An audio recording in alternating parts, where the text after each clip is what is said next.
we make steps to a better future. 8 years together, we facilitate dialogue and action on the current and emerging development challenges. Building forward better is possible only by encouraging local and international investment as a growth engine. Today, Invest Gagauzia is one of a kind and vital networking opportunity for members and exceptional top-level delegates to meet, transform, support, share innovative ideas, and promote investments for sustainable development. How do you find better solutions in the era of great changes? How can you succeed today? Whom do you want to see as an investment partner? Find the answers today. It's time to dig deeper into the eminent topics. Unity in development, challenges and opportunities for exporters, local tourism, support for small and medium businesses, economy transformation and new technologies. Engage with people who are interested in our economy growth. Get involved. Be part of the change. Be the change. Welcome to the 8th International Investment Forum, Day 1.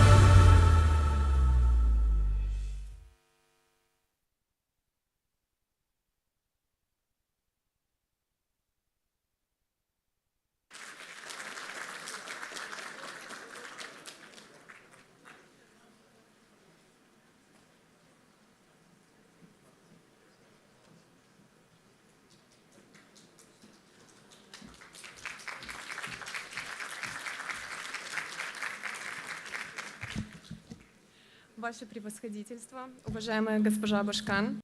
Your Excellency, dear Ms. Bashkan, dear partners and businessmen, I am happy to welcome you to the 8th International Investment Forum, Invest Gagauzia 2022.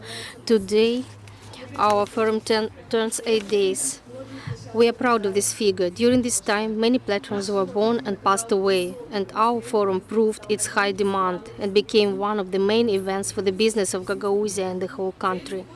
Over the years, thanks to the work of the forum, we have managed to attract and, what is more important, to retain large foreign investors who have built new sectors of the economy from scratch for the region and created new jobs.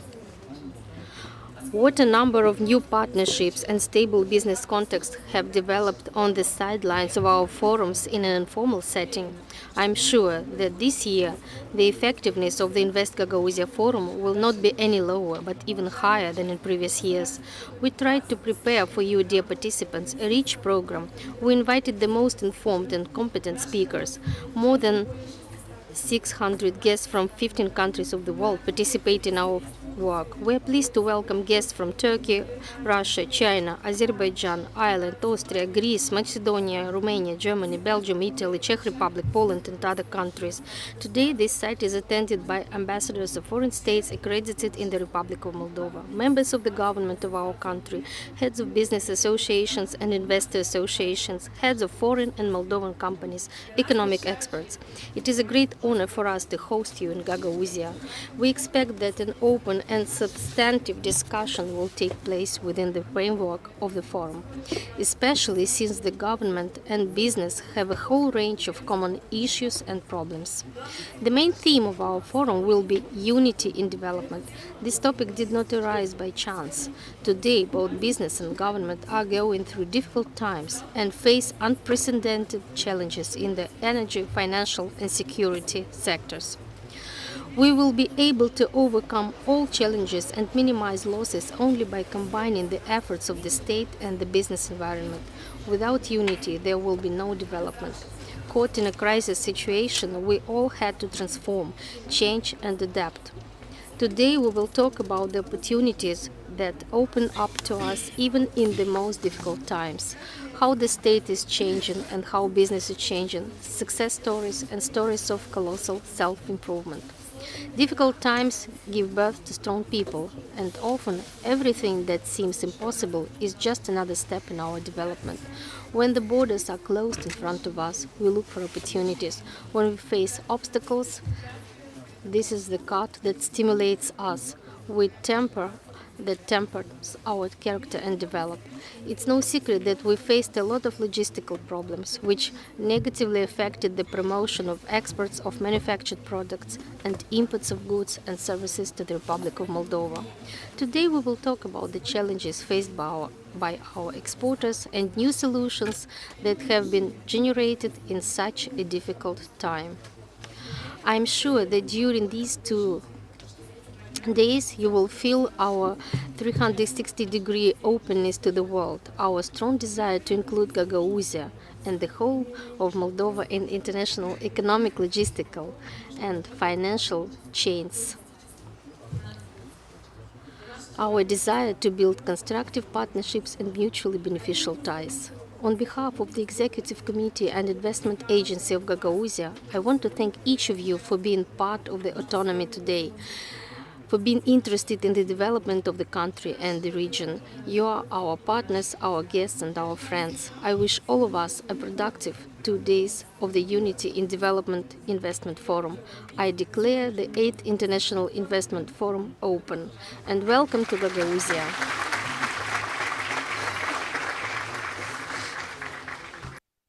Ladies and gentlemen, the plenary session, Unity in Development, is starting.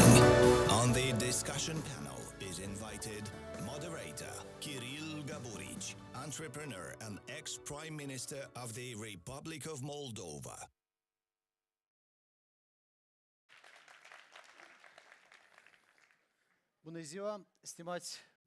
Hello, dear guests.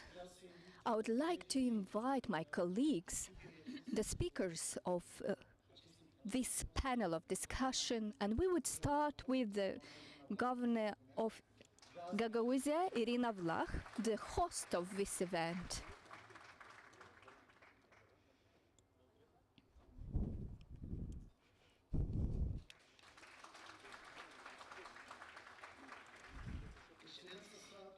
His Excellency the Ambassador European Union to the Republic of Moldova, Mr. Maceikis, please.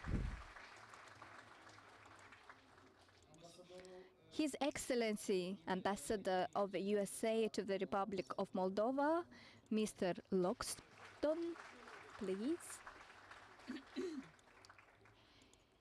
His Excellency Ambassador of Turkey to the Republic of Moldova, Mustafa Bey Sertel. And His Excellency Ambassador of Romania to the Republic of Moldova, Mr. Țurcanu. We will have another speaker that will talk to us in the online format, and that would be in the next stage. So, dear Mrs. Governor, Your Excellencies, guests, and friends, I'm really glad to see all of you here. Welcome to our event. Welcome to this forum. I'm Kirill Gaburic. I'm first of all a father for 3 children. I have experience in business, in telecommunications mainly. I have worked in agriculture and renewable energy, but I consider that the biggest and important role and responsibility that I have is that of the father. I had experience in the government as well and the Ministry of Economy.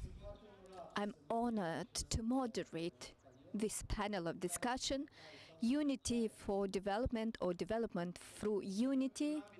We observed that in both ways it sounds really current and inspiring, and I would like to thank the organizers for the inspiration and for this motivational title for the panel in the period that we are living now.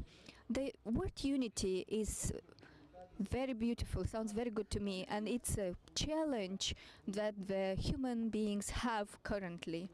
Even people are better, are more intelligent, we continue to be separated, we are mistaken quite often, and we concentrate on our differences.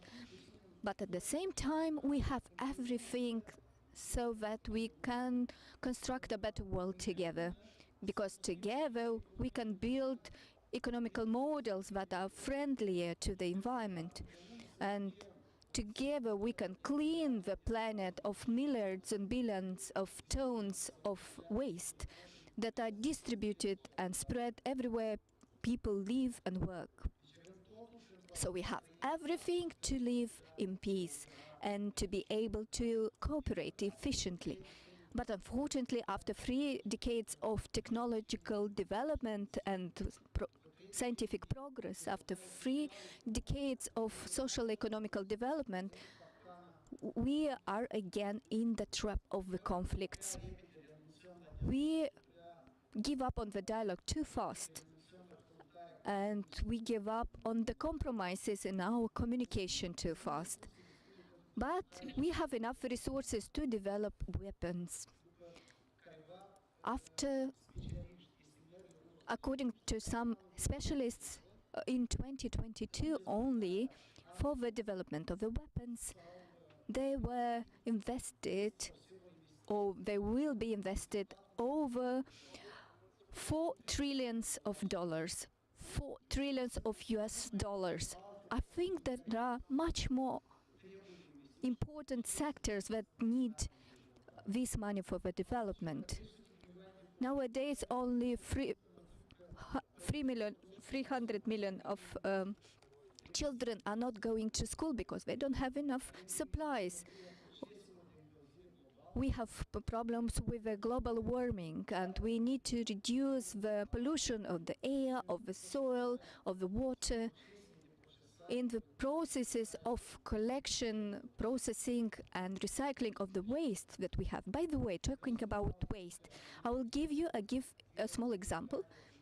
When it comes about the unity in development, the cost of a solution of a waste management, if we are talking about solid waste, especially for our country, would cost around $400 million, while the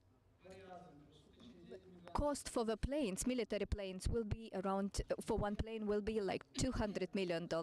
So a good example for cooperation, international cooperation on the environment protection would be something like we give up globally to produce 2 modern military planes in the favor of a country, an entire country on the map that will be cleaner, and with communities that will be cleaner, without hundreds of points of non-official landfills. So this would be a perfect initiative to develop the unity for development. So that is the way I see unity. And I think this is a subject that is very current and actual. I think my colleagues will come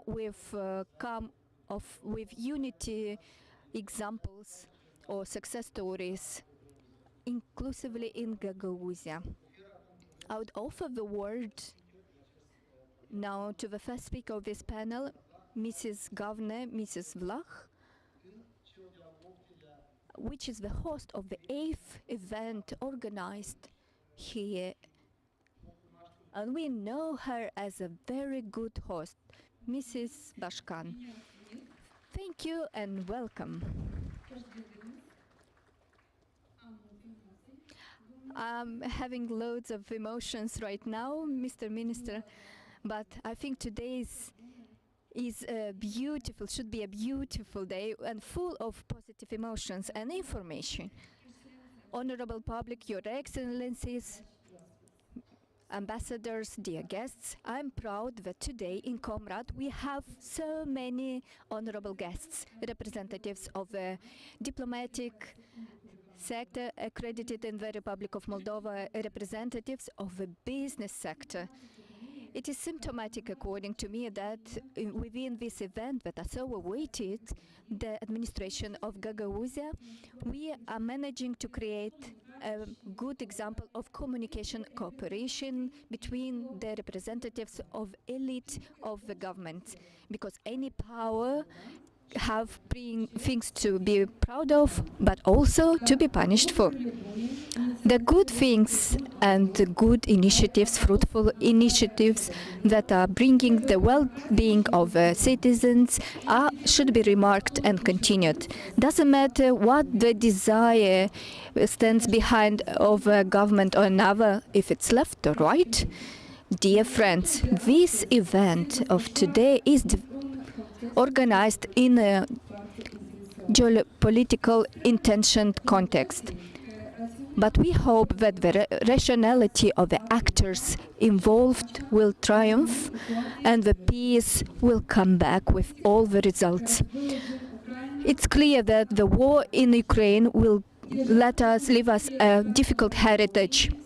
We already feel the disastrous, damaging effects in economical aspects at the level of EU states. And also we have the biggest rate of inflation in Europe, over 30% in our country. And in this very comprehensive and complex situation, depends on us what we will do. If we will stop any tentative to disintegrate economically or politically. Today, as never, we need the unity through development. After a complete crisis of pandemic and the result of the growth of prices for the energy, we are in the period of time that we need to give together to each other a hand and to raise into the discussion the most important problems our citizens are facing. Our today's forum, with the title Unity Through Development, is already a traditional one. The first edition being organized in October in 2015. So we are of those age. That is important to mention. So this is an initiative that is encouraged and supported by the administration of Bashkan, and I appreciate my team for that. In 7 years, we became even more ambitious in our intention to attract you, to convince you to stay in Gagauzia. Maybe it is as a heart reset to express myself in the business language. Today we want to get repositioned as a region of the Republic of Moldova where there are no barriers when it comes to investments, as a region that is not expecting only the distributions from the central budget, but a region that can be capable independently to attract investments from the international partners directly. That is why we hope that the future investors and potential investors will know our business people, our traditional businesses, and not to be skeptical what the skepticism that the investors usually have. That is why we have a legal framework that is favorable and ensure the security for the investors. So invest in Gagauzia, and those who don't know Gagauzia yet, please come and get acquainted with us.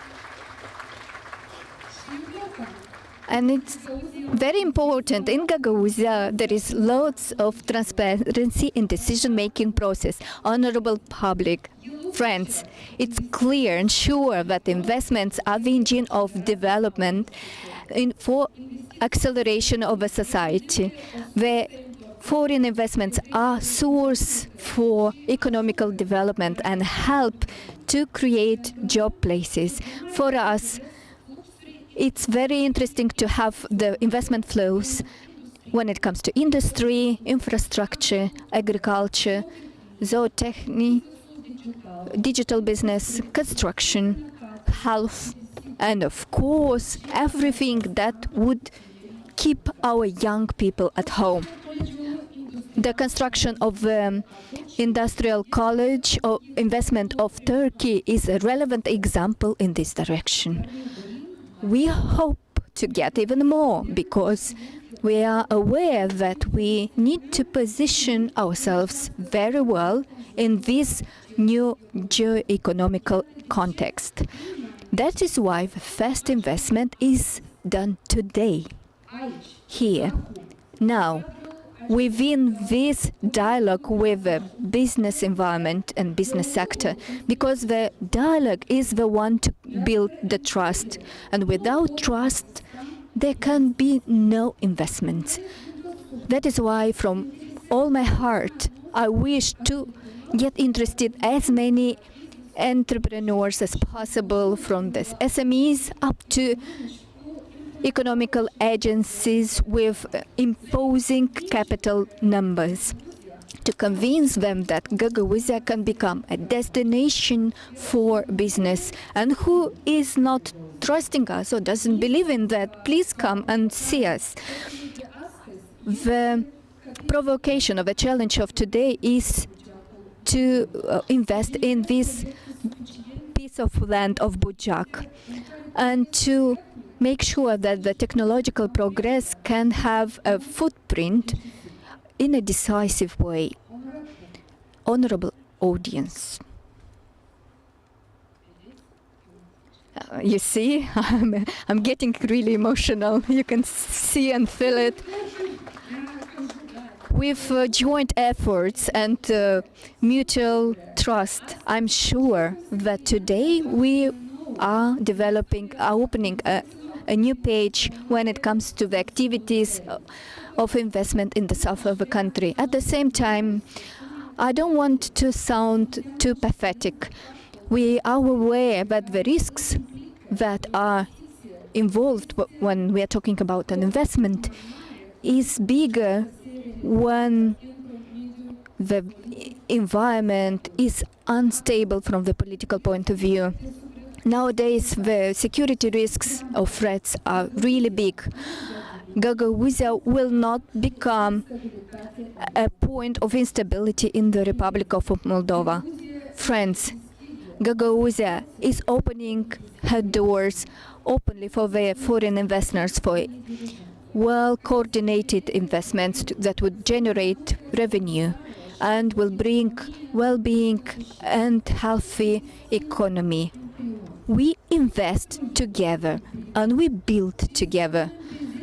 We manage the present and we shape the future for the coming generations. Today, we are committed to do that. We are determined, we are capable. Invest in Gagauzia, and who is not believing it, visit us, come see us. Thank you very much. Thank you very much, Honorable Governor. And now I'd like to tell you a few words about the challenge, or an example of unity in development, which Moldova has tried to take, and it's the European path, which is in front of us now, and we have lots of work to do, and we can't do that other than with the support of development partners. Mr. Ambassador, Excellency of the EU delegation to Moldova, Mr. Mazeix, you have the floor.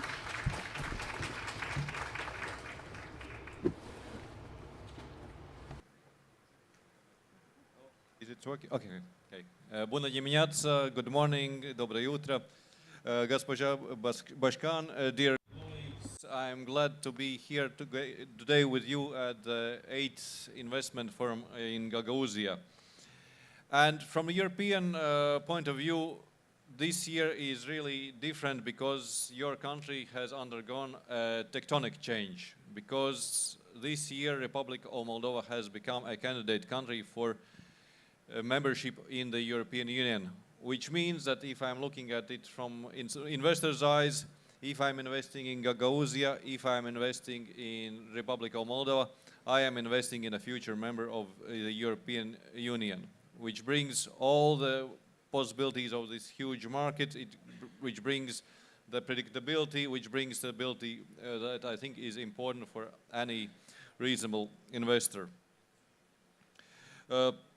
Unfortunately, this candidate country status was obtained with the background of the horrible, unprovoked war of Russia in Ukraine. And your country is facing the consequences of this war, with hosting with thousands of refugees, with economic consequences.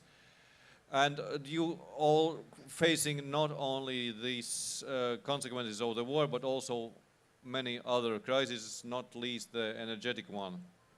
And in this situation, the European Union has been and is with you, and we will be with you to support in all the ways that we can, because we have this very strong foundation of relationship for many years, the association agreement and the DCFTA.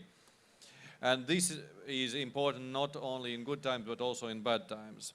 So we have helped with the refugees crisis, we are helping with the energy crisis, and we are also helping in the difficult situation that your producers are facing. Just this July, the European Union enlarged the possibilities for the producers of agricultural products from Republic of Moldova, increased the quotas for apples, plums and grapes, and several other projects, so that you can switch from those markets where you do not have access currently to those that are open to you. And this year, like in the past year, the European Union, its member states, have even strengthened our position as the biggest, strongest partner of the Republic of Moldova when it comes to economy. Half of Republic of Moldova's trade is with the countries of the European Union. 2/3 of your exports go to the European Union. So it is clearly that for Moldovan business, European Union is the answer to the challenges that you are facing.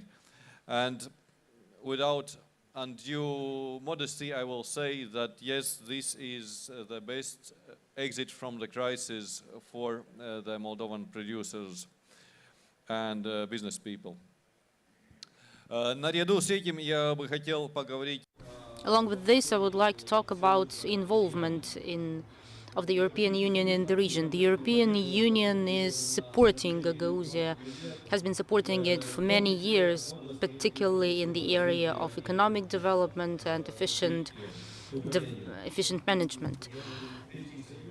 The European Union is one of the biggest donors in Gagauzia and has been such for the last 4 years. And for the last 4 years, the European Union has provided support through investment, almost 12 million euro from the European Union funds, only in the framework of confidence-building measures. In the autonomy, there were projects implemented in the autonomy for 5 million euro, particularly including the development of agriculture and rural regions. Here, the European Union helped to create and support associations for business support, Next Business Association, and the EU has been supporting excellent cooperation with regional business associations, with the European Business Association that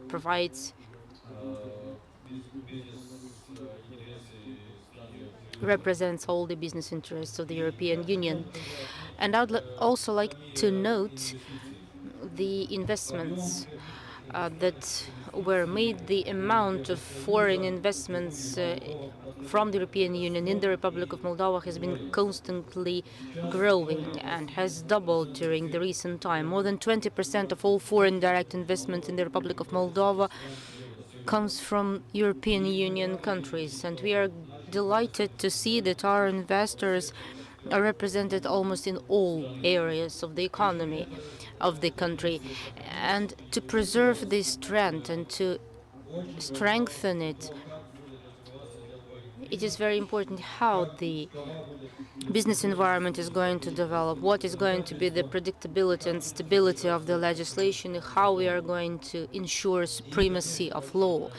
And another important thing is how central authorities are going to cooperate with regional authorities for the interest of the investors. And I'd also like to underline another very important thing.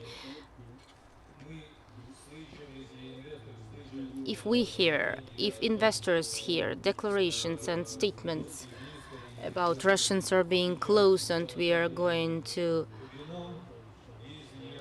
meet them with bread and wine, as an investor, I hear this thing: do not come to my region, because this person wants to invite aggressor. I think that such statements are of great detriment for investments, or they are of detriment for the society. And I think that in this context, it's very important how you ensure unity for the development. And for development, we indeed need unity. This opportunity to have this exchange on the panel today, and I wish you a very productive forum and lots of investment from European countries in Gagauzia. Thank you.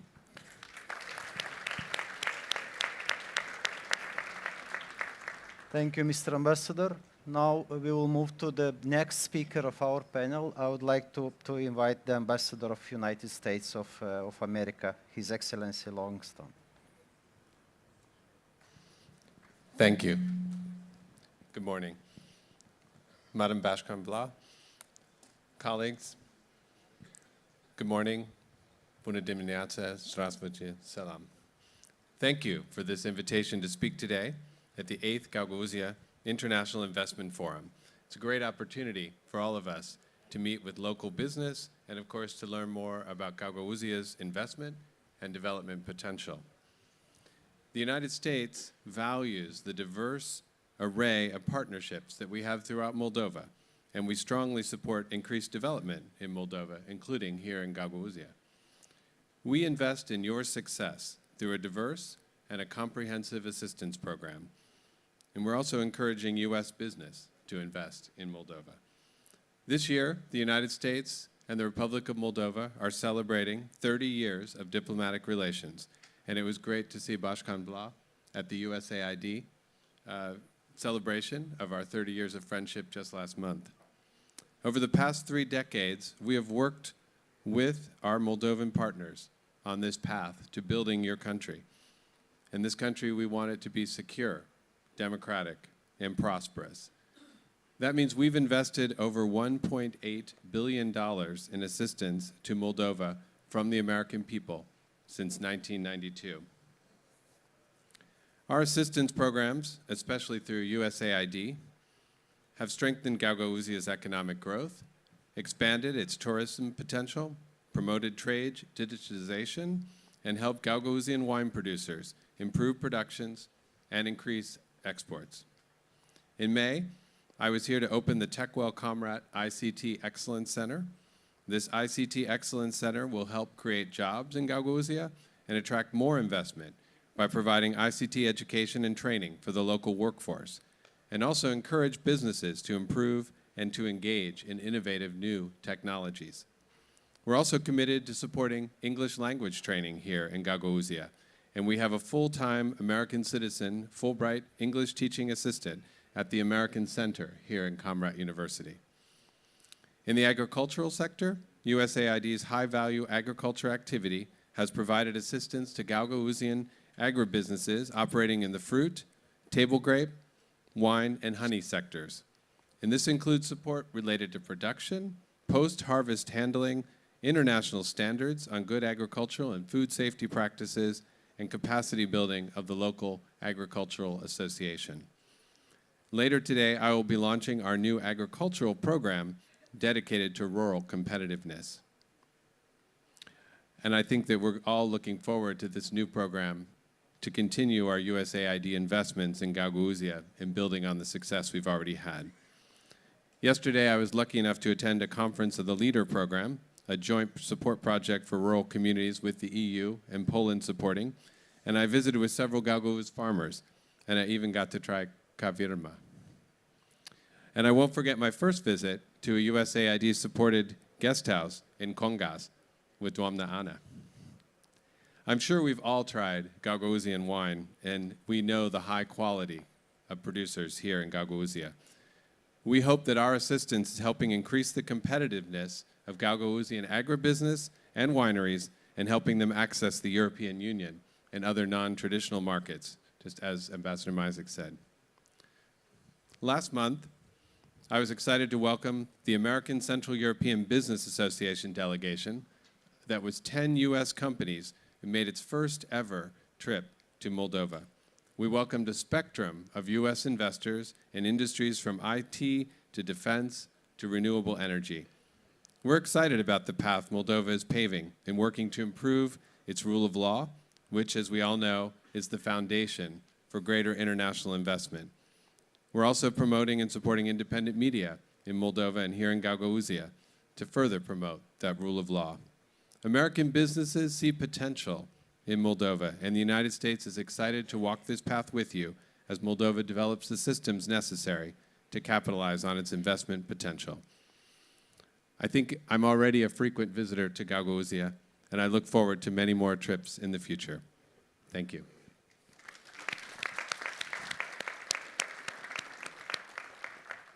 Thank you, Excellency. These sort of examples are showing the wheel of investing in the future. It's nice to hear that.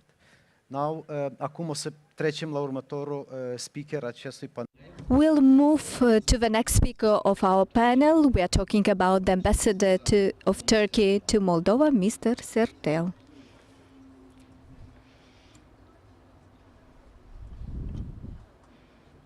Merhabalar. Sayın Bakanımız, Sayın Good afternoon, dear Bashkan, dear Minister, dear ambassadors and guests. I am very glad being here among you at the 8th International Investment Forum in Gagauzia. For me, that is a great honor.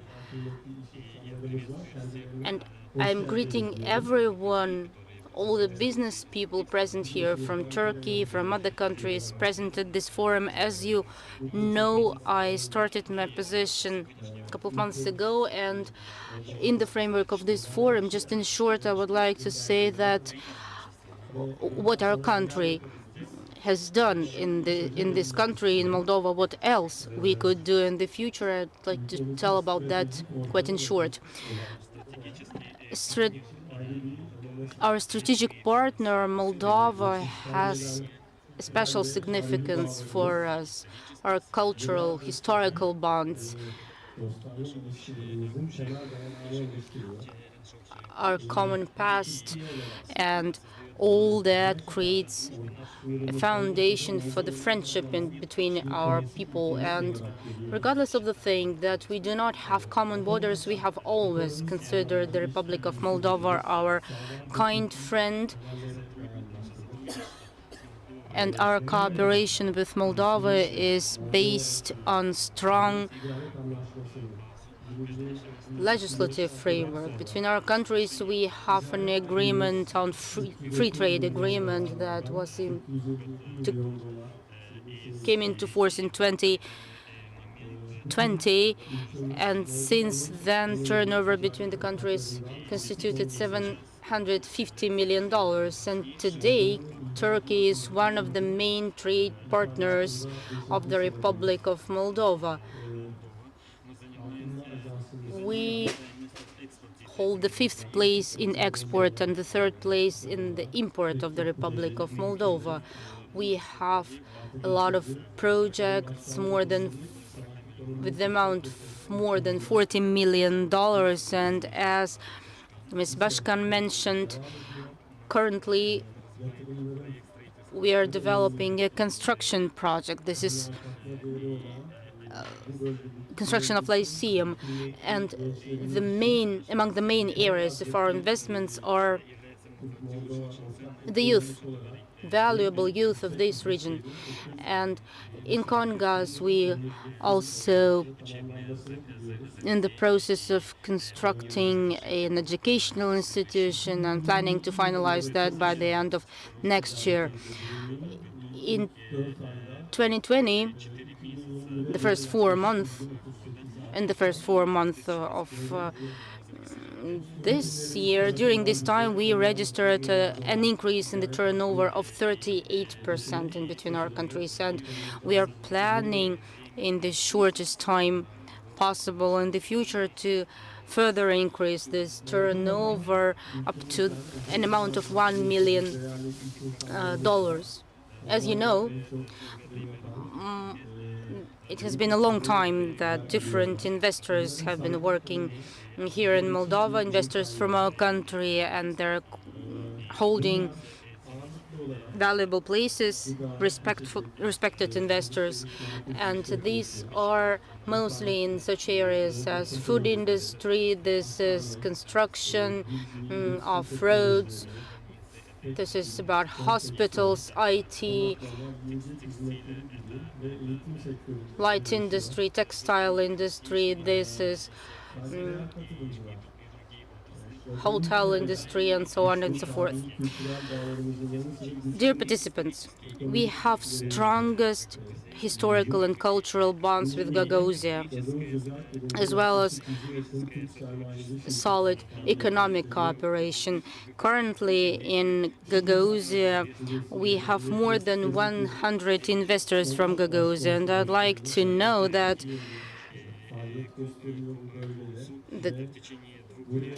the general council that has been working in the region has been here for more than 2 years, and the companies that are coming from Turkey and coming to this region wanting to invest here, we provide them all the necessary supports.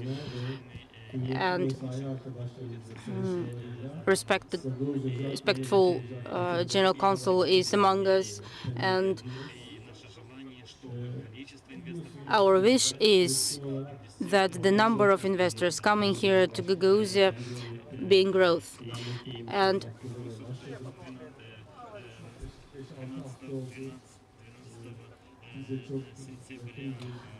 also to this issue, on the 12th of September, I got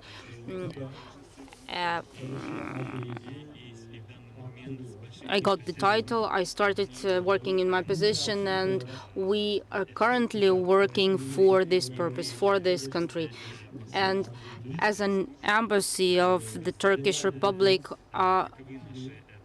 we would like to say something about our goals. Of course, this is the development of social, cultural, and economic relations. This is the development of tourism between the two countries.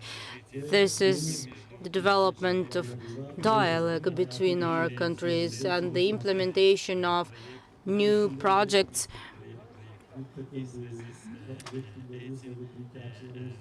to be implemented together. And thanks to these meetings, I met many ambassadors of other countries, and thanks to this event, we will have an opportunity to meet even more and more often. And another thing I want to say, that the doors of our embassy are open for you 24/7. And by this, I would like to express my gratitude and my respect to all of you. Mr. Ambassador, thank you for sharing with us the news you are doing and the investments you are doing in Moldova, and especially in Gagauzia. And again, it's good to see and to hear that the investments are coming in development, the investments are coming in the education. Thank you. Următorul speaker, vreau să vă prezint pe domnul ambasador. The next speaker is the ambassador of Romania in the Republic of Moldova, Mr. Țurcanu. Please, Your Excellency. Good morning, and thank you very much, Mr. Gaburic, Mrs. Bashkan.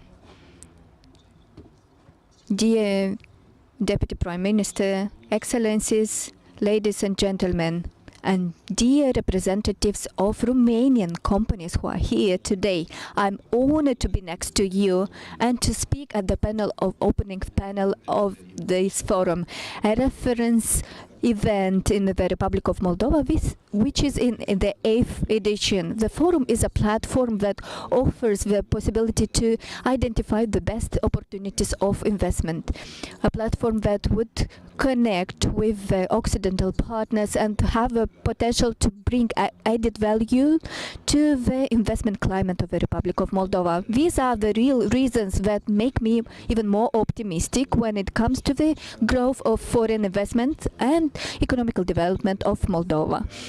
That means creation of new job places for the Republic of Moldova and improvement of life quality for all the citizens,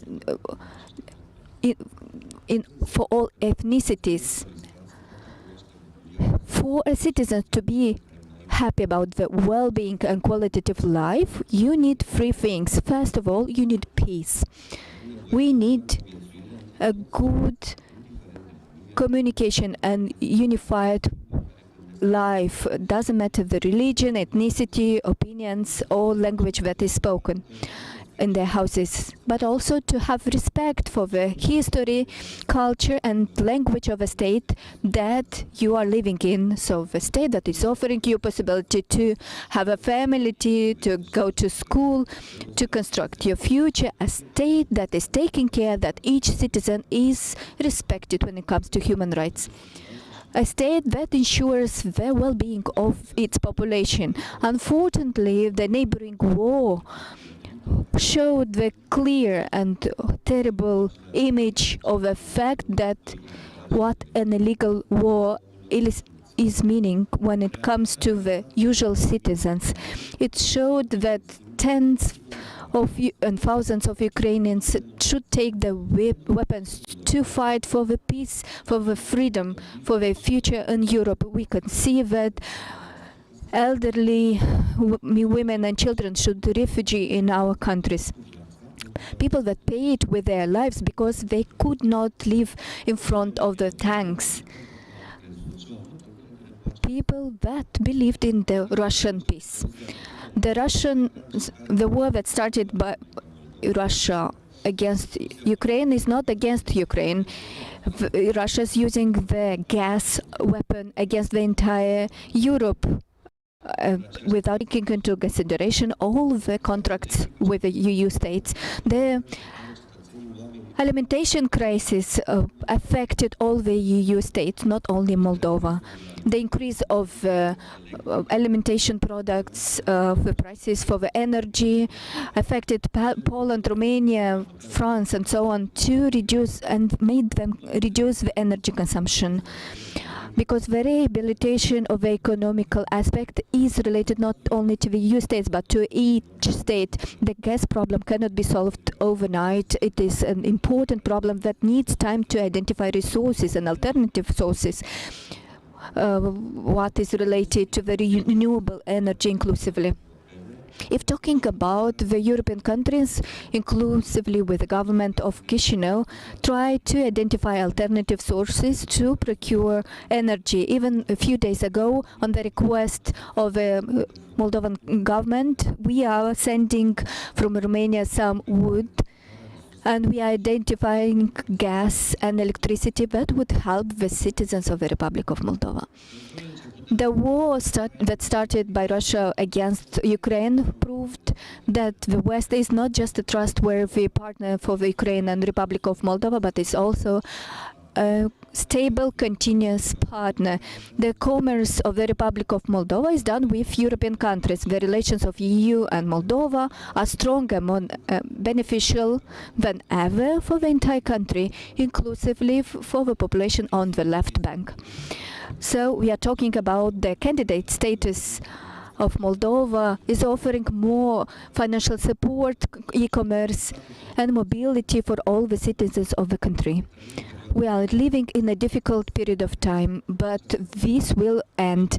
Peace, security, the international law will become a norm again. The position of Romania is unchanged when it comes to the support of the Republic of Moldova on all the citizens, on all directions. The proof for that is that Romania is the main and most important commercial partner of Moldova. So the volume at the beginning of this year is over $1.6 billion. The companies from Romania are interested and open to invest in Moldova, to open new job places and to support the economical development of the country. The companies from Romania that are part of the Association of Investors from Romania to Moldova created over 10,000 job places. The three members of our association invested over 54% that is in the last 10 years for the country. So the support that Romania is offering for the Republic of Moldova, I'm talking about the projects that were implemented in the last years, not only in Chisinau, where we renovated the organ hall or one of the branches of the Arts Museum, but we have projects here in the south. In Cahul, for example, the Hashteu Theater, or here in Comrade, Mihai Minescu Lyceum or High School. So we are offering scholarships for high schools and universities. We renovated kindergartens, we donated microbuses. And these projects will continue. Thank you very much.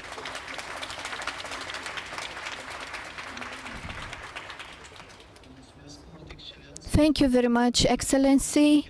Now we have a speaker that will address us in a digital format. That is why I'll kindly ask our colleagues to help us with the technical aspect. I'm honoured to be asked to take part in the opening session of Invest Gagauzia 2022 and to be included in such an illustrious first panel. I've visited Gagauzia on many occasions. I've planted trees, donated equipment and books to schools and the state university. I've visited multilingual kindergartens, spoken with business people and politicians. I've harvested grapes and I've drunk the wine. I've even ridden a bicycle across Gagauzia in support of a UK charity, Hospices of Hope. On every visit, I've always enjoyed the warm hospitality of the Bashkan and the Gagauz people. I'm therefore very sorry not to be able to be with you all today in one of the nicest and most fascinating parts of Moldova. Now to the point.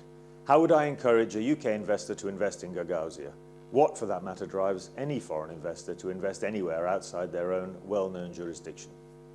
The answer is complex, and there are lots of factors at play in such decisions.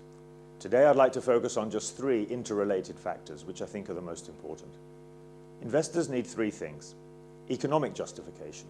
Will we make a profit? How much? By when? And for how long? Political stability. Is the region and the wider country stable on a predictable course, which is attractive to me as an investor? Can we chart the future with reasonable certainty? And third, judicial security. Will my investment be legal and safe? If I encounter problems, can I go to court and get a just outcome? In considering Gagauzia as an investment location, investors will ask themselves all these questions and more. I have often said, and I'll say again today, that Gagauzia is a Moldovan success story. Finding the path to today's autonomy was not easy. There were difficult times through the dark years of the Soviet Union when Gagauz culture was suppressed for many years. And the period which immediately followed the collapse of the USSR was also difficult. Some in Comrat wanted more. Some in Chisinau wanted to give less. A balance was struck through negotiation, not violence. In the context of European history, since the end of the Cold War, Gagauzia is, in my opinion, undeniably a story of success and peace. Like Wales, Scotland and Northern Ireland in my own country, Gagauzia enjoys autonomy in many policy areas which affect its residents and foreign investors alike. But for both residents and foreign investors, the benefits of being in Gagauzia are only real because they are accompanied by the benefits of being part of the Republic of Moldova. Returning to my three key questions. If there is to be economic justification for an investment decision, it will depend on Moldova's transport infrastructure, Moldova's access to regional and global markets, and partnerships between Gagauz economic actors and those in the wider republic.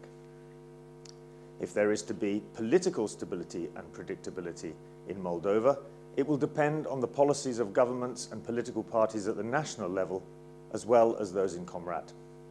And here, may I praise the speech made by President Sandu at the Comrat State University on the 2nd of September, where she showed respect for the Gagauz language whilst underlining the importance of unity. And, equally important, the speech made by the Bashkan in Taraklia on the 18th of September, in which she affirmed that Moldova este casa nuestra comuna and denounced manifestări xenophobe. Foreign interference which aims to destabilize Moldova also damages Gagauzia. If you damage the common house, you inevitably damage every room within it. And if there is to be juridical security, it must exist at the national level, and that is why the success of the Moldovan government's justice reforms and anti-corruption policies are essential for Gagauzia and for the Republic of Moldova alike. Let's be clear. Foreign direct investment has choices. It's a buyer's market. Investors can choose between many attractive countries and within those countries between many different regions. They look for economic opportunity, political stability, and juridical security. To conclude, let me say that Gagauzia will remain a Moldovan success story as long as the politicians and people of Gagauzia continue to share the Bashkans' vision of a prosperous, culturally diverse autonomy within the Casa Comuna, which is the Republic of Moldova. Extremist voices which undermine this vision deter investment and act against the interests of the residents of Gagauzia. Thank you very much for your attention, and I wish everyone a successful conference. Asta a fost ambasadorul Marii Britanii, excelența sa ambasador. U.S. Ambassador, His Excellency Mr. Ambassador Fisher. I'd like to make a summary to everything that has been told today in the panel. Actually, the future depends a lot on us and on the choices we're making. We need to have a dialogue, we need to have respect to each other, and we need to learn how to make compromises. We need to learn how to cooperate in projects of joint interest. A lot has been mentioned about the fact that good things need to continue. Also, it was mentioned today that we need a lot of dialogue, peaceful dialogue. Also, it was mentioned that we are opening new markets for Moldova entrepreneurs and Moldovan products. Also, lots of examples of projects were mentioned which were implemented, and the result of which is beneficent for all of us. Moldova is a common house. That was a very important message. Now we need unity. We need unity in development, and we need peace. Thank you, dear speakers, and thank you all the participants.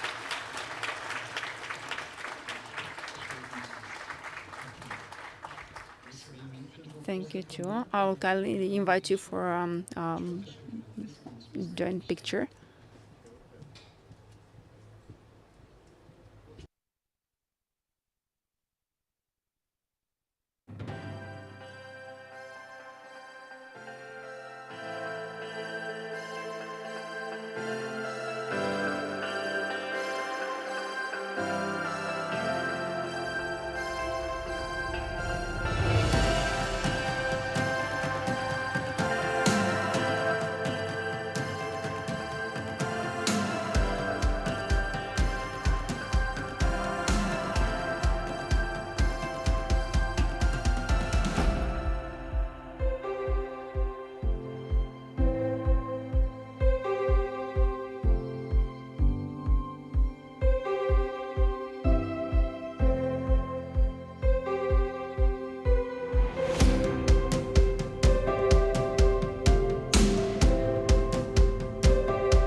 Section 1, Transformation of Business in the Modern World is starting. On the discussion panel is invited moderator Viktor Barlikov, Executive Director of Green City Lab.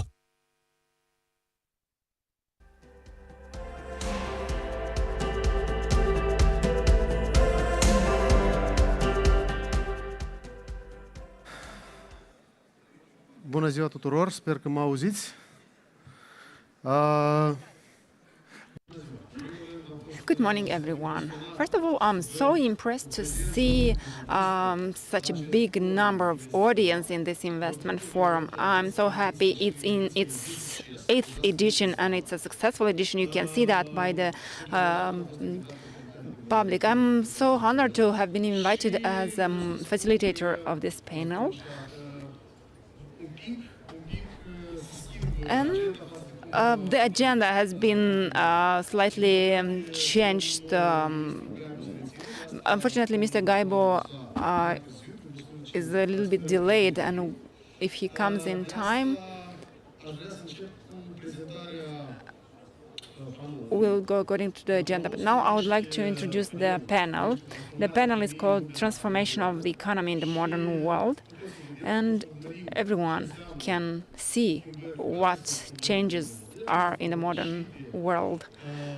It's about complication of logistical chains, which leads to a bigger regionalization of the economy, the unglobalization trends, if we can call them like that. Also, we speak about war, which is quite close to us. We shouldn't hide from it, although we're not so happy to tell about it, but it's close. We speak about the increase of prices for the energy.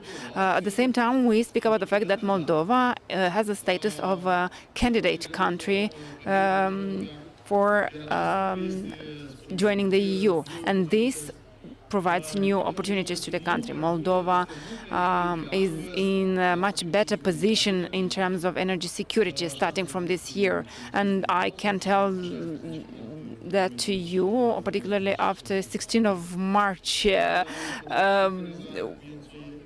with the synchronization of it. So yeah. How are we dealing with all these changes? I would like not to describe the global processes, but to see how we're doing with these changes, how we're living with them, together with the members of this panel, which are going to be representatives of the public authorities, central public authorities, and I hope the Minister of Economy, Mr. Gaibo, will join us, and also the representatives of the business.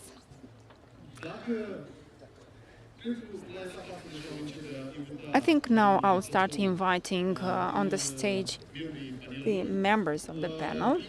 The first one is the Deputy Prime Minister for Digitalization, Mr. Yuri Tsurkan.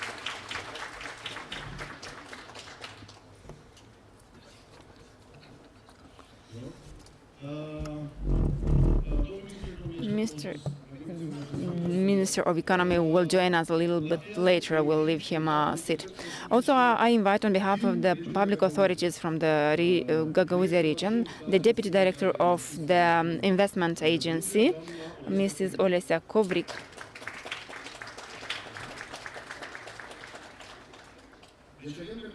We have representatives of the public authorities, including the central authorities. And now we are going to have 3 business representatives, including international business, because we want to see how we are working together. Igor Gania, founder of Gania Group company.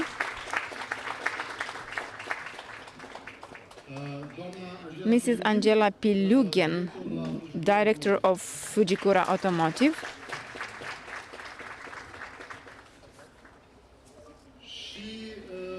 And Mr. Dmitry Voloshin, founder at Simples, and not only.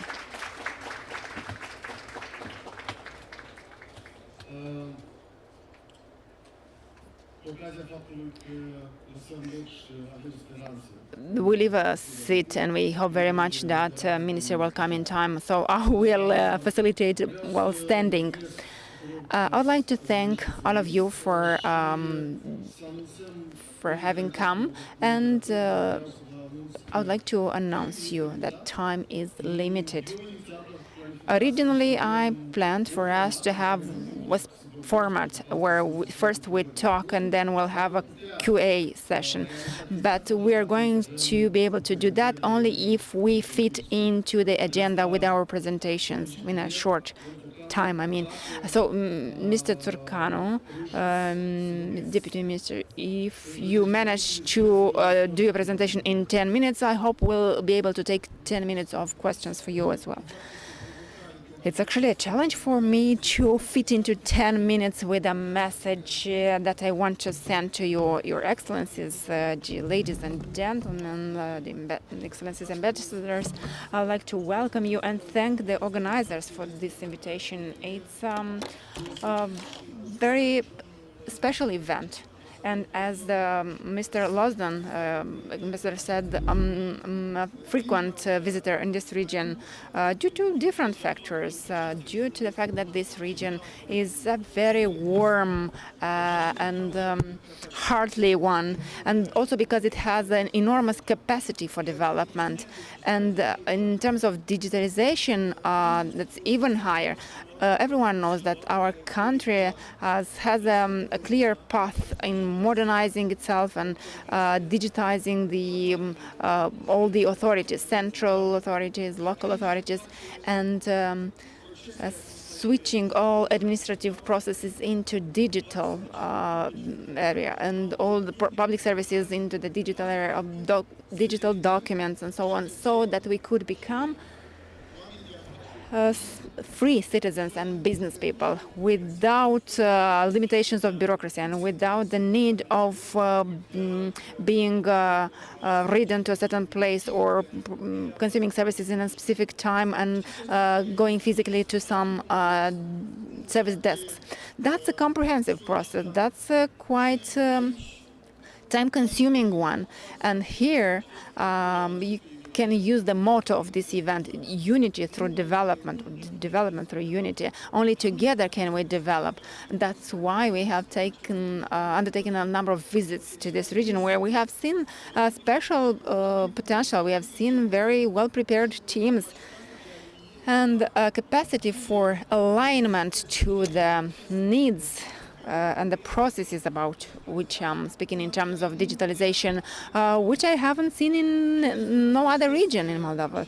I could tell you that this process is a lengthy one. It hasn't started now, but given the current conditions, when we have so many challenges one over the other, and when we are trying to generate so many economies, so many savings in order to be able to overcome these difficult times, it's even more appropriate to have such a cooperation at the regional level in order to have efficiency and to bring that efficiency through digitalization anywhere. We have a new strategy that we're going to share with you. We are going to publish it and we'll subject it to public consultations in a short time. The National Digital Transformation Strategy.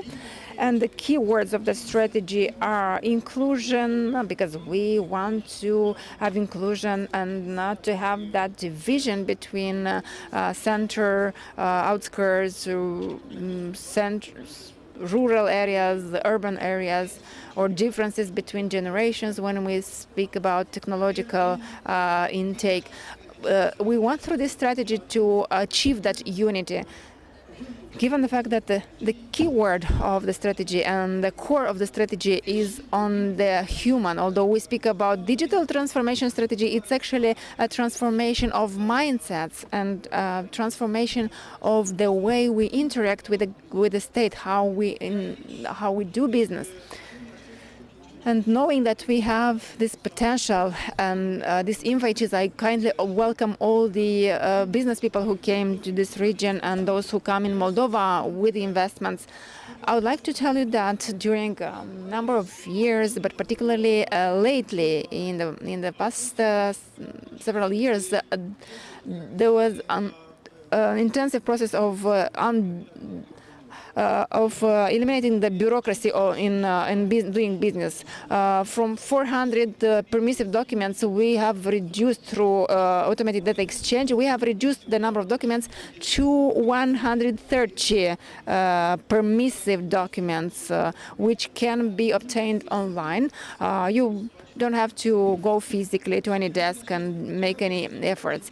And even with these remaining documents, we are trying to take them out from the paper formats and make it possible to receive them online. So starting from January 2020 through when the law on public services comes into force, which was approved recently, which sets the rules interaction of citizens, business and state, it prescribes that we need to interact digitally exclusively and all documents should be digital. So we work a lot to achieve that. At the same time, given the fact that my four speakers spoke about digitalization as a complex phenomenon and the investments and the support provided by the embassies and international organizations for digitalization is quite extensive, I would like to tell you that this digitalization process happens also with the private sector. The private sector is the one which generates the digital values and digital solutions. That's why we welcome the spectacular growth of the IT park with a special taxation regime for all the IT companies, simplified fiscal regime, a simplified regime of employment. Some amendments were done to the legislation which allows for more freedom for those who work in those parks. Invest in IT because you invest in the future, and not only in the future, but also in the solutions implemented in Moldova. But with the potential of these extraordinary teams of engineers, we could go on international markets together, as we did with many other digitalization solutions. I'd like to conclude here because I understand we'll have a possibility to interact. Yeah, if you conclude now, yeah, if you finish now, we'll have that possibility. Yeah, so I would like to invite you be part of that transformation agenda, digital transformation, I mean, to be all aligned to the digitalization priorities of the society and of the country by consuming services, by being connected online with the country, with the business, with the organizations, with the peers, with everyone, only online. Thank you so much. I'll stop here and I'm open for any interactions. Thank you very much. Thank you very much, Deputy Minister. I should have thanked Mr. Kirill Gaburic also for having left for us more time because their session, they finished it a bit earlier than according to the agenda. And since you spoke so shortly, let's now see if there are any questions from the members of the panel. I would have asked you, well, since we have a digitalization strategy, since we have a deputy minister on digitalization, we can speak very specifically. What has changed this year compared to last year, and what will change for the business next year compared to this year in terms of digitalization? What happened in the past and what will happen in the future? What we are working now on and what has happened this year is that we created a new experience when we speak about the interaction with the state, with the government. We speak about a simplified interaction with the government. We have a process which has been lasting for a number of years for simplification of public services. Originally, we started with 3 or 4 services to see how it's going, and then we expanded it. And now we have on the agenda over 100 public services, which are going to have a new face, a new appearance. But together with the main motto of this process is accessibility of the services. We have too many cases when people, business people, have difficulties because they have to go physically to specific desks to benefit from services. So we promote this sort of freedom in the models of service implementation. And during this year, we have opened in 17 settlements of the country some service provision unified desks in the south, but also in other localities. These are the regions which are more remote from the regional centers. So these services provided centralized should be accessible, available to the people in the villages. And in the range of services, we included also informing people and informing entrepreneurs from those localities. Mostly we speak about villages, but with quite important population, for them to have access to the supportive programs provided by the government. Also this year we approved a number of programs for entrepreneurs on re-technologization, on digitalization, for the entrepreneurship to be aligned and be able to consume these digital values as we have developed them. Also this year we launched the governmental service for delivery in order to close that cycle, in order to be able to demand tools to ask for services remotely, to pay for them remotely, and to keep the dialogue with the government remotely. But if the service ends up in a material deliverable, then we should make it possible for it to be delivered like in Moldova or abroad. That product. What will follow is the transposition of the services in one application, a mobile phone, which will keep the government with us wherever we go. An important thing I forgot to mention, and that's so important for the investors, this year we have applied as a test a recognition of digital signatures of the EU citizens in the Republic of Moldova. And that's so important for the investors, I think, because investors coming from Romania, Italy, Portugal, from any EU country could interact through the signature obtained in their country of origin, can interact with the authorities of our country, and they can apply for public procurement. They can interact with the tax authorities and conduct any other operations. But what's going to follow? I was speaking about the expanding this into a mobile application, which will provide us everything that we need in relationship with the government. I mean, our data, the services, and that will be application separate for the citizens, for the businesses, or that will be a common application. That will be an application designed for citizens and one application designed for entrepreneurs. And today, mcabinet.gov.md is a combined one, but on the mobile phone, the experience is more different, and we have two separate applications for that. So they will be separate, but they will be launched basically at the same time. Thank you very much.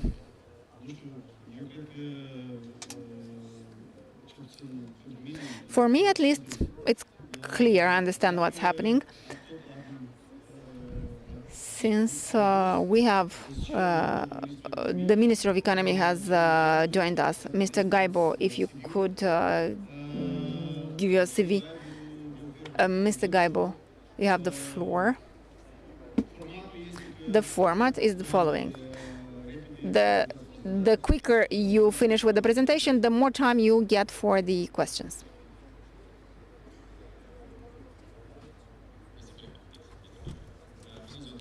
Good afternoon, everyone. Excellencies, I can see we have representatives of our partners, dear friends, business people, investors, innovators. I will continue the idea launched by Mr. Tsurcanu. We have had a very good cooperation on digitalization. And that's why when we came to the government, the first thing we have done was to approve the 1.0 digitalization package, which basically laid the foundations. Well, at that time, nobody couldn't feel them immediately, but actually they laid the foundation and unblocked a number of policies and the possibility for implementing a number of new mechanisms, including remote signature, remote recognition of know your client remotely, which will launch a number of changes which will take time for implementation, but they will simplify a lot the modus operandi in the Republic of Moldova, both business to business and also between government and the private sector. Here I'd like to tell you a short story. I visited Cahul recently with the government in a government meeting, and I visited also the entrepreneurs in the business incubator in Cahul, and the person there, entrepreneur, a lady, who launched the Kids Academy there, had already 340 children in her academy, so it was quite successful business. And aside from many other things she was doing there and teaching those kids, I heard about PRI's theory of solving tasks. I haven't heard about that in Chisinau for a long time, but when I went to Cahul, people there, entrepreneurs there, are teaching and educating children very innovational things. It's the theory developed in the USSR by Soviet like about innovation algorithms. So that's being taught in Cahul, and I was so happy to see. And I said, yes, Moldova has good chances in education, skills of quite high qualification with high value added, and we want, and all the efforts we're making is to move Moldova towards that, and that's the only chance Moldova has, because we are in the proximity of a market which provides very good, well-paid jobs. And if we don't change the course of the economics of Moldova towards sectors which bring higher added value and higher salaries, we are going to continue to lose talents, lose qualified young people. And we were going to miss the economic growth of Moldova. And that's why we have a number of factors we need to take into account when we develop national economy. First is the resources that we have in Moldova, and it's not so many. We have land and we have people who have qualifications. And also we need to take into account very well and to analyze what are the international trends, because currently, regardless of the crisis happening in the region, the war at the frontier border, which affected us a lot, but still there is a reshape, change of the industry development focus at the international level. The objectives have changed, or the ranking of the industries towards which the interest has grown by the investors has increased. Like the electronics, IT stays in the top still, biopharma, logistics, and the organization of logistics remains a challenge. So all these things are changing, and if we're not fitting into with the competencies that we have in those sectors, then we miss a lot. That's why yesterday we expanded the number of activities which could be practiced in IT Park, and we want that for the digitalization area, for the media area, engineering, we should develop and give that possibility for quicker development to benefit by the same regime which IT benefited, which increased like by 50% in the past years. And in that park, there are already 15,000 well-paid employees. And also we are discussing, and we would like to have a regime for other types of services being provided remotely. And why that's important? Because services provided remotely mean automatically accessing the world market. You don't have to have the free trade agreement with a specific country. You don't necessarily need to have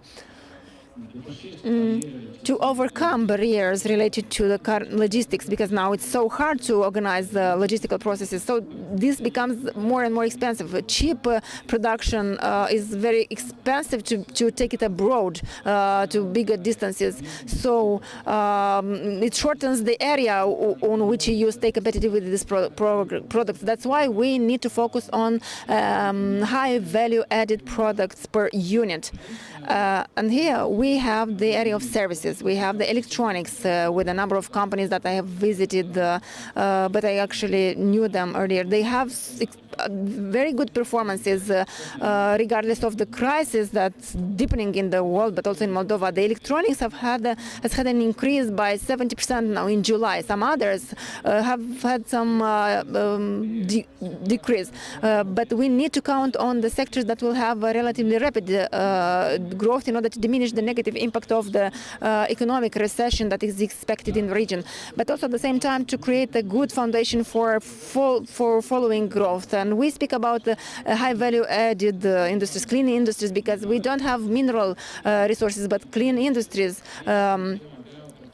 Here we could have high performance, and also for the industries which have small series, because for us it's going to be complicated to compete with the big producers with the big series. But for the small series, we have beneficiaries within ODA, metal processing, industries like food industry or other industries. They have a very good performance, very good projects, and they go for export with a very good value added. I will not take more of your time, but if you have any questions and if we could discuss on that more, I would be glad to do that. Thank you very much, dear Minister. First of all, I would offer the possibility to the members of the panel to address questions, first of all, if they are interested and they have any. If not, we don't have, that's true, we don't have enough time, but we have a reserve. We can take a question from the audience, if there is a question there, for any of the speakers that we had. Mayor of Edinets. Mayor of Edinets, Konstantin Kozhokaru. Dear Minister, a very specific question. You know that Edinets has an industrial park that is advancing with a fast speed. But you know the formula of cooperation with the embassies and residents from outside is still one that is missing some power. So maybe would need some counseling, some maybe to have an economical attaché when it comes to the communication with embassies and foreign partners. Maybe this is a question for Mr. Gaibu.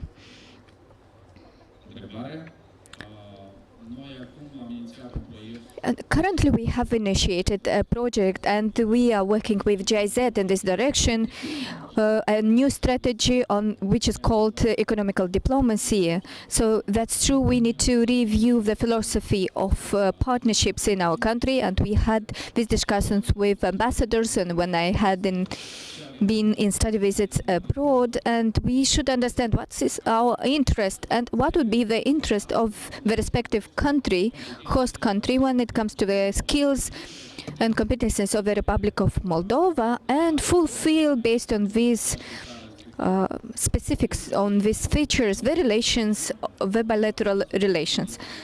So in most of the cases, the ambassadors know about the wheat, the wine, apples, and much less about those performance products in electronic as a sector like smart metering, for example, or all the electronical equipment for the trolleybuses, for autobuses. And this company is already exporting to 120 cities of the world. And these types of things should be operationalized correctly together with the embassies and respectively to inform correctly the ambassadors about the directions of work when it comes to economy with each of the countries. At the same time, we are facing altogether a reduced number of human resources. And we are working in this direction as well. We are working on a reform on salaries. We have some economical attaches, but we need to review the way they are placed, depending on the analysis that we will conduct together with the foreign partners, and we will establish the focuses and work directions, and then we will adapt to the entire configuration of economical interest at the regional level. Thank you very much. I think that there are other intentions for some other questions, but we'll leave them for Q&A session. If talking from the moving from the central authorities, going to the level of specific of Gagauzia, so I'll invite Mrs. Kovrik to speak about the specific conditions or specific support that is offered to the investors in Gagauzia region. Thank you. Good afternoon. Today we are talking about the transformation of economy in the modern world, and I'm going to talk about the transformation of the economy in our autonomy, how we work, how we transform, how we are going along the lines of modern development, and what transformations and changes we are offering at the level of our region. Talking about transformation, is it possible to put down my presentation? Thank you. Today we understand that the world is changing very fast today, and we do understand that we have to be in line with the modern development. There are different models of economy. We see transformation of whole ecosystems, and there is no unique system. And every region, every country have their own approaches to transformation, their own approaches and ways of transformation. If we're talking about the Gagauz region, thanks to its autonomous and territorial status, we have the opportunity to develop our own projects, programs, strategies, develop our own priority sectors, and today regional authorities have made a decision that the priority sectors to be developed in our region will be digitalization and industrialization. If you're talking about industrialization, please note that this is the sector that is creating highly paid and stable jobs. This is the sector that is creating, like digitalization, these are the sectors that create stable jobs with high value added products, which is of great value for us today and which we are promoting here currently at the regional and national level. Talking about industrialization, we have particular experience in this area. Yes, we are working with companies, attracting foreign investors, and today we already are having Fujikura company working with us, and its director is today with us. This is the company that came into the region. This is the company that opened hundreds of job places, a company that is in development and that creates favorable conditions for work and life in our region, and that is going to only grow its potential here. We are sure of that. And talking about the industrial sector, just recently we opened the boiler company. This is a company that is working in medical equipment area, and this company has localized its production here in the region. This is mostly textile, sewing production, but we are also attracting electronic equipment production here in the region, and they're going to become residents of our free economic zone, and we are supporting them in that, and we have created about 50 job places up until now, and we are going to create even more here in Gagauzia. Apart from that, a very positive example is a company of a young engineer from Germany who we first met 2 years ago at this forum.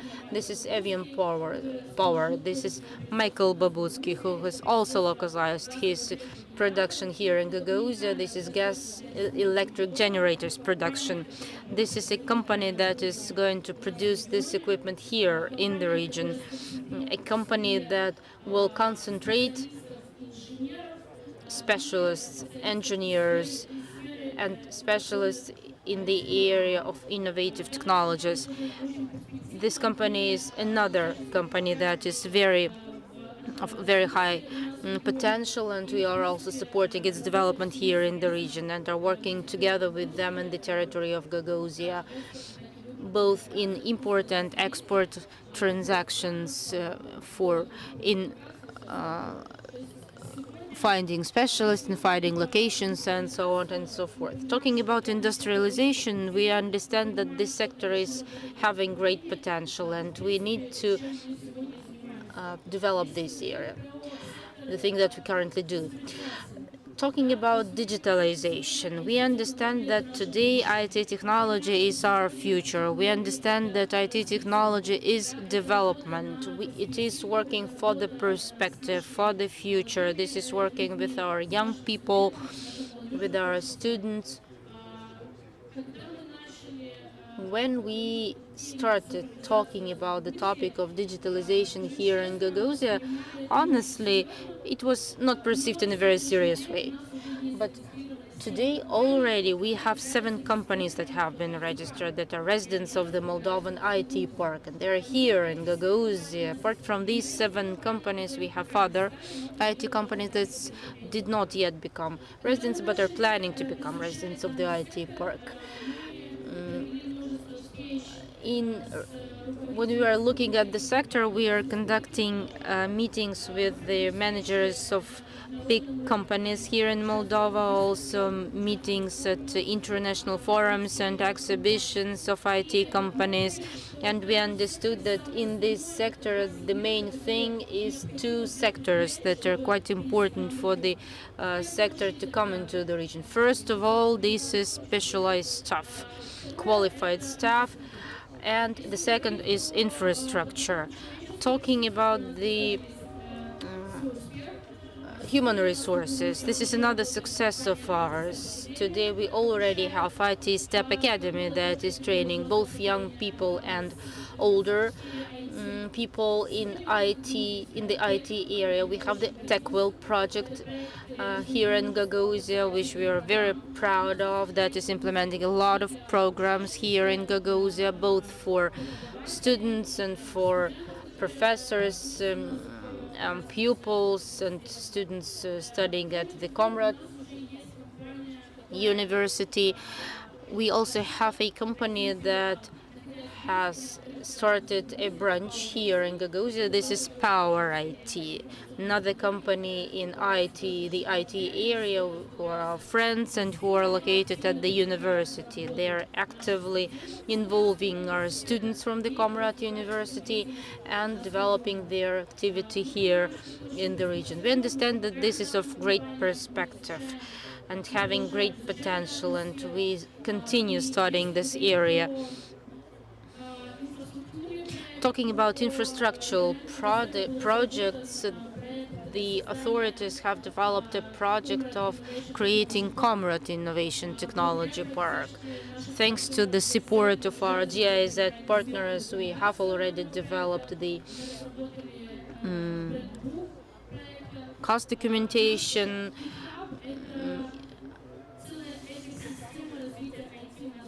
This is a whole system of IT development in Gagauzia. This is 8,000 square meters where IT companies are going to develop, where we will have training centers, we will have co-working spaces, open spaces, R&D, labs, and of course premises for companies that will ensure jobs to the people, to specialists who are going to get training in this area.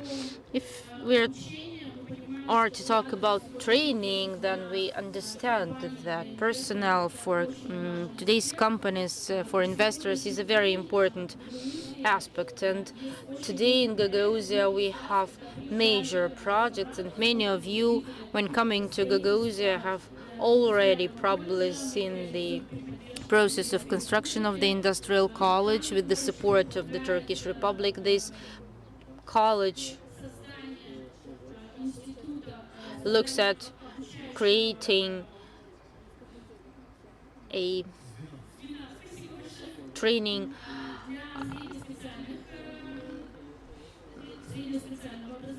chain component. So children who finalize their 9th year at school will have a possibility to develop their knowledge, to get deeper into it, electrical engineering, equipment. And when we were developing this project together with our partners, we in fact conducted a major analysis of the demand for these specialists in not only in Moldova but in Gagauzia particularly. And this is about development of engineers and IT technology here in Gagauzia. Apart from that, in the region we have programs that were developed by regional authorities that are being successfully implemented, and we are supporting our students studying at the Technical University of Moldova. Currently, there are 354 our students studying there, and part of them going from the grant program from our regional authorities, meaning that our students are studying at the university, getting scholarship, and then they return to the region to live here, to work here. This is our future. This is our perspective. And we understand that today we are creating favorable conditions for them to stay in the region and create their families and get localized here in Gagauzia. Apart from the technical university, we have other support programs for students, meaning we are not only talking about IT area. We are also supporting students from pedagogical area of specialization, and we are also paying scholarships to medical students, those who are studying at the medical university. In fact, these projects are aimed at supporting our young people, attracting young people in the region, creating conditions for our young people for them to work, not only be here, because we understand that in order to attract a young person, we need to create conditions for them. We are working on these conditions and trying to support them to the maximum extent possible. I can't help mentioning also the program Prima Casa that we have here in Gagauzia, and very many young families use this program.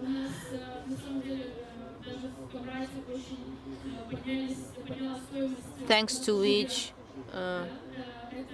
because here in Gagauzia we have an increase in the prices for real estate, and the cost of apartments sometimes gets up to the prices, similar prices in the capital of the country. This is another potential. If we are talking about opportunities for investors, about the priorities that we have today in the region, I can't help mentioning about the free economic zones. These are the forums, the platforms that are created for investors, for companies who are ready to come to the region and into the country as a whole. Today in Gagauzia, we are actively developing the free economic zone Vulcanești. We have 2 sub-zones in Comrat and in Chădărlunga. And today in the region, we also have an opportunity of additional financing for the development of these areas. And with the support of our GIZ partners, we have already developed master plans for all these sub-zones. And for all companies that are ready to come here, we have already prepared all the necessary documentation, meaning that we decrease the time that is needed to implement these projects. all the communication infrastructure has always been set up, again, thanks to the financing from the regional budget. And today in this platform, it's a great potential to localize production in our region, and we are planning to develop it further on. As to investment opportunities that we have in Gagauzia, in fact, this is a very important fact. These are the programs, the laws that we have developed in the region. First of all, this is the investment subsidies. We have a loan investments effective here in Gagauzia for companies activating here. They have an opportunity to invest up to 30% of the capital investment amount. The maximum subsidy is about up to 5 million leis, and this subsidy the company can get it after a couple of stages upon implementing their investment project. This is comes from the regional budget, and every company that gets the investor status, investing more than 5 million leis, can get this support from the regional authority. Apart from that, we have subsidies for job creation. If a company creates up to 20 jobs, every company, industrial company, has an opportunity to subsidize these jobs in the amount of up to 20,000 leis. So these subsidies come in stages in a term of 2 years. But we already have companies who have used these subsidies, who are actively working and creating jobs here in the region. Apart from that, in addition to the national subsidies in the agricultural area, we in the region have also subsidy programs for these companies. We have a number of measures that are being subsidized, and these subsidies also go from the regional budget, come from there. And this is a great support to our agrarian sector. Here I'd like to note that in this law we also have subsidies for the processing industry.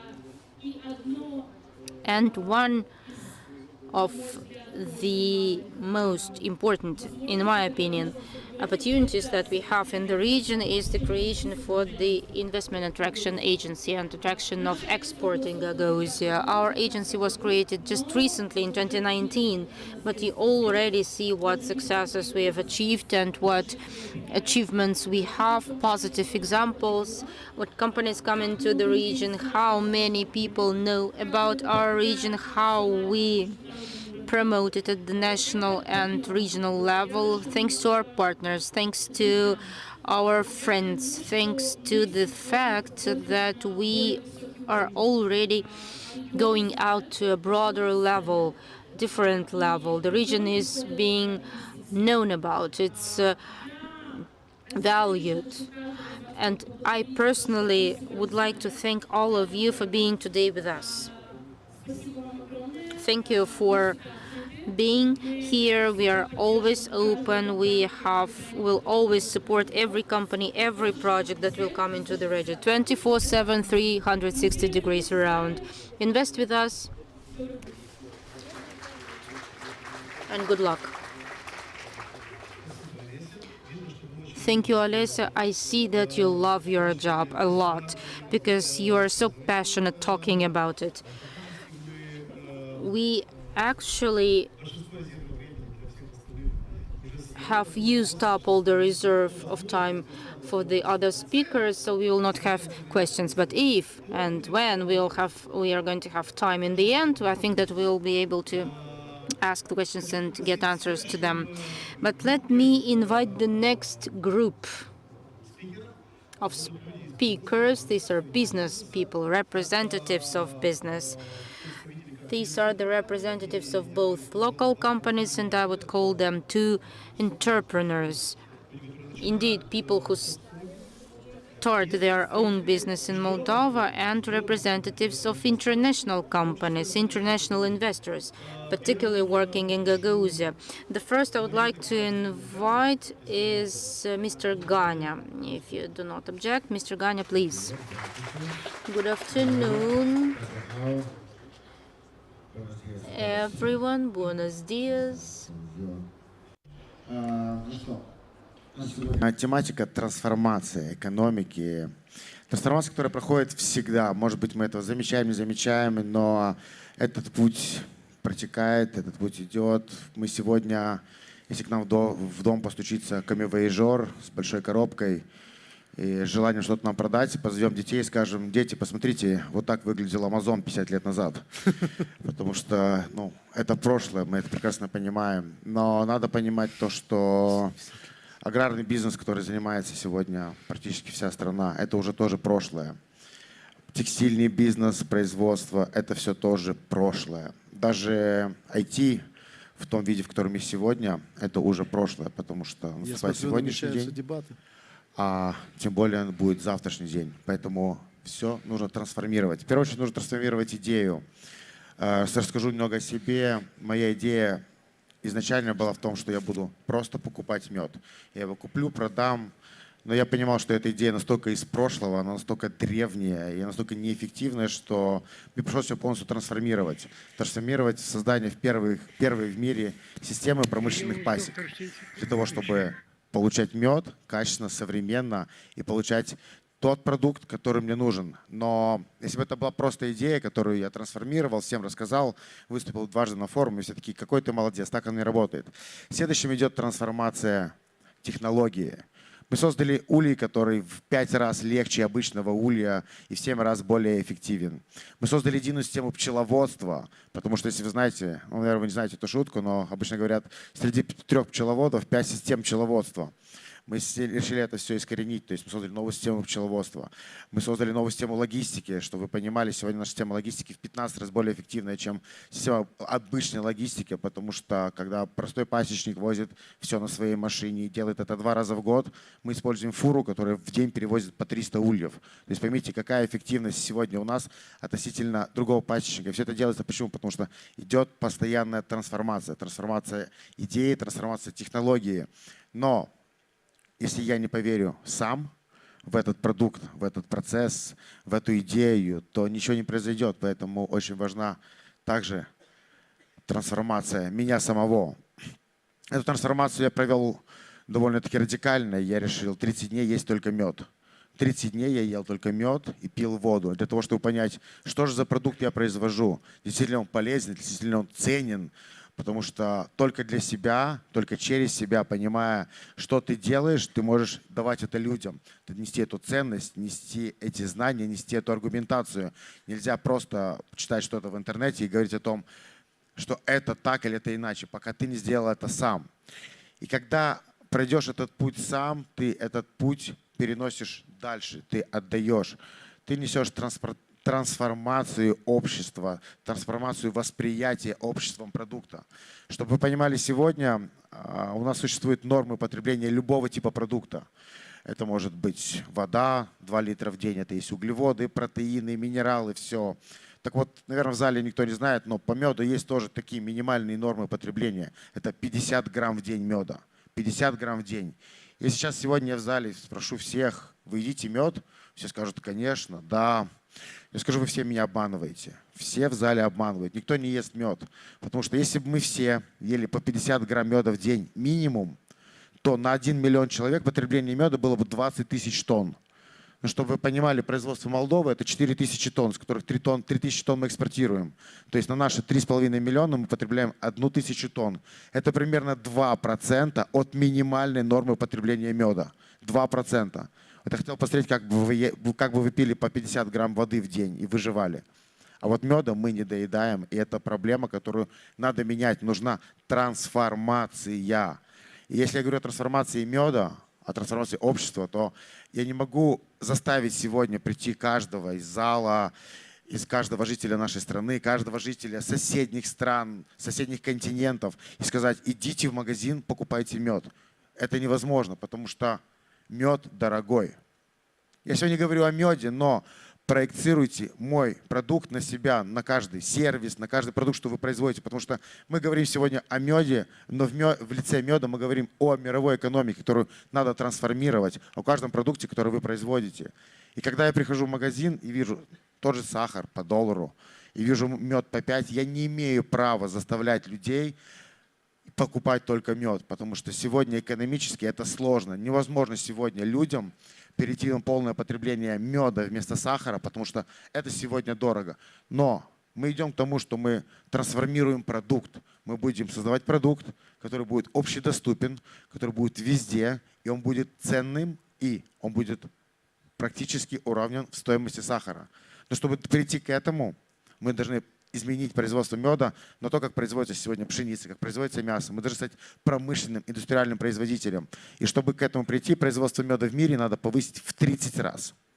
В 30 раз надо поднять производство одного продукта для того, чтобы он стал доступным. Чтобы он встал на полку с такими продуктами, как молоко, как вода, как масло, как мясо. У нас сегодня этого нет, но это надо сделать. Я понимаю, что нужна трансформация продукта, который произвожу я, и целой индустрии. И когда мы придем ко всему этому, мы будем трансформировать будущее.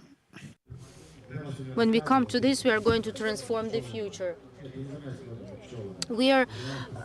I'm not doing transformation of bees or honey. No, this is about transformation in general. We already at our beehives have a very small transformer, a very small sensor that allows us knowing how the beehive produces, how much it produces. This is full statistics about the process around the apiary, and we are already represented in 60 countries. We are doing this analytics, and we understand where we have to put more pressure and where we have to decrease this pressure. We created a crypto coin based on bee optimization. We are transforming our whole system on blockchain to become all our process absolutely transparent, so that you could scan the QR code on this bottle of honey, and you could know when it was produced, when it was taken to the shop, and you will have full information. You will be fully involved in the project, and all that will give an opportunity of what? Of full transformation of a whole industry. I'm talking about honey today, right? But there are people who are doing meat, who are doing grain, who are doing textiles, who are doing IT. All that requires transformation, constant transformation. In some places less, in some places more, but all that will bring us to a full transformation of the whole economy. Because today, if we are doing it independently, all for ourselves only, will not achieve anything. We are talking about progress that we need, and the results will be only possible in a common joint transformation of the whole economy. Thank you.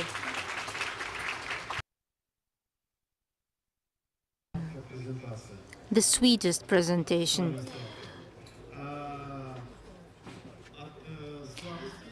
From Swedes.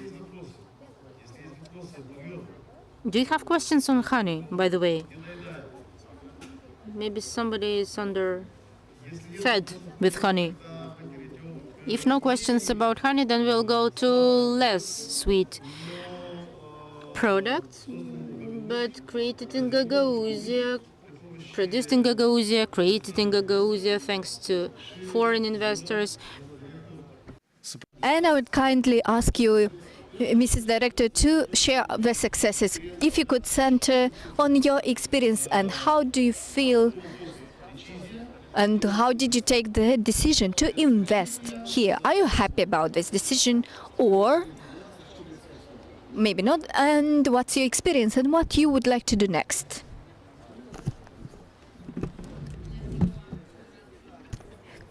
Good afternoon, dear participants. I'm so happy to participate as an invitee in this forum, and it's not the first time I'm taking part in it. I would like to congratulate the organizers of this forum for having transformed this forum into a successful event, a platform where investors are informed about the advantages existing in Gagauzia, and trying to attract more investors in the region.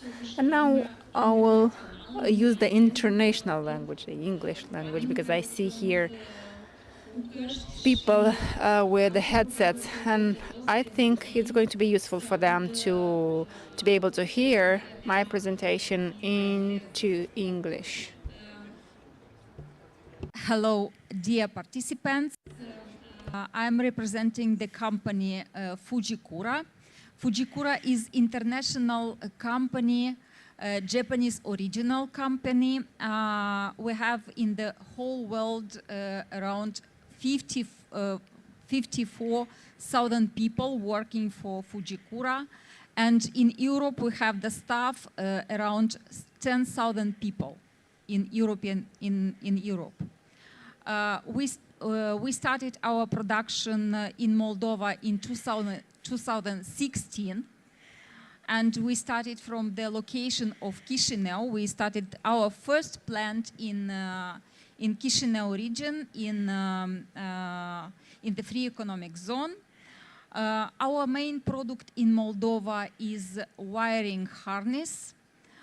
Maybe it's not so sweet like the honey, but it's also strategical product for the automotive sector of European Union, because all the products that we are making here in Moldova, we are shipping to the European Union. So we started the first plant in Chisinau in 2016, and it was something like a test for Moldova, how we will work, how we will be capable to act in this country. And in 1 year of the experience in Chisinau, we decided to extend our project. So it was successful in Chisinau, and we decided to find another region to place the new plant in Moldova. So we extended to Comrat in 2017, and we are, I want to say that the company is happy to work in Moldova, and we have good results working in Moldova. Actually, we have 1,500 people working between these two plants in Chisinau and Comrat. As the topic of the forum is about the changes in the economy and how the companies are working and how they are dealing with these changes, I will go probably to this topic. You know, because most of you, of the people that are present here, they are from the business people. And you know that the last years, the biggest changes that we saw in the economy, this is the fact that everything is accelerating. Yeah, with these new technologies that are rising, these new technologies are pushing new technologies, and in such case, there is always the tendency of the acceleration. And this circle that all managers are doing in their companies, this is plan, act, check, and correct, and then the other circle, that plan, check. This is very fast now. Probably in your companies, this is the same, that you are making the budgets not every year. Now you are making the budgets one time per month. Yeah, and you are replanning and acting and etc. In this case, the very important role is the role of the authorities of the country, the government, the local authorities, because in this circle of plan, act, check and etc., you have also to have the frame, the legal frame, also the society prepared for these changes. Also, you have to have the right people with the right background. You have to have prepared people in the country environment in order to be successful in this very fast changing environment. And I want to see that, Moldova, being a small country and having its disadvantages like a small country, they transformed this being in the small country, having the advantage of the small country, because the business environment have a very good access to the level of the government, prime minister, the ministers, and when you need the support for some changes in the legislation, for some support because of some problems are happening. For example, this year of COVID, 2021, 2020, that we suffer a lot of these circumstances, or when we started to suffer because of the war circumstances, this quick access to the government and to the local authorities is making us to be very flexible and very fast in changes that we need. It is a good connection between the business environment with the local companies in order to improve the business climate. And here we have also other organizations like GIZ and European Business Association that are nearby the companies, and they are somehow making this connection to the government better in order to support the companies, the local companies, to the local administrations, to the central administration, in order to solve very fast the problems that you may have in such situations. So during these 2 years, 2020, 2021, and also actual year, it was a very difficult period of time with the restrictions of COVID, with the closing of the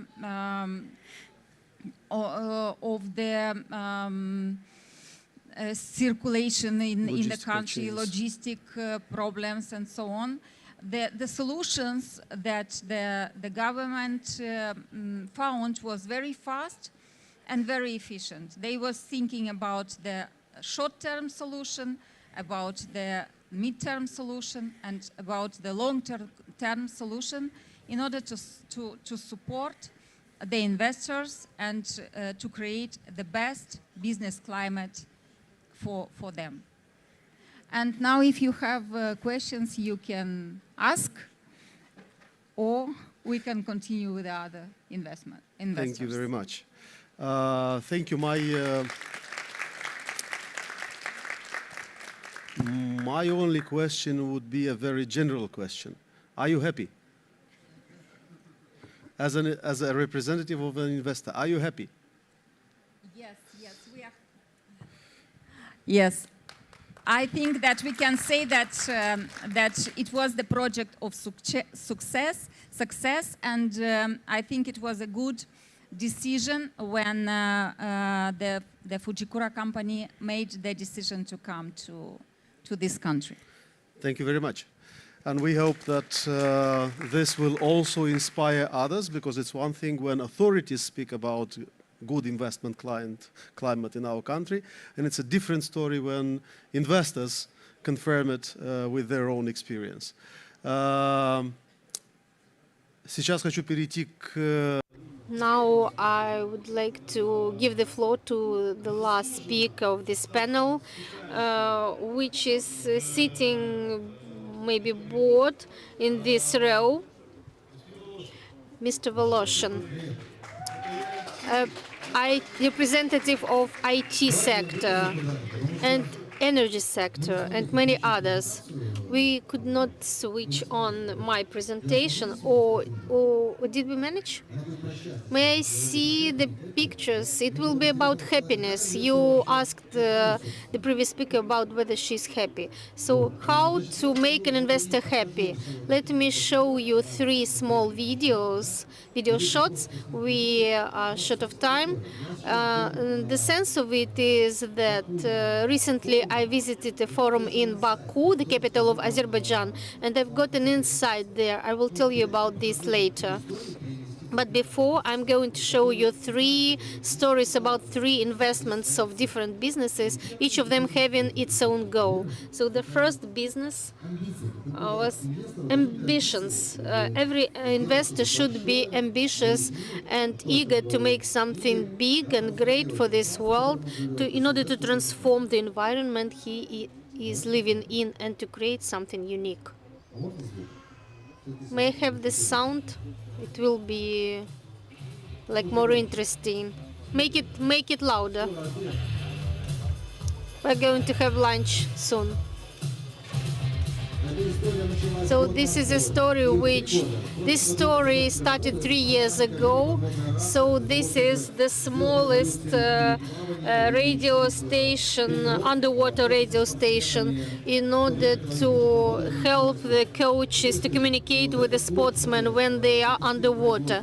So this year we launched the production in China. We produced several series, and now we are selling this device all around the world successfully.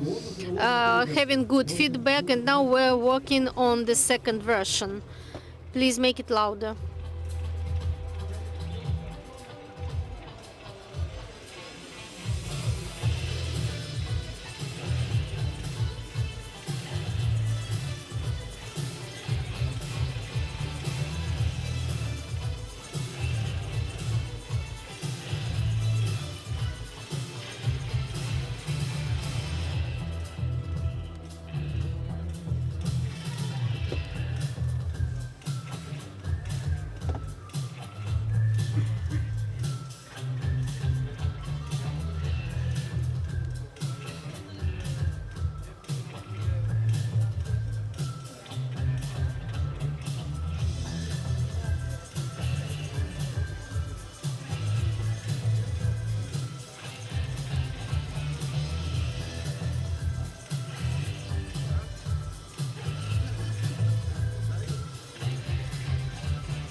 Thank you. So this is a small Moldovan device which conquers the whole world. Investor is happy, we're earning money, but we would like to do something more for the country we live in. And the second video is, before showing it, I would like to call for our investors, entrepreneurs, and business angels that invest money. I call you to invest into energy sector. If you want to live in this country and see your children living here, we should make our country independent on our monstrous neighbors without dictating us the conditions, how to live and where to allocate money. But that is why I call you for invest into solar stations, into wind energy, in order to make our country be sustainable. And this year, due to the team of Irina and Natalia being welcomed by as investors into Gagauzia, we launch a megawatt solar park, which soon will start to bring income not only to investors but to the region in form of taxes, and will contribute to the development of this region.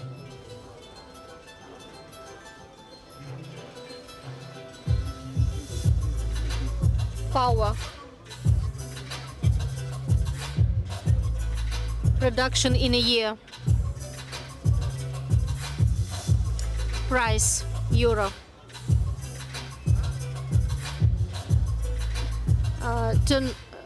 Turnover term.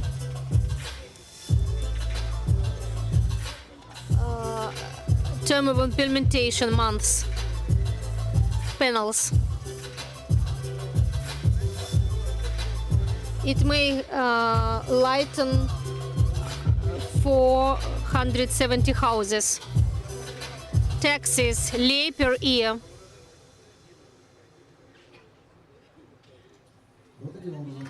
So this is how it looks like.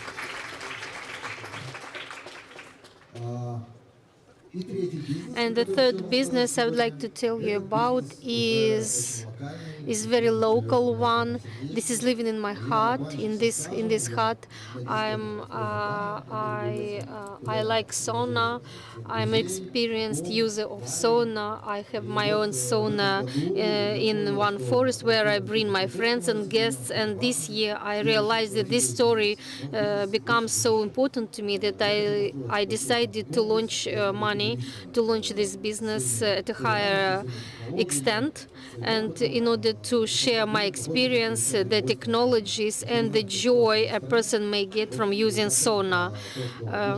It's also about transforming the environment you live in. We have now a sad story about sauna, which is associated with vodka and girls. A few spa rooms, but compared to other parts of the world, we have not enough saunas. So I'm going to develop this theme.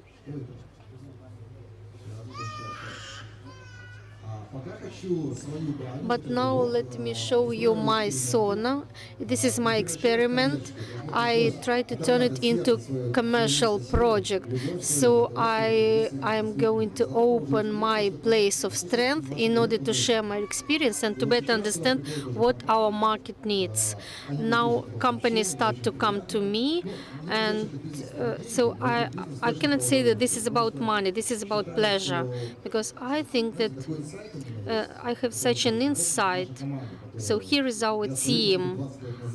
It's like me 20 years ago. Now our company is Simples is big company. This team is smaller one. It's like the very beginning.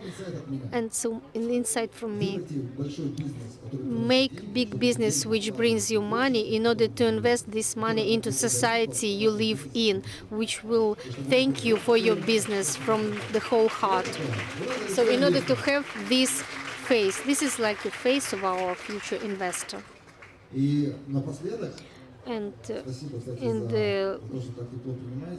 at last, thank you for your warm welcome. I have a surprise for Irina. Probably she left us for some time, but let me show it to you, because you also may be interested. You remember that I just came from a forum from Azerbaijan, Baku. Dear participants of Investment Forum, dear Ms. Bashkan, let me greet you and congratulate you on this forum. Unfortunately, I'm not physically in Moldova. Now I'm in Azerbaijan, where we're waiting to be visited by the Prime Minister of Moldova. But let me wish you a successful forum, and businessmen from Azerbaijan are successfully working in Gagauzia. You have all the necessary conditions for investments. We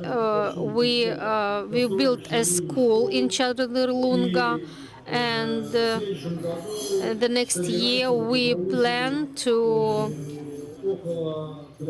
together in Gagauzia about 20 businessmen.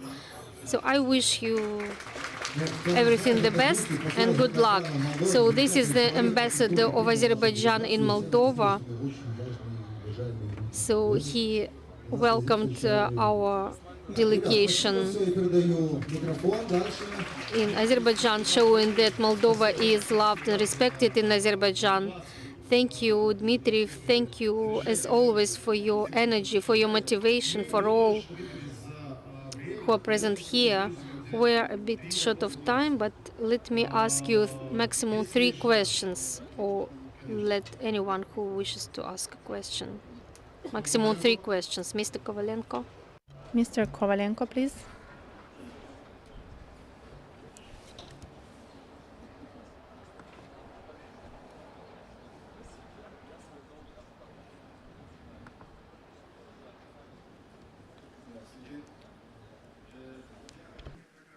Мой друг Виктор Парликов заранее меня не пригласил, чтобы подготовиться и выступить так красочно, как Дмитрий. Но в этой сумке у меня есть технология, которая позволяет генерировать электрическую энергию, горячую воду и холод круглый год, зимой и летом, ночью и днем. Так что, кто заинтересован, ласкаво просим. На правах рекламы, я понял. Вопросов нет, я понял. Если есть вопросы, да, Ксентентребери? Да, Ворог.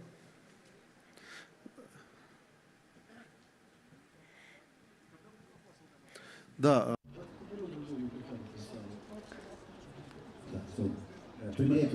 Karaman. Caucasian Mayor's Office, Victor Karaman is my name. A question to Mr. Tsurkanu. Originally, Mr. Gaburic said that we need to transform the world. We shouldn't buy 3 planes. We need to invest those $400 million into waste management. And through the prism of transformation, I have a very simple question. And this concerns lots of mayors. And my question is, when are we going to get rid of the paper in the city halls, in the mayor's offices? Because, well, the money is money.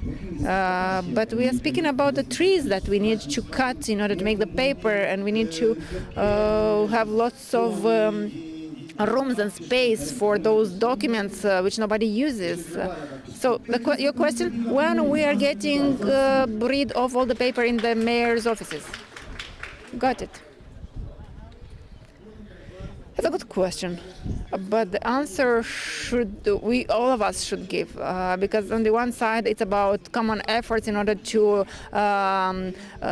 increase the technology, digitization of the mayors, and together with the local authorities Congress, we have founded the foundation for the local public authorities for access of the employees to data, to the cadastre and other data.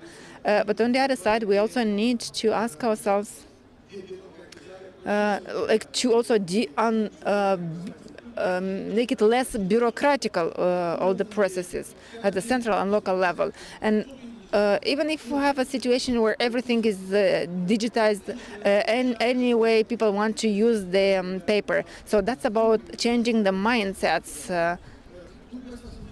And this happens because of 2 reasons. First, people don't necessarily understand what are other solutions than just using the paper and transferring it from one room to another. And secondly, even those who know how to do that, but they are not willing because they just want to keep the status quo that fits them. So that's where we need to act together in order to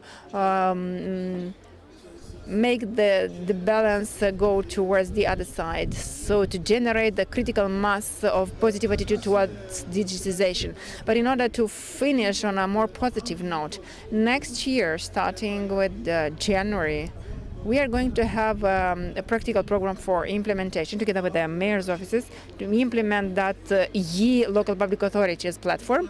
And I think during 1 year, it's quite sufficient time to get rid totally of the paper from the local public authorities. If we get rid of all the paper in the local authorities during 1 year, I think we'll be the happiest country. Mr. Minister, I'd like to add about that, because I have an anecdotic experience in the ministry, because at a certain point, an employee comes and says, you need to sign this order and transfer it to the archive. Well, the ministry just appeared now. What kind of archive? No, because you have to print it and send it to the archive. And I'm asking people who have been working there for many years. Yes, every year, out of the information system, we print all the documents and send them to the archive. And the archive selects it and transfers it for destruction. But I told him, are you kidding me? What are you doing here? So this transformation as the system of values and as humans, and here I would like to support what innovative entrepreneurs said. It's about transformation and continuous transformation, because there is a perception that we are going to have a reform or some transformation and that's all finished. We are going to have a good life, and we need, but that's not true. That's a historical thing. Like if you build something good, now you are going to live in the heaven. It's not like that. Transformation should be a continuous process, and we need to make it efficient, simple, and quick, both at the government level and at the entrepreneurial level. And I'm happy that entrepreneurs are ahead of us in that. And a small remark, yesterday we launched the innovation program. It's a pilot program, and we need to support it at the government level to support innovation in Moldova. We want to have a facility regime for research and development, because this has been abandoned in the past, and we need to rehabilitate it to bring added value in the country and to create new businesses as it happens now. And we have examples on this stage. And also for digitalization side, I'd like to mention that we have signed a support agreement with the World Bank, and we are going to implement it together with Mr. Turcanu on digitalization of authorizations, certifications. We have a lot of work to do, because we need to do the re-engineering of that process, and the e-governance agency has professionals for that, and we want to have more of them, because there's a lot of work to do with that. And that program was so good that even the socialists voted for it. So we are so happy for that we have full support of it. And with Mr. Turcan, we have lots of work to do to implement it. Thank you so much. A proposal. Then, okay, phrase it, please. Start the microphone. I will speak in Russian. Dear friends, it was very interesting to hear to listen to our speakers, Mr. Tsurkan, Minister of Economy, Mr. Ganya, Mr. Voloshin, Ms. Pelichu.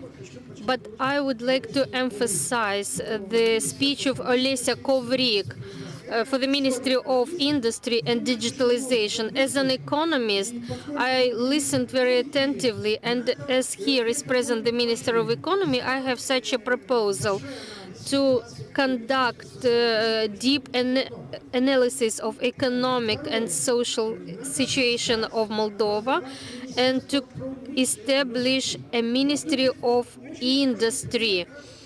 Here is a very good example of how Gagauzia is working. We have also belts, Kahul. A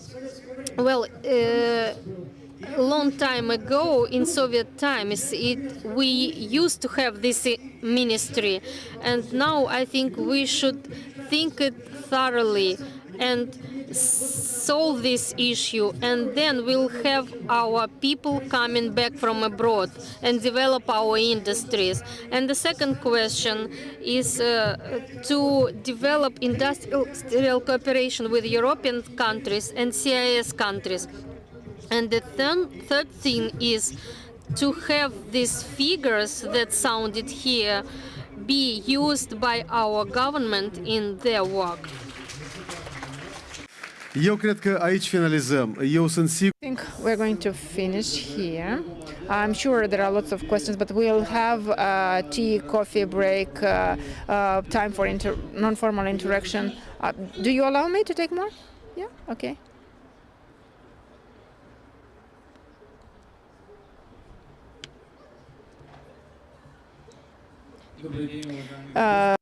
Hello, dear friends. Yes, dear investors.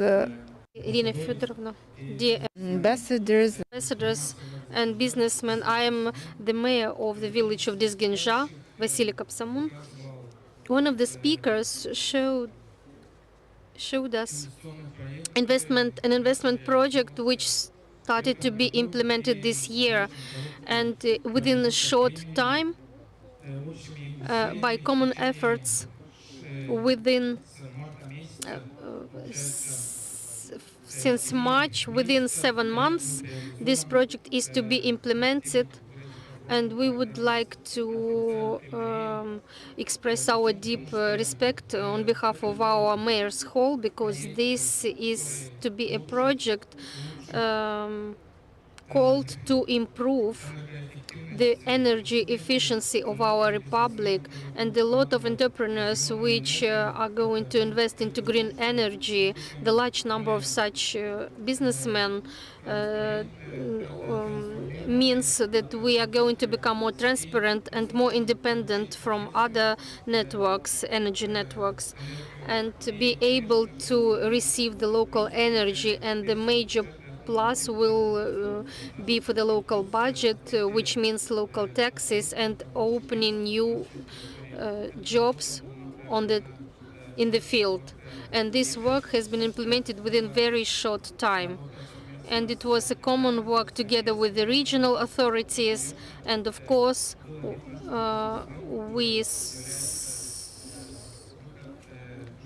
it was implemented by a businessman living in Moldova and interested in developing our local economy.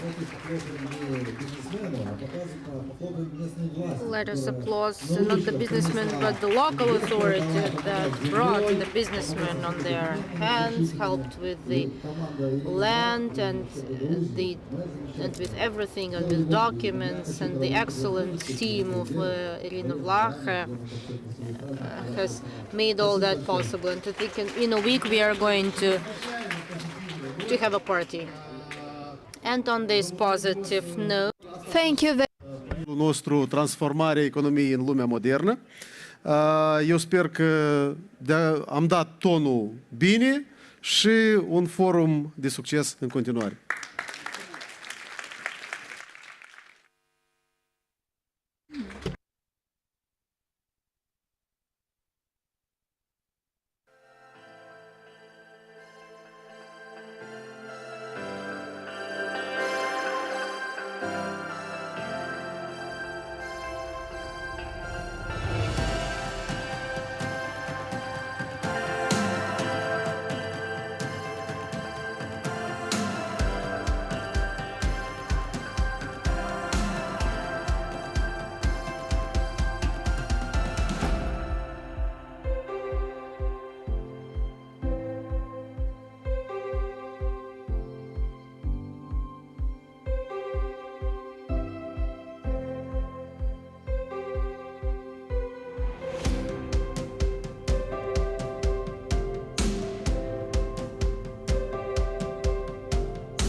Ladies and gentlemen, Section 2, Challenges and Opportunities for Exporters is starting. On the discussion panel is invited moderator Andrei Krigan, main partner of Gateway and Partners Company. Hello, comrade. Hello, dear participants. My name is Andrei Krigan, and today I'm glad to be the moderator of the next panel dedicated to the discussions of the challenges and opportunities for the exporters. In the first part of the day, we have discussed about the development through unity, about the way our economy is transforming at this specific moment, how it becomes modern. And today we are speaking also everything about the international commerce and especially export. And I kindly invite here the other speakers. I would invite the speakers of this panel, Mircea Pascăluță. Please applaud them. State Secretary for Transport of the Republic of Moldova. Hello. Anastasia Ungureanu, Head of Export Promotion Department of Investment Moldova. Hello. Sergei Bulgar, Export Promotion Specialist of Investment and Export Promotion Agency of Gagauzia. Alexandro Di Leonardo, Country Manager and Special Projects Lead at Indian Shipping Company. And Konstantin Vlach, CEO of City Logistics. Hello to everyone.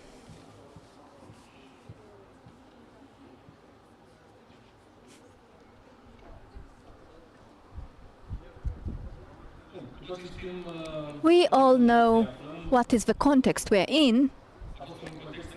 This is a context which we found out that there are crises much more serious than COVID-19, even more unexpected, with challenges that are even bigger. So starting February, we learned to adapt to them as well.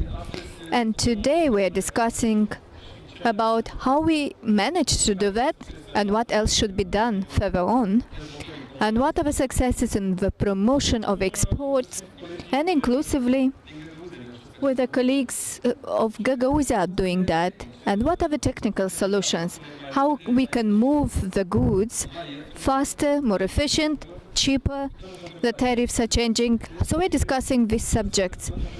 And I would like to offer the word to Mircea Pascăluță, State Secretary for Transportation and Infrastructure Development of the Republic of Moldova. Hello to all the participants of this forum.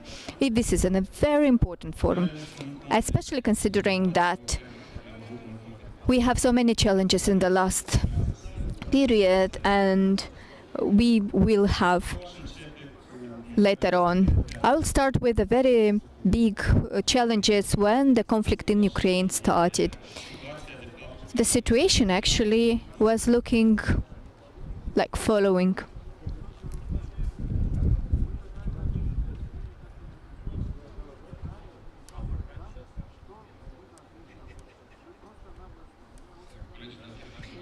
Just 1 second to get the presentation.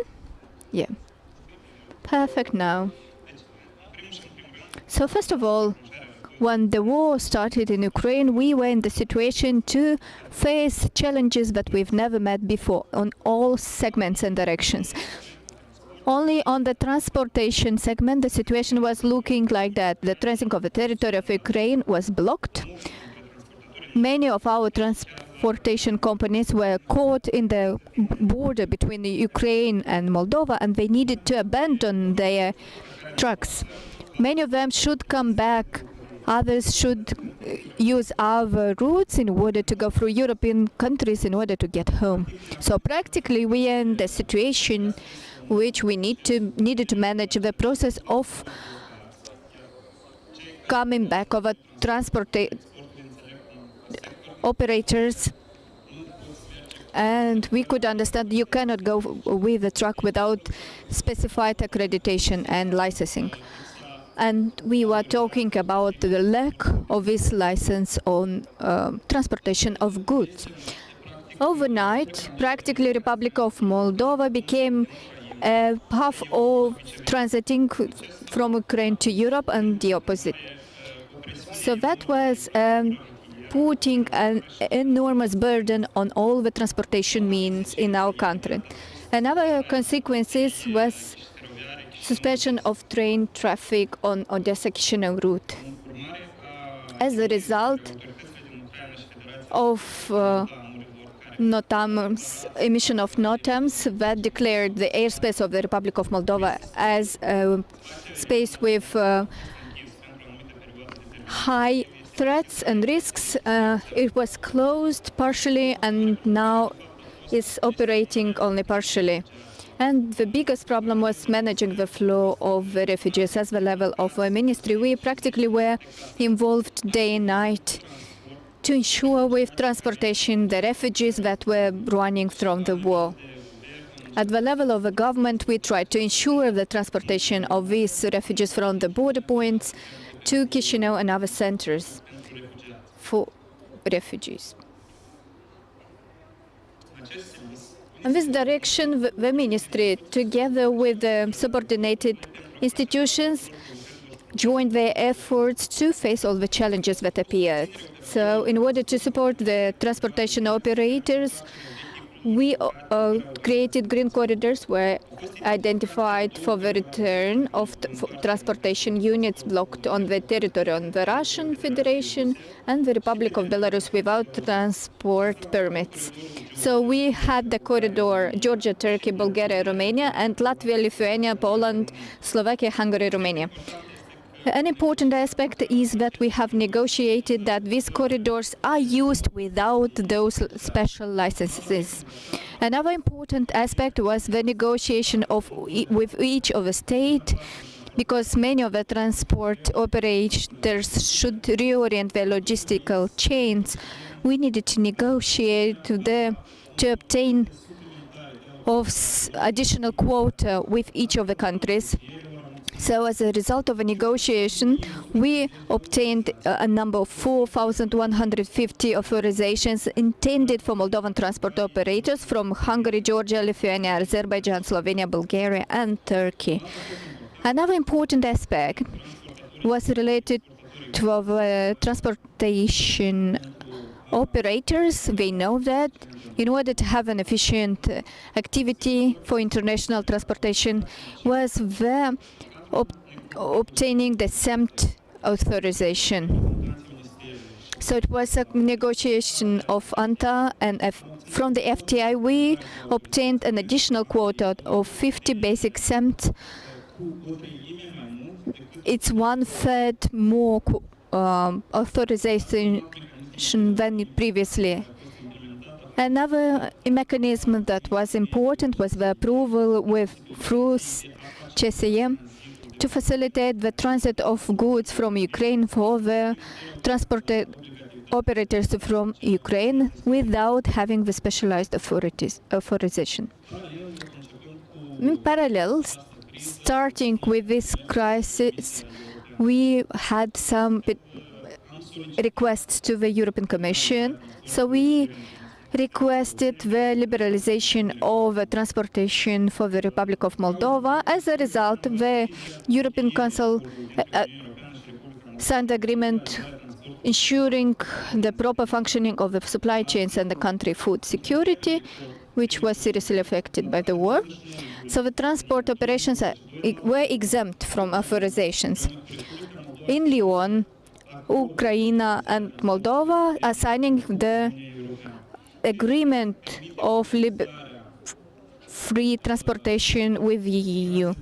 So that means the transiting and e-commerce relations without having this specific authorization for the transportation of the goods. What represents an important and significant step for our relations with the EU. Another important aspect was the negotiation part with Ukraine. We have obtained agreement on liberalization of transportation with the EU. Ukraine had one with the EU, we had one with the EU, but we had an exchange of authorizations between Moldova and Ukraine. As a result, the Commission Ukraine-Moldova, starting with 1st of September, liberalized the goods transportation at international level between Ukraine and Moldova. I want to specify that this aspect previously it was hard to negotiate. We were already for 5 years in negotiations.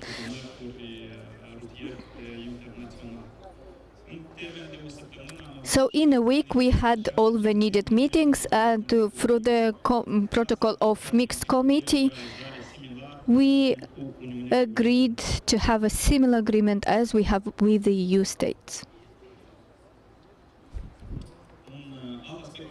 Another important aspect that I will bring to your attention is the fact that starting 2012 we have the Common Aviation Area Agreement between the EU states and the Republic of Moldova. So signing this agreement helped to create an aviation area in competition, free competition rules, and ensuring the security in the airspace.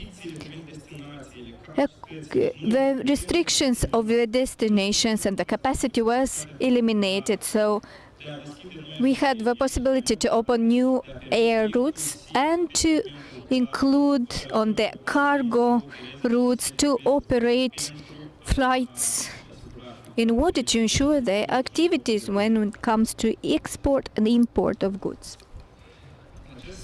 In this direction, and very important aspect, maybe you have heard it quite oftenly, that we have an agreement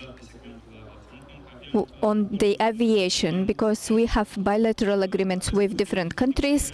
So it was a high request on the air transportation. An important aspect is to attract the low-cost air transport operators, but unfortunately the infrastructure of the airport, especially the Chisinau International Airport, are applying a type of taxes that are quite big according to the low-cost operators.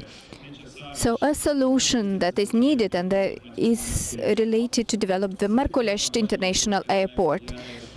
So there are advantages in Marculeshti. Here we're talking about the airport infrastructure and investments that are needed, that are not so big, to ensure the minimum capacities for the security and safety, and that will offer the possibility to operationalize this airport and attract low-cost companies. We need 5 million euro as a primary investment, and in 5 years this airport can be transformed into a logistical hub, inclusively the railway network.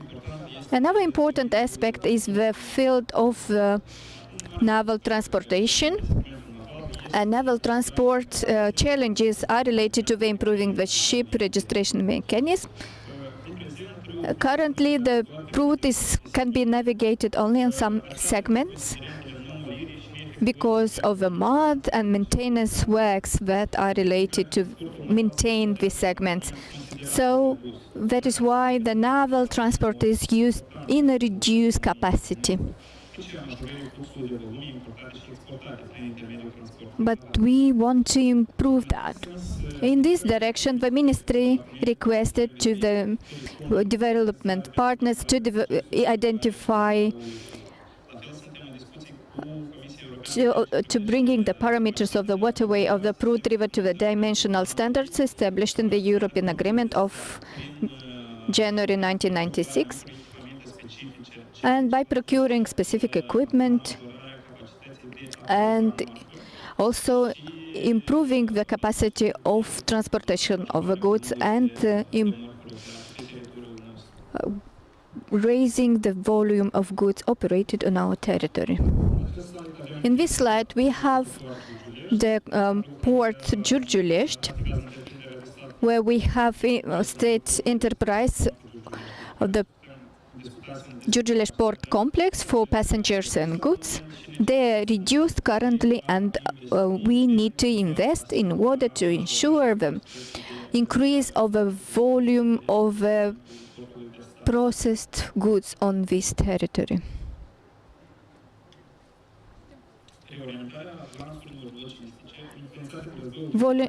Reorienting the logistical chains increased the volumes operated in Giurgiulești Port Complex.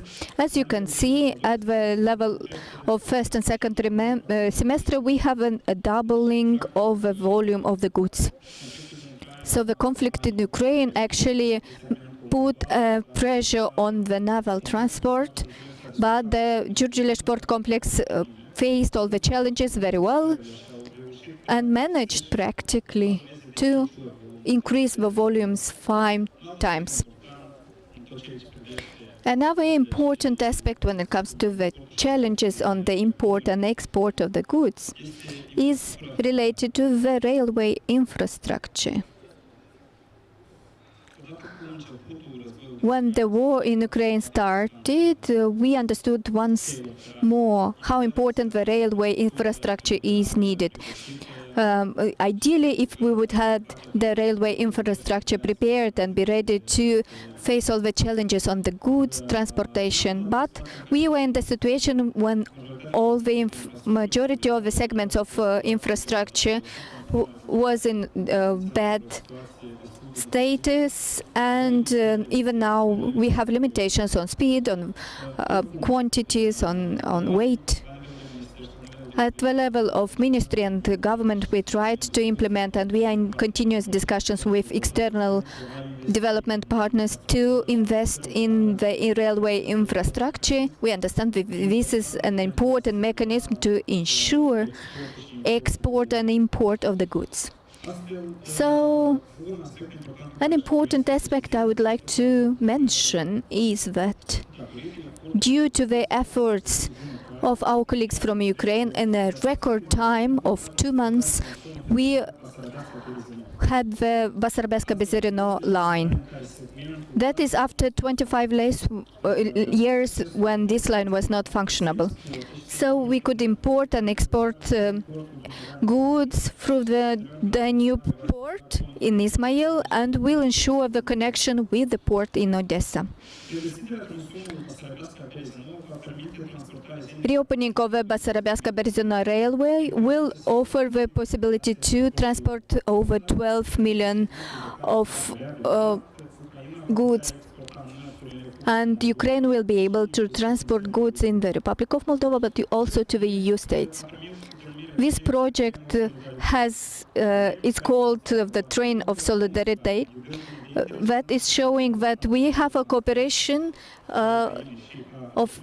based on interest of our states, and we can overcome any challenges and construct common ways to lead to the EU. So I would mention this is a great job done by the Ukrzaliznytsa and Moldovan Railway Company to rehabilitate 25 kilometers approximately of railway infrastructure. Another important aspect that is practically very important for our citizens from Comrat and Gagauzia, this is rehabilitation of the portion Bederca-Oșeni, Basarabeasca-Tulia, Giurgiulești. So launching of the works of rehabilitation of this route took place, and that happened due to the implementation and support of EU delegation to the Republic of Moldova, financed by EBRD and BE. And we are talking about the rehabilitation of this route, increases the capacity of the transport, reduction of duration, and creating optimal conditions to realize the processes that are operational when it comes to railway infrastructure. So we are talking that we will overcome the restrictions on the speed, that raising up to 90 kilometers per hour for the good trains, and via up to 120 kilometers per hour for the passengers trains. And here you may see the main routes and the agenda that we are interested in. So we have a very construction on Tigina-Giurgiulești route with the support and our development partners. We are in discussions to obtain some components of grant and loan components to rehabilitate the railway infrastructure. We're talking about separate segments that need investments, urgent investments, and as I mentioned, we have limitations on the speed on some portions or where the trains are circulating with 10-15 kilometers per hour, which is detrimental for any type of transportation operator. So we are looking for the rehabilitation of the railway infrastructure, and this will lead to decongestion of all the other types of transportation means. And we are talking about roads, because investments for the roads are really big as well. So we have a situation on the export of the goods. For 2022, we emphasize an important aspect, the fact that road transportation is decreasing. This is due to the fact that we are reorienting the logistics chains, and this allows and ensures and reorients and showed the importance of usage of railway transportation that offers the capacity of transportation of bigger volumes of goods. And we see an increase on the naval segment as well. What I have mentioned previously, the pressure that was put on the naval transportation was huge, but due to the implication and cooperation and efforts of the Giurgiulești port complex, we could manage all this burden, and we continue to use this segment a lot.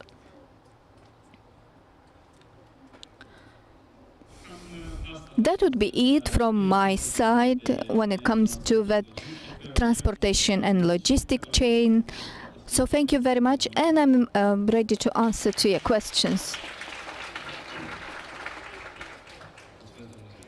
Thank you very much, State Secretary. I would like to ask you, considering the context we are in right now, and you showed the stats when it comes to road, naval and railway transportation. What are the chances that when the context changes and improves, we maintain the same intensity on the railway or road transportation? Because the roads are the same as our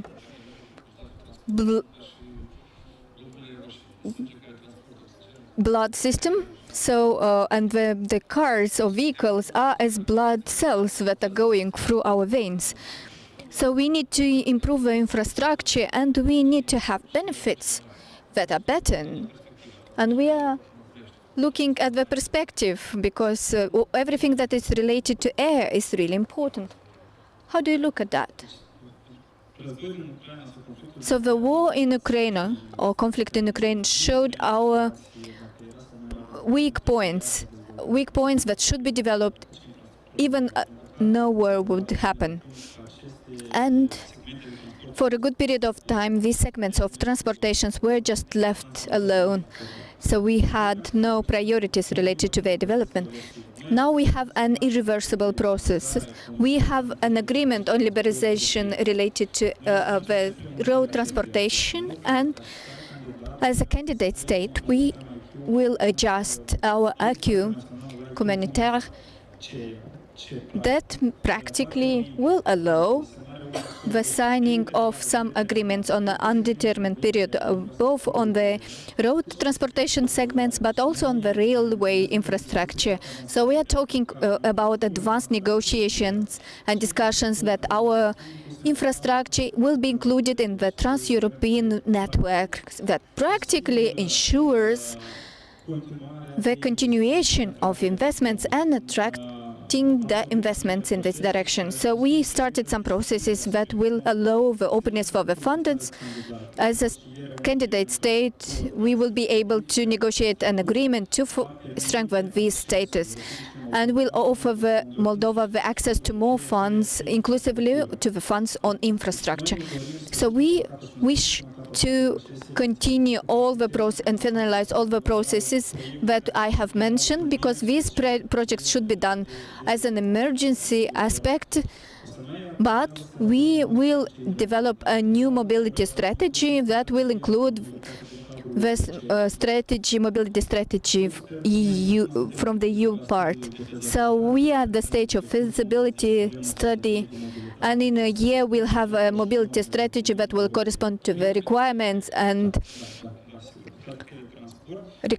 conditions of the EU. But the most important thing is that we have an openness from our foreign partners, that EU, US, and other donors, that showed their high interest for the rehabilitation of all segments of infrastructure related to transportation. And I'm sure that we started an irreversible process. Thank you very much, dear State Secretary. I have understood that you had a lot to do, and you have a lot to do in the ministry, and I hope you'll have resources, and I hope that the rhythm that you have started due to the war, all the things got much more concentrated. So wish you to maintain it and to continue with the development of the transportation infrastructure. So thank you very much, and slowly we are going further, because now we know how we are working on transportation. And this year the exports increased a lot. We could see that we can export fuel towards Ukraine. I don't know if we'll be able to maintain this trend, or even if we want that.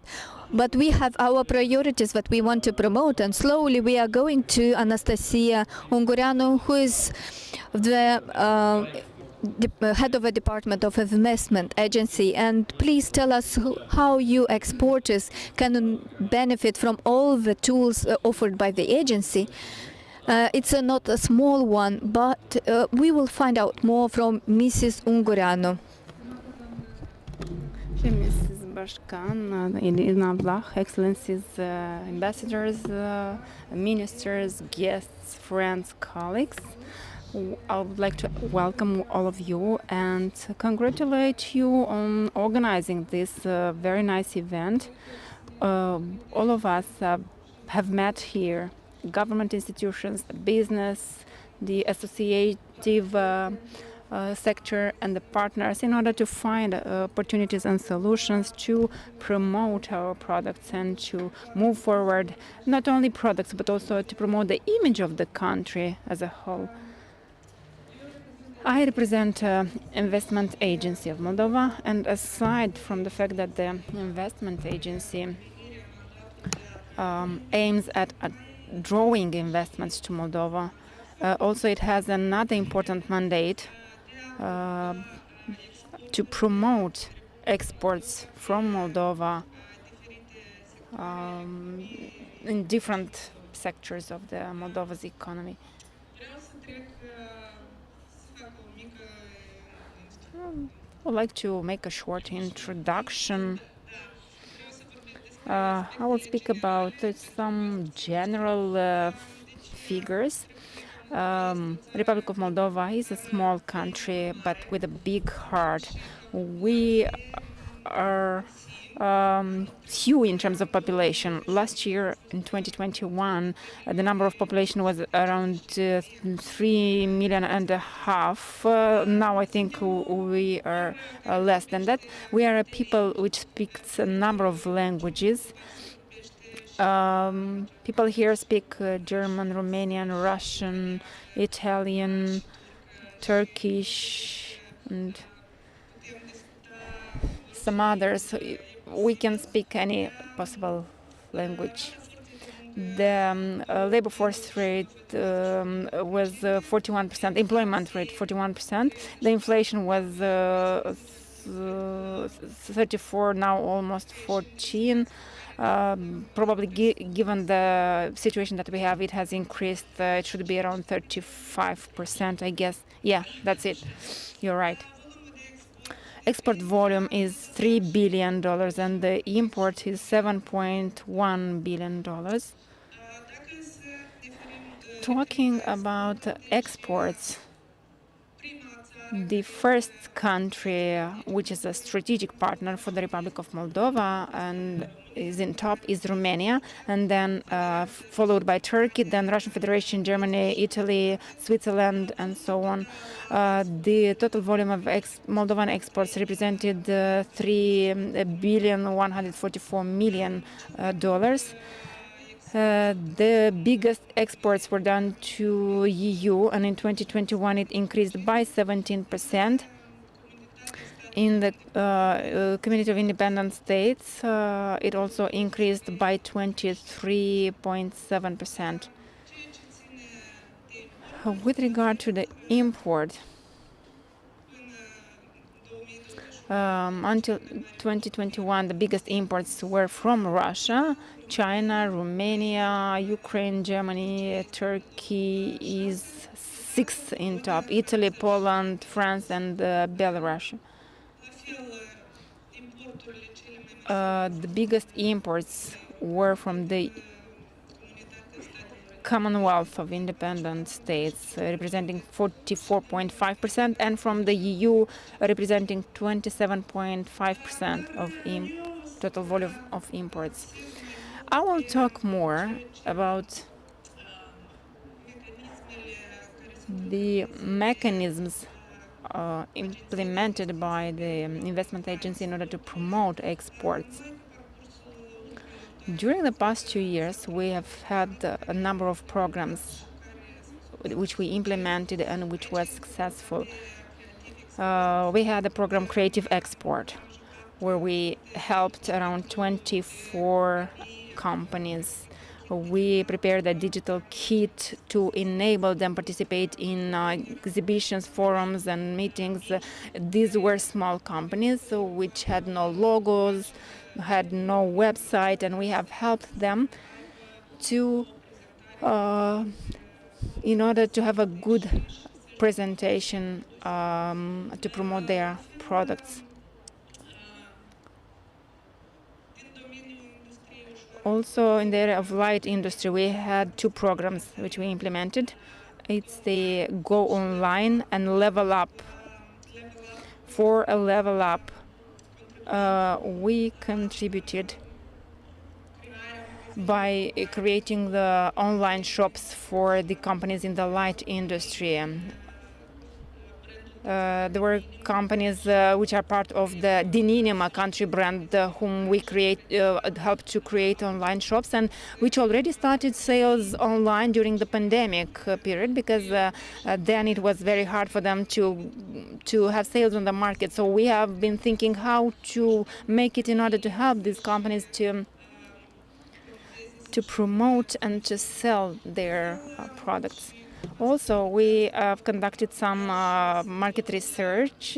We also studied the livestock sector. I will speak about that because it used to be a few studies were needed on the market, so we started with the local market to see what's the situation there. I mean, the production of milk and processing of milk, and then we had another research on livestock, specifically on meat production and processing. I will talk more about the export mission, export morning, and international trade shows, because these programs are very successful among the associations and the businesses. In the exhibition activity during the past 2 years, we had some hindrances related to the COVID pandemic, because this didn't allow us to go abroad. But anyway, we have had some success. We had more than 20 international trade shows where the government, through the investment agency, provides support to our producers and exporters who want to promote themselves on different markets.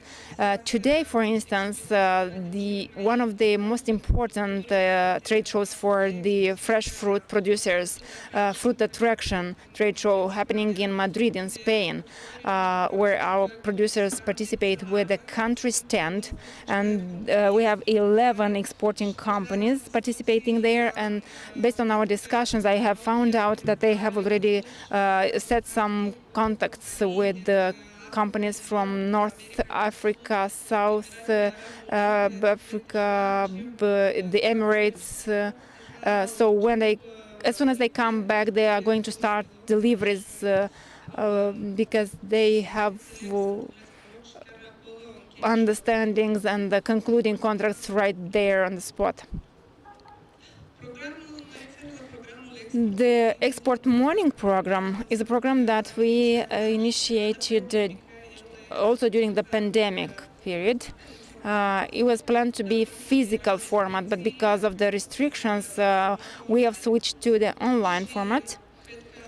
And I think it had a better impact, because this made it possible for a bigger number of viewers, listeners to see us. Also, we had involvement of ambassadors of different countries in Moldova and ambassadors of Moldova to the reference countries.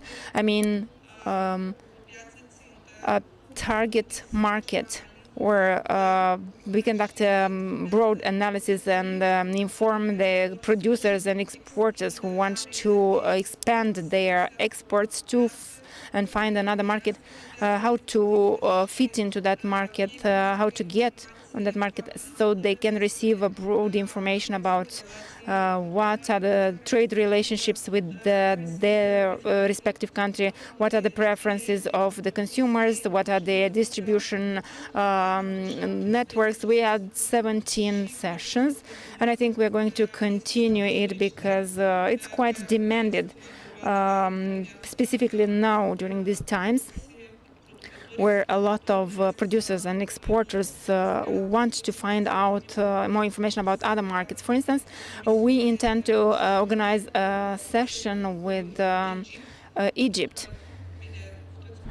All of us know that we now have negotiations, the free trade agreement, and our producers really want to get on that market.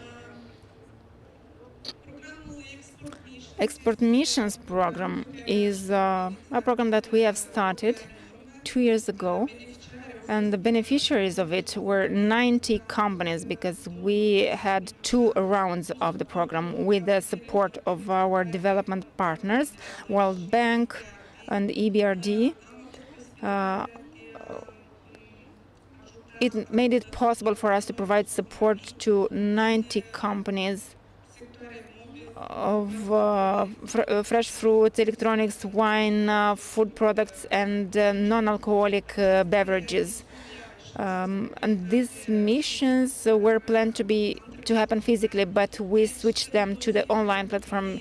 And for each company in this program, we selected potential buyers for these specific companies, and they were linked in order to have discussions and negotiate on conclusion of agreements.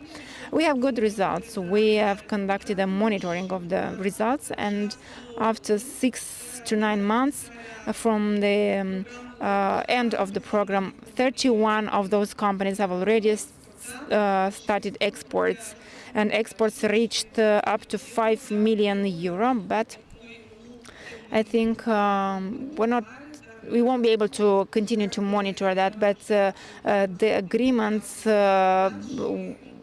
some agreements had to be concluded, some others were already concluded, and by the beginning of the new year, the figure might double.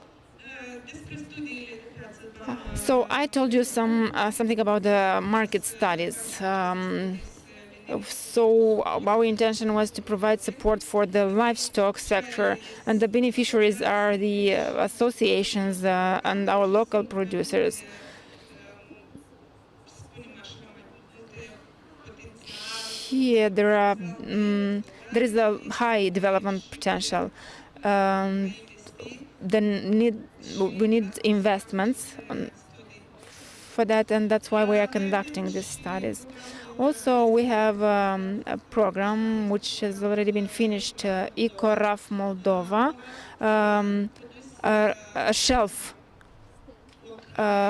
with bio products, ecological local products, which were exhibited in order to be promoted on the shelf. We had products of 17 companies. Around 11 companies were wine companies which displayed their best wines from protected geographical area.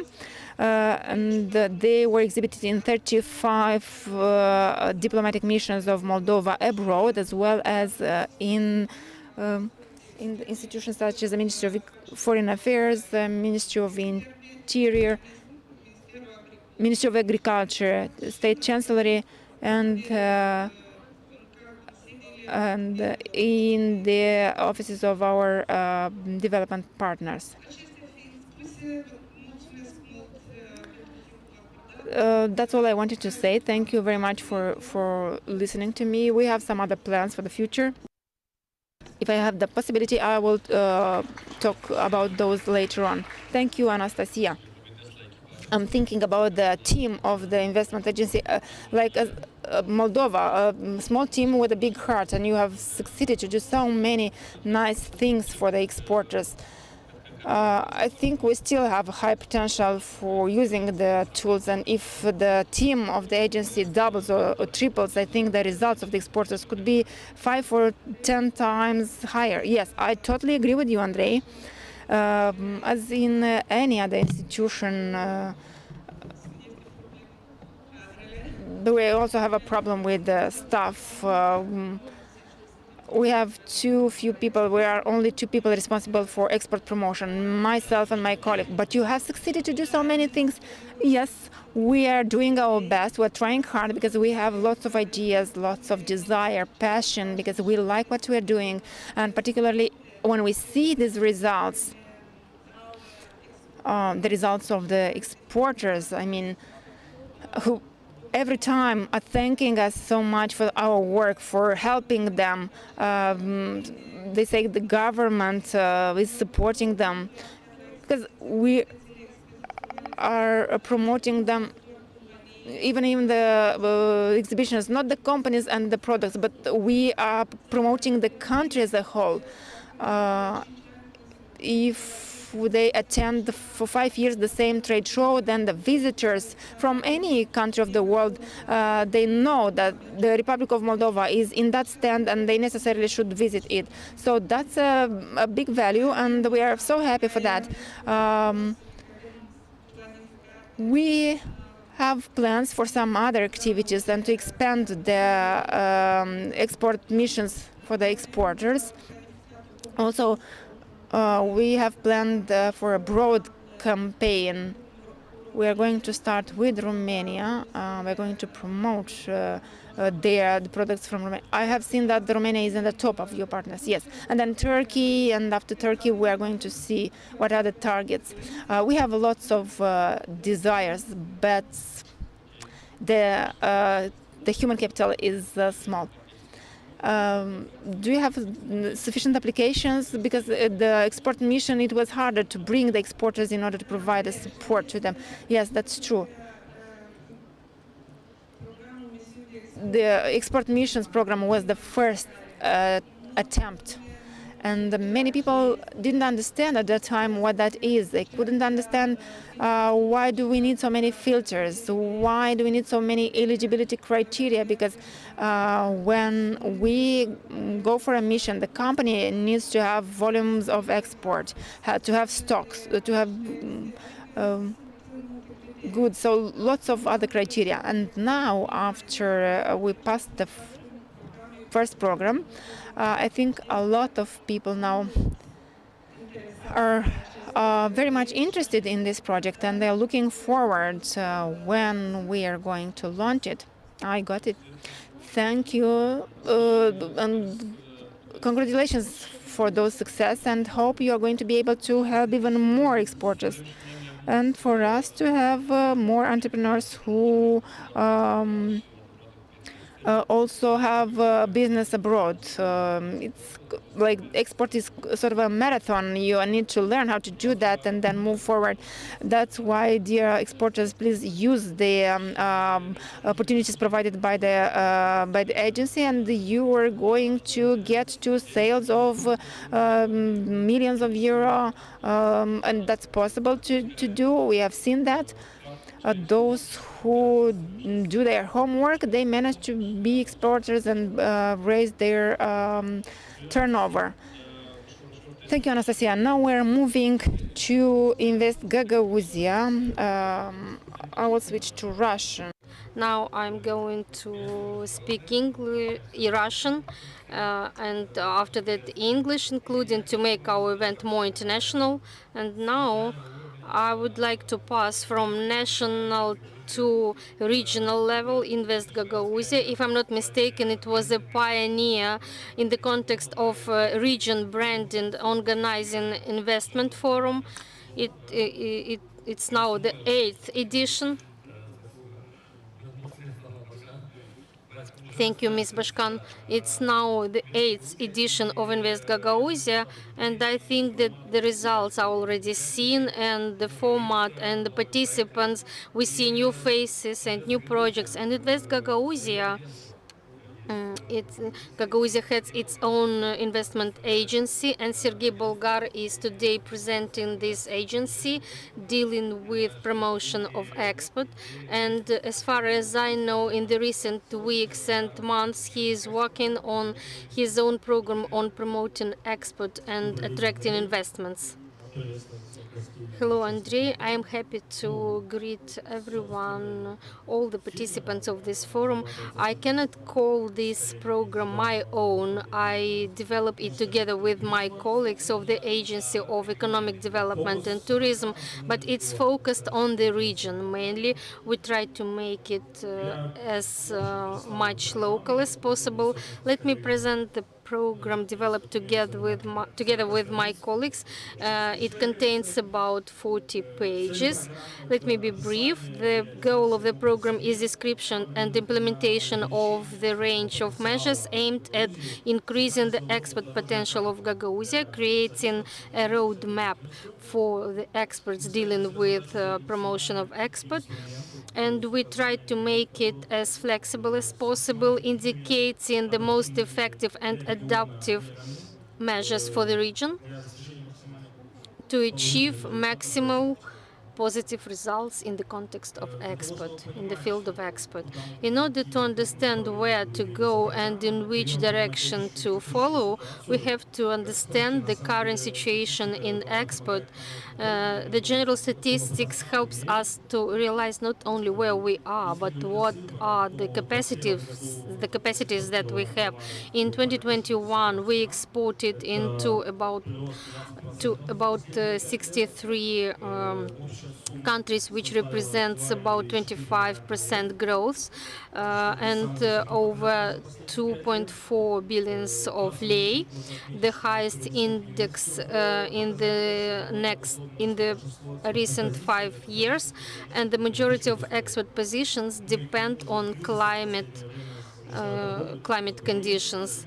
And we have been also influenced by pandemic, logistical crisis, geopolitical problems. So we don't have a lot of possibilities to have rest. No, we don't have to have rest. We have to work.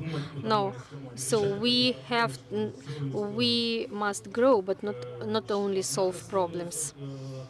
And I must know that there is a positive trend in the volume of export, and in the recent years in Gagauzia we have positive trade balance plus up to 150 millions of lei. Talking about economic cooperation, on this slide you see the main directions of export from Gagauzia. Talking in general, in the recent few years, European Union became our major partner for our region. The biggest being the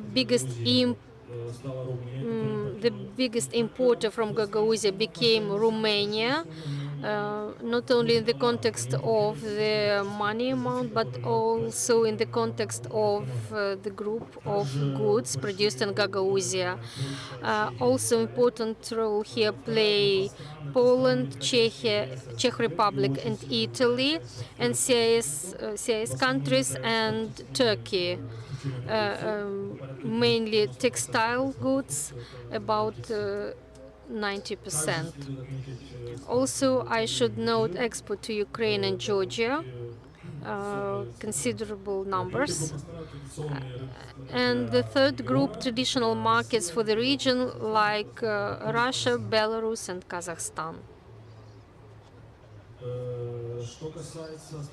Talking about strategic sectors, here we have quite perspective picture. So this slide is logical continuation of the previous one. Here you may see how the export is distributed according to the goods groups.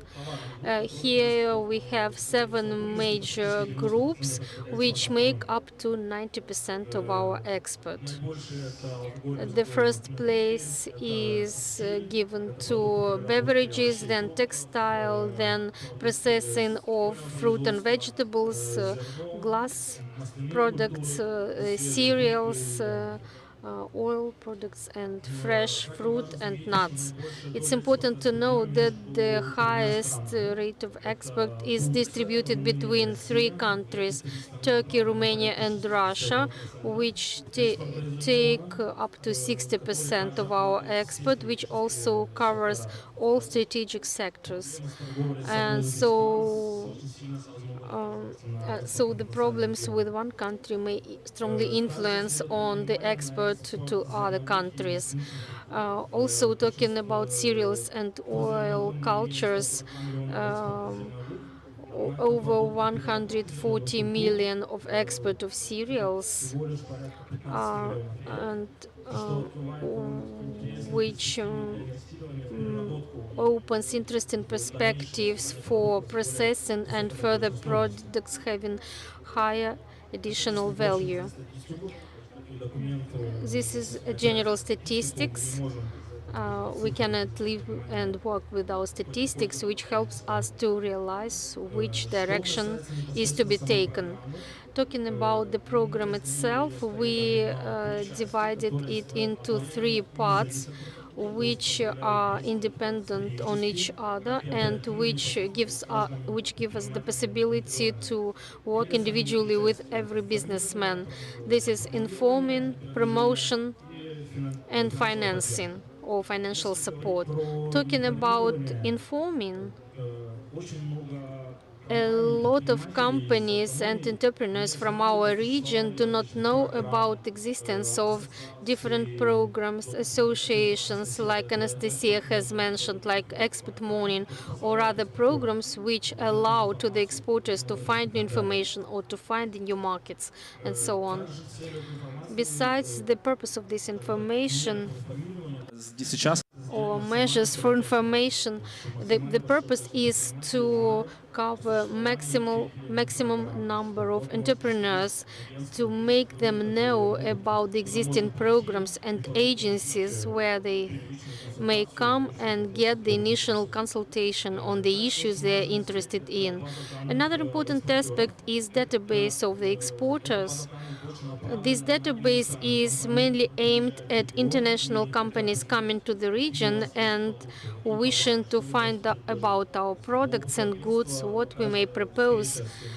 So every meeting with a foreign investor, every time a foreign investor comes, he asks, what can you propose? Another important aspect is promotion. This is the most work-consuming process, which includes organization of big forums like this one and some local forums involving delegations from different countries, like we have experience in conducting such forums with Turkish organizations, Turkish business, Italian business. A lot of Italian entrepreneurs are interested in the local business. The next stage after the first two is B2B promotion or B2B meetings, and organizing such meetings and attracting foreign and local companies until assisting them sitting around one table, translations, interpretation, and so on. Training sessions, seminars are quite important for the local entrepreneurs because in general, in the Republic, there is a problem that a lot of companies either do not have experts or the owners of the companies are themselves unable to go to the new level to make the next step for the expert. And the last thing is expert diplomacy, which is promoting our region at the international platforms like international exhibitions, forums, informing foreign companies, negotiations at diplomatic level with foreign associations, and so on. And the third stage, the most complex one to be realized right now, it is financing for the exporters.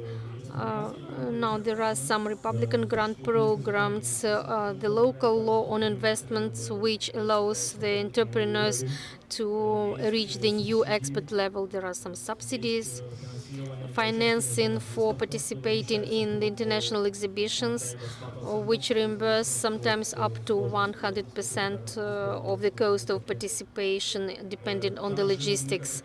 And we, as an agency, and our colleagues from the Directorate of Economy, we support them in applying for participation in different grant programs in order not to be afraid to participate in them, because the majority of entrepreneurs have the impression that if they participate in a grant program, it's more expensive than to take a credit at the bank.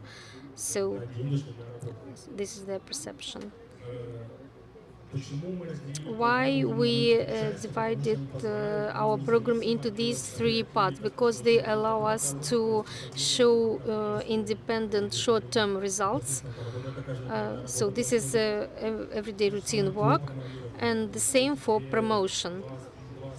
These two aspects are independent on each other. They are not financially consuming, and they allow to cover a higher number of people and entrepreneurs, and to make them realize where to go, what to do, and or probably they know everything, and someone just has to say to them that they can. And talking about financial instruments to promote export, besides the mentioned laws on investments and so on, in the long-term perspective, we see creating additional institutions for financing, like in existing international institutions like Exim Bank, cluster organizations, which allow companies to unite to sponsor their activities. And in general, the program is aimed at, as it's described here, it's brief and informative, and we as an agency, we work daily and are ready to tell to our entrepreneurs about perspectives, possibilities, and so on.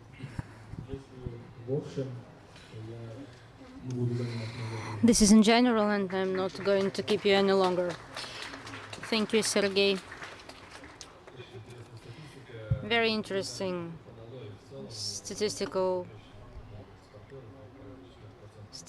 data. We know that it's about 4% of all the active entrepreneurs. This is quite a few compared, for example, to Baltic countries, where there is about 14–15%, much more. And it's important to understand how in the autonomy, how many exporters we have, probably a little bit less.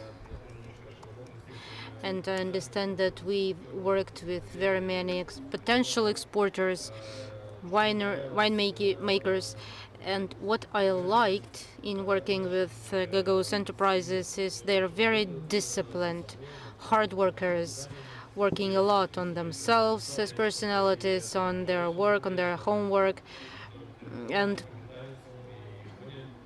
we know very many examples where we can find our wines. The Great Ripon and others. We planned Romania, but they managed to get there along the tourism lines. So what do you think? What we also see in working with the Moldovan exporters, it's such a practice. Don't teach us, just give us money. Because with expert, you need to get a lot of training, and entrepreneurs are not always ready to absorb information. They want to jump in business just from the start. Well, it needs time. It takes time. Sometimes you can encounter certain closeness. You can, when you call them and they say from the very start, what can you offer? Well, the question is right, but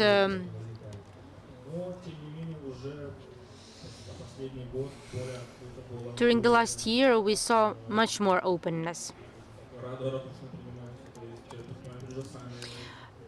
People are becoming much more open, coming themselves and asking.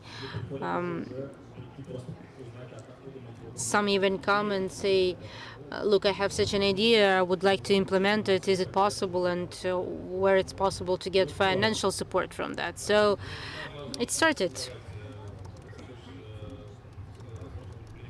For us, it's very important to create as many entrepreneurs as possible, and from them we will grow exporters.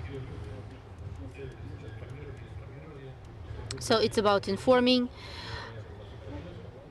raising the awareness. They need to see that you have your support, and in the next stages it will be about promotion and financing. I wish you more participants in your support programs, and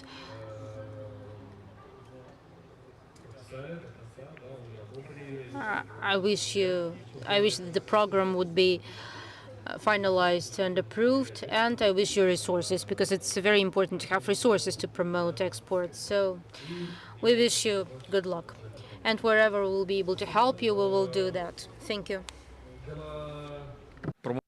From promotion of export, we are going slowly to the solutions that can be offered by the entrepreneurs in this sector. And mainly, we have two speakers in this panel that are representing companies that have solutions for the mobility of assets and goods. And now we will go to technical subjects, more specific. And I'm offering the word to Alexandro De Leonardo, leader on Mediterranean Shipping Company. Mr. De Leonardo, you have the word. How did you reach Moldova and Gagauzia mainly? I think I will speak English. I can speak Romanian, English, and even a little bit of Russian. Am venit din Germania. I came from Germany, actually, from the Northern Sea to the Black Sea. And for 15 years, I'm the Republic of Moldova, and for 10 years, I'm representing the MSC Mediterranean Shipping Company in the country.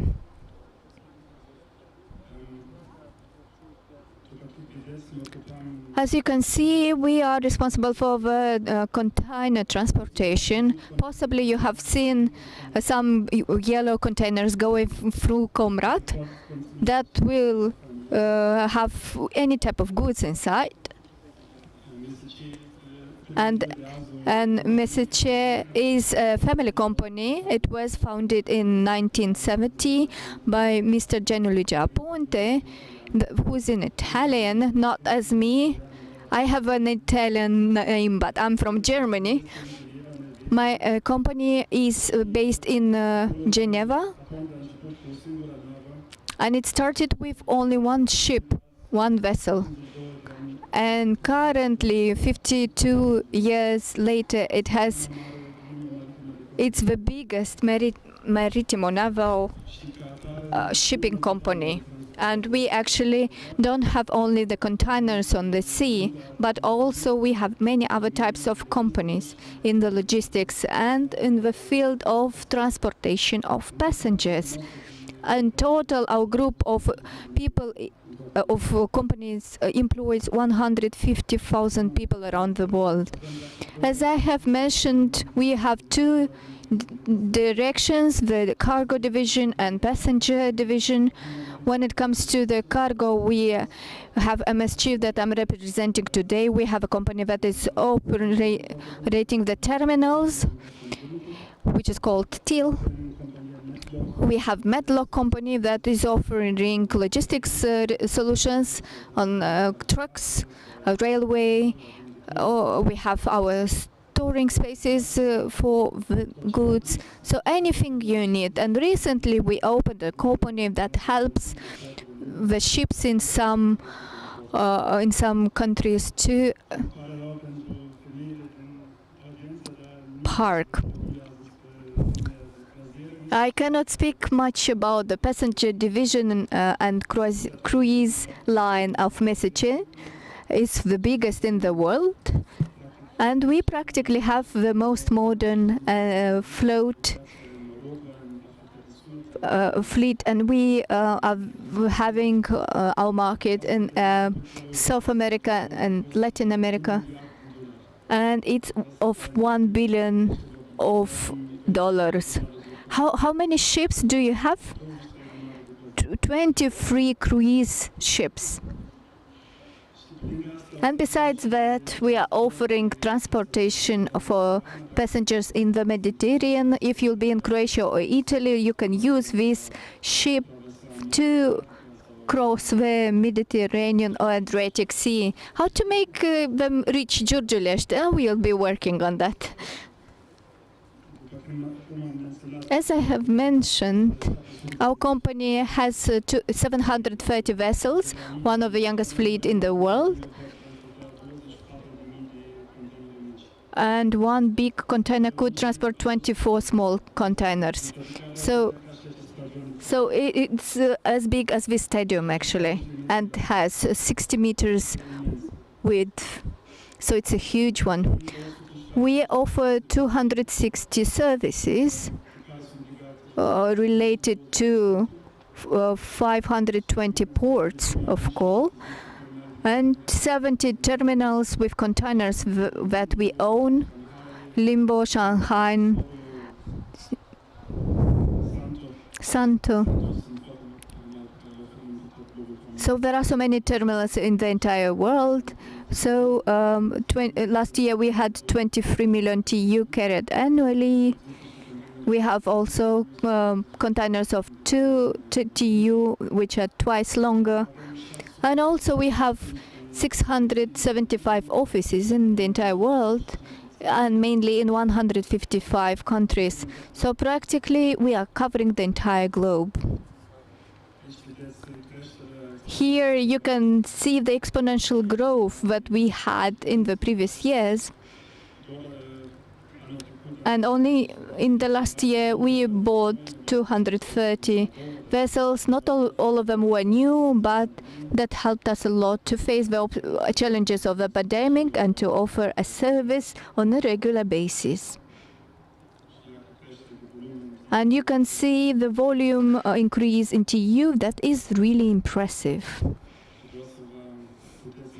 Just for you to imagine where we are in the present. We are present in the entire world, and all these yellow lines are the services that we provide on our ships. So more specifically, what can we offer in the Republic of Moldova? Because that is why I came here. And you're surprised maybe why MSHA is present in Republic of Moldova and for 10 years. We opened an office in Chisinau in January 2012. We are by now the only container line having a representative office in Moldova. Even it's a smaller one with 7 employees, we have an experience that is big when it comes to transportation via the ports of Giurgiulești, Odessa, Chornomorsk and Constanța. We are offering transportation for import and export goods. And with us you can organize the entire transportation chain. We are offering trucking, customs transit formalities, shipping, cargo insurance. So we are offering different types of services depending on the destination. So with us, you can organize the entire export process and import as well. Here you can see practically a map, a regional map that is showing the only port we can work with today is the Constanța port. And probably you know that the ports from Odessa and Chornomorsk are closed, and the Giurgiulești inclusively. Perhaps we'll be able to reactivate it. We are working these days in this direction, and it will be very welcome for all the exporters of the Republic of Moldova to find a logistics solution in their own country. Because it is difficult to work with Constanța.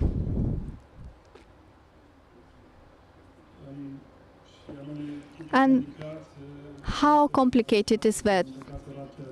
We try to show on this slide, so practically the duration to bring a container to the port is much bigger than it was via Odessa. Instead of 4 days, it takes 10 days. And the main reason is the queue at the entrance of the Republic of Moldova. Even for the trucks coming back, they need to stay for a long time at the border to cross it. And that is only because the queue of the trucks is extremely big. We are talking about kilometers. And it is a nightmare for the drivers and for the clients that are waiting and will need to cover all the costs related to these delays. You can see in the right side of the slide the tracking cost 4 times more than it was via the Odessa port. And per general, for an importer and an exporter in both directions should cover all the costs that are 3 times higher.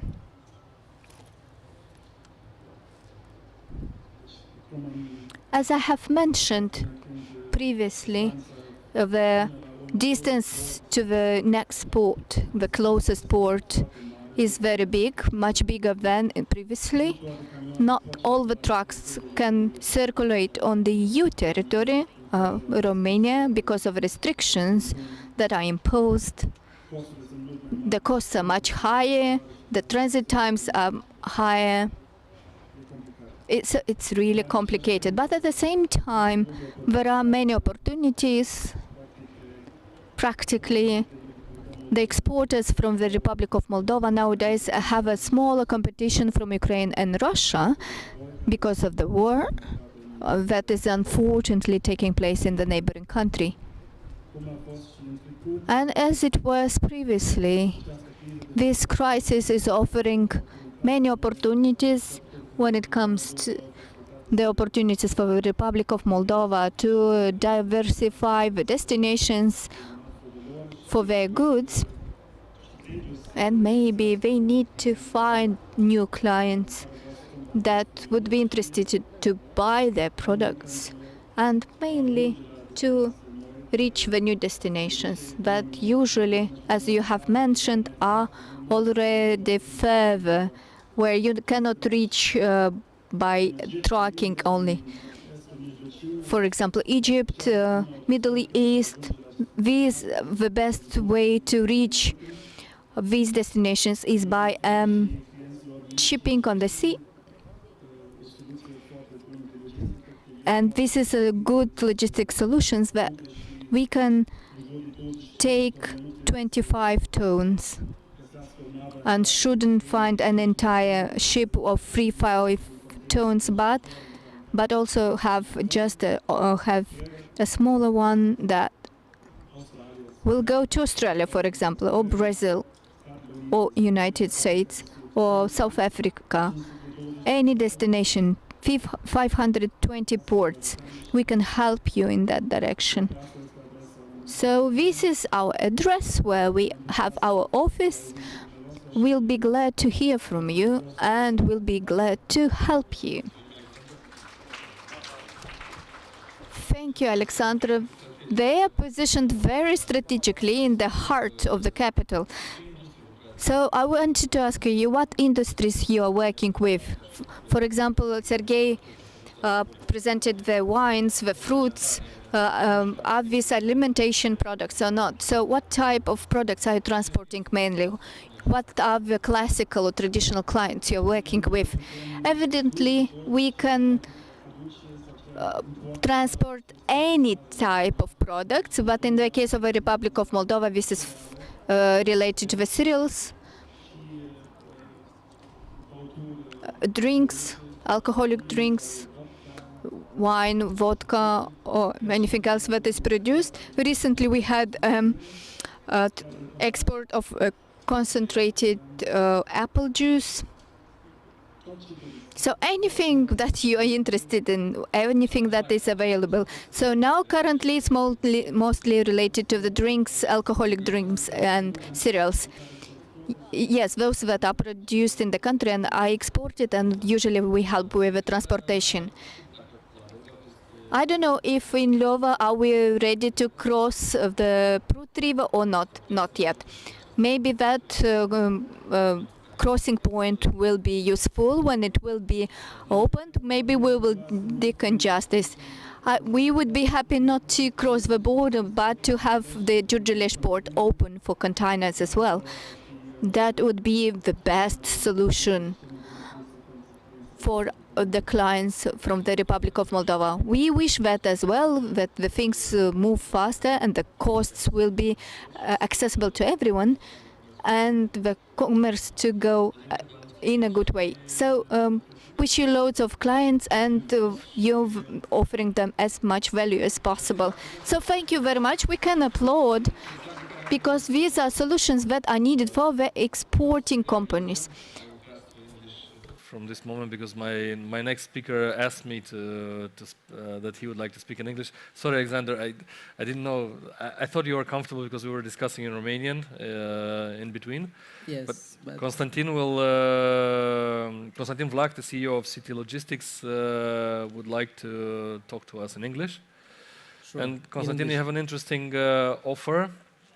If Alexander told us about going by sea, far away, you are also flying, I think, and you have also the railway solutions. Tell us a little bit more about your company and what solutions are you offering to exporters and importers. Thank you, Andrei. Good afternoon, dear forum participants. My name is Vlach Constantin, and today I will try to share with you my experience.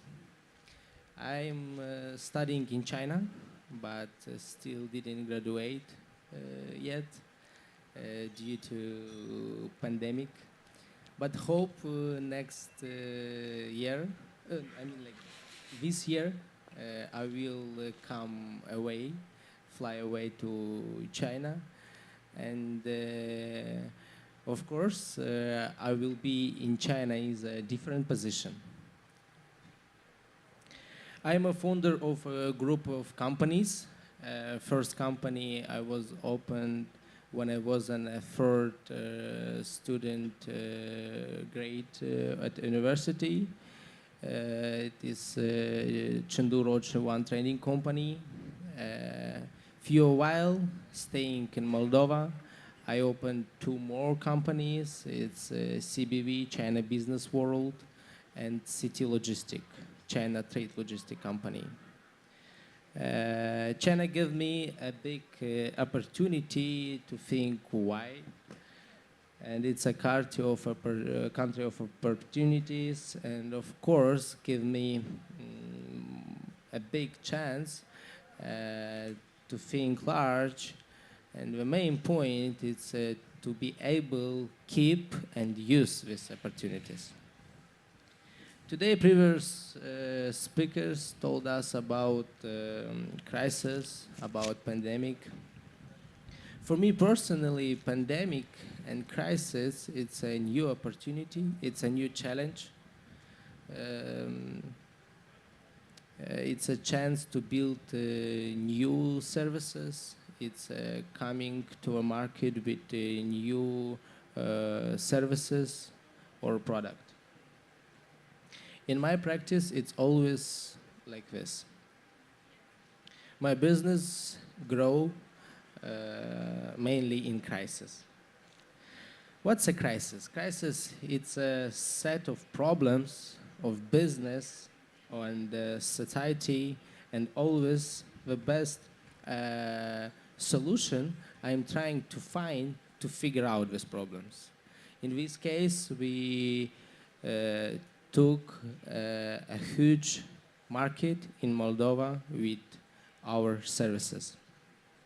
Speaking in general, logistics and building new logistic roads for our country, and where we can occupy a good regional niche. I will single the 3 of them. It's air, it's a sea, and railway. It's also construction cargo air terminal in Moldova. Logistics plays a key role in developing economics and environment in our country. And I'm convinced that the government should set these priorities as main ones. There are developing in Giurgiulești, but still it's slowly. There are developing by railway, but still we don't have more possibilities.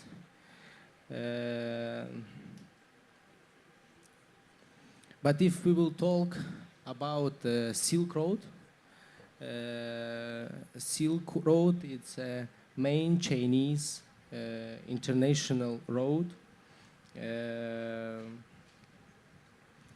And in our sites, our country should enter to this international road, and our Moldovan companies can receive the containers from China during 15-20 days.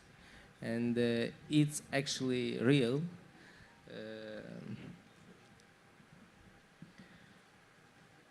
Of course, air logistics also has a main point in our country, but unfortunately our international airport in Chisinau still need to be modernized.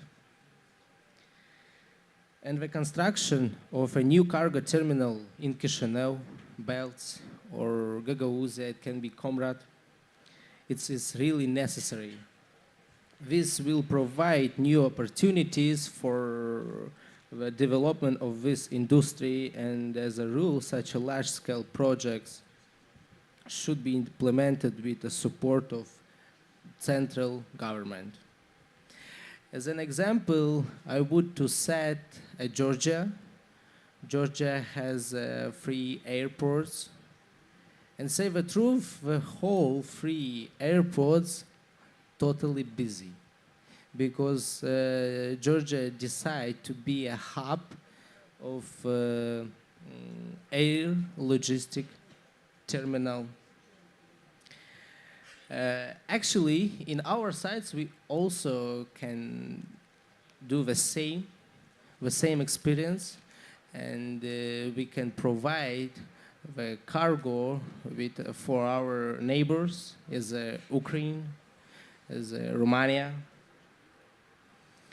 We need to write our priorities, and such platforms as today give us opportunities to make a conversation between a business and government. In a term of air transportation, we launched a new air cargo charter. This is China, Georgia, and Moldova. This charter cross Tbilisi, refueling, and goes straight to Moldova. We start to do it with our Georgian partners, and yesterday actually happened the second chapter in Chisinau airport. Also, we was wondering about export Moldavian, Gagauzian products by air shipping. Can you imagine a situation if Moldavian, Gagauzian, cherry, strawberry can be on Chinese shelves? You think it's unreal, but I guess it's a new opportunity, and we can do it together. Also, I want to make a point about China Railway. We start to do shipping by railway on the beginning of pandemic. It's 2019. It was a great experience because we did it first time in Moldova, and we shipped container from China for 23 days. It's excellent, right? So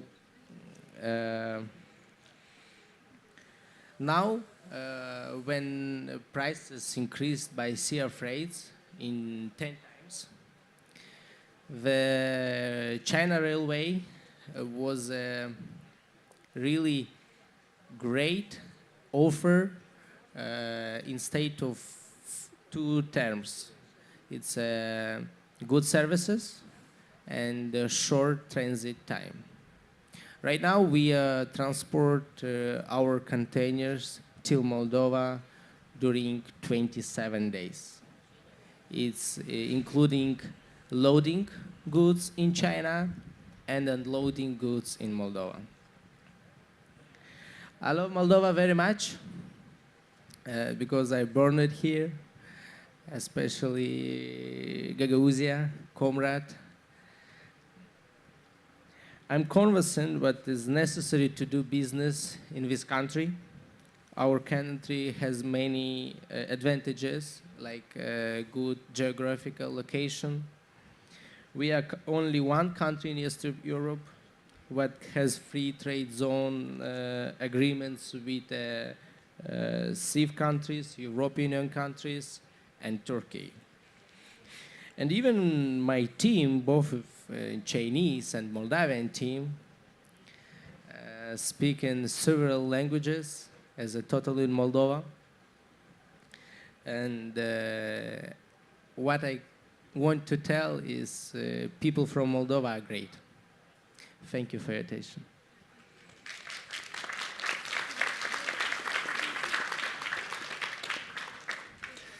Thank you, Konstantin, for your speech. Okay, I asked him specifically not to talk to in Chinese because I don't understand it, but of course he's welcome to speak because I know we have also guests from China, Chinese representatives. Konstantin, I wish you graduate your Chinese university but maybe you would like to help also graduate some of the Moldovan Gagauzian exporters on the Chinese shelves, as you said. You mentioned cherries, strawberries. You also mentioned while we were discussing about wine to China. What other products can you help ship there by air or by railway? What kind of product would you like to take with you to China when you come back? Actually, what I told before, we are wondering right now to ship with our chapters some products as a strawberry, as apples, as fruits in Chinese markets by air shipping. Okay. But we already had good experience. We are in China as an agent and a dealer of our Gagauzian wines. It's a Novak winery. Here is located stand in Forum. Actually, on 2nd September, we did, especially the first time in Moldova experience, we did export with wine to China using railway. It was a great experience, and I can tell you what it's really competitive compared with sea shipping. We delivered and I received it in China during 23 days. Wow, that's amazing. So, and already half of container in our Chinese dealers in in China. I mean, actually we are doing progress, and we are no Chinese markets, and we are pushing our colleagues to do our best to increase our items products to do export to China. Okay, thank you. Congratulations on that one, and lots of success in taking Moldovan exporters of different products. Maybe you can help also Sergei improve those statistics. It should be not just textile, but more fruits, more also processed products, maybe branded with Gagauzian brands, with Gagauzian locally produced processed things. Thank you. That being said, I think we've tackled quite well the challenges and the opportunities in this panel. Am vorbit foarte The speakers in this panel told us a lot about challenges existing in the infrastructure and how the work context imposed us to improve the infrastructure. What are the tools? What are the tools for promoting our products on the foreign markets? And we also have new programs here in Gagauzia, and also technical solutions of how you could get in 22 days in Asia, but also to other countries. I would like to thank all the speakers for their time, for the wisdom they shared with us. And I hope all together we will succeed to cope with those challenges and to leverage as much as possible the opportunities, because as some colleagues said, the challenges are actually rather opportunities. So let's use them in our favor to develop as many businesses as possible. And I'd like to also thank all of those who have listened to us in this well-aired room for the time you invested in this event, and wish you to have successful discussions next. Our panel has finished.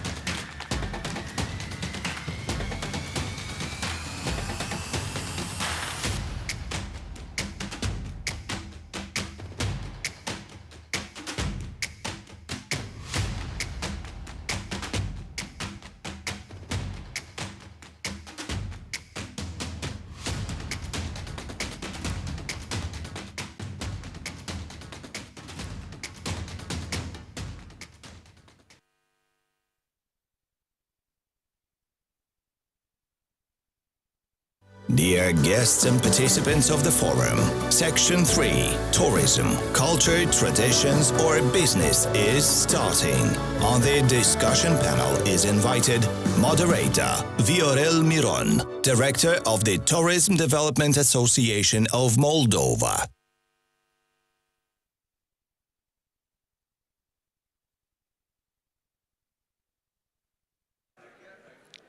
Da. Bună ziua! Bună ziua la toată lumea! Mult stimată doamnă Bașcan, mult stimați oaspeți, îmi pare foarte bine și sunt onorat.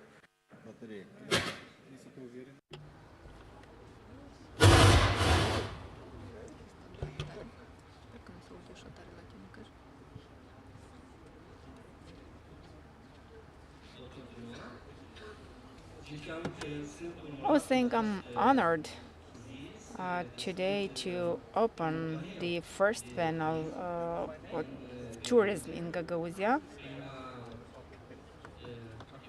The first activity related to speaking about the importance of this sector for as a touristic destination, which is Gagauzia.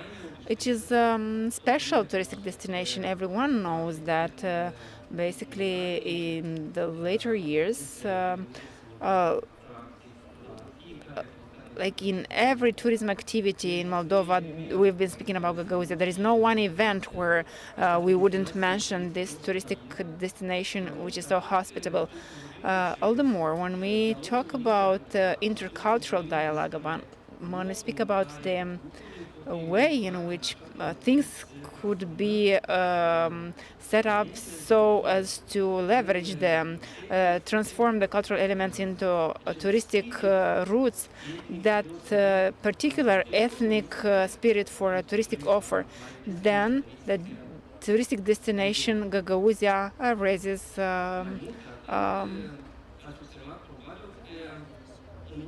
and you probably noted that in the past 10 years, in the offer of each tourism agency in Chișinău, we have Gagauzia as a touristic destination. It's a success. And also, it's due to all of those who transformed the hospitality of Gagauzia into a touristic offer. I have the pleasure to invite here for discussions about the work behind this success. And I would like to invite Mrs. Marina Semionova,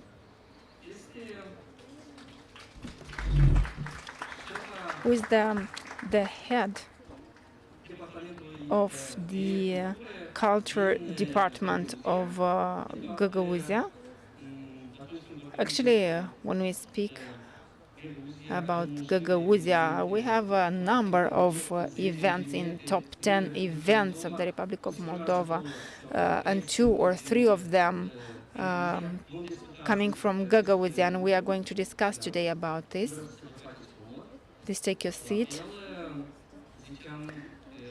Also, the ambition of transforming destination into an international one, a destination that 10 years ago was barely represented 10% of the offers of touristic agencies in Chișinău, while today it's omnipresent. And this ambition of going on international market and attracting international guest flows is an ambition that, in my opinion, should be confirmed and promoted further. And I'm pleased to invite here Mr. Ostenzen, who is the founder of the Phoenix Tour Serele Romania.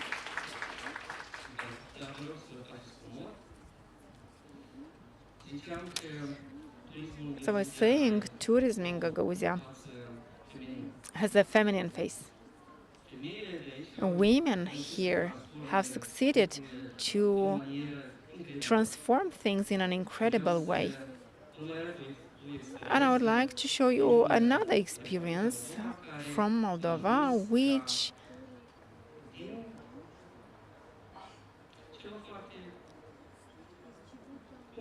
succeeded to make something out of a common thing, a winery in a village. In a few years, they transformed it into top 15 wine castles in the world. I kindly inviting here Mrs. Kristina Frolov, who is the founder of Constantin Mimi Foundation, which actually supported this entire transformation, and we will discuss about this transformation because in Gagauzia we have 16 locations similar to this, which are looking forward for their glorious times, and we will discuss about the recipe for that. Also, in this panel, we are going to discuss with people who have a passion. They know how to turn the passion into an activity which would generate flows of guests who will take pride in visiting this place and see how this passion works for people, but also for the symbol of Gagauzia, the horse, I think he said. I'd like to invite Mr. Konstantin Kelesh.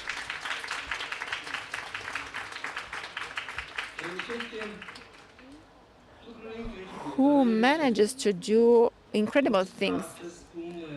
And we are going to discuss how this destination where they raise horses, the symbol of Gagauzia, can be transformed into a destination that can be visited, and this can be done with passion. Please get comfortable, because we're going to have an experience exchange. And another thing I wanted to mention is that based on a comparative analysis of touristic destinations of Gagauzia, there are a few things which highlight it.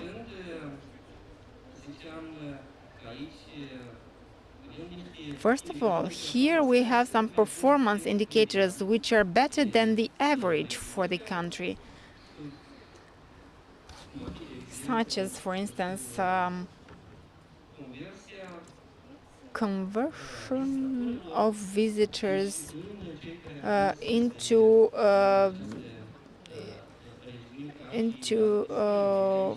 people who stay here as foreign guests. So in this region, every third guest is a foreign guest, and that's an indicator which is higher than in any other region of Moldova. Another advantage of this destination is that through this region,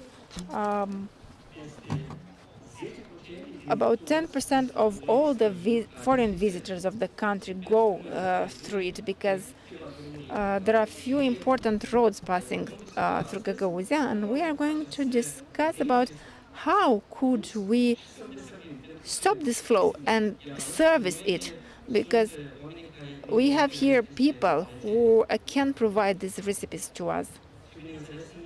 Not before giving the welcoming floor to the ministers of culture, Sergiu Prodan, which represents the National Tourism Authority.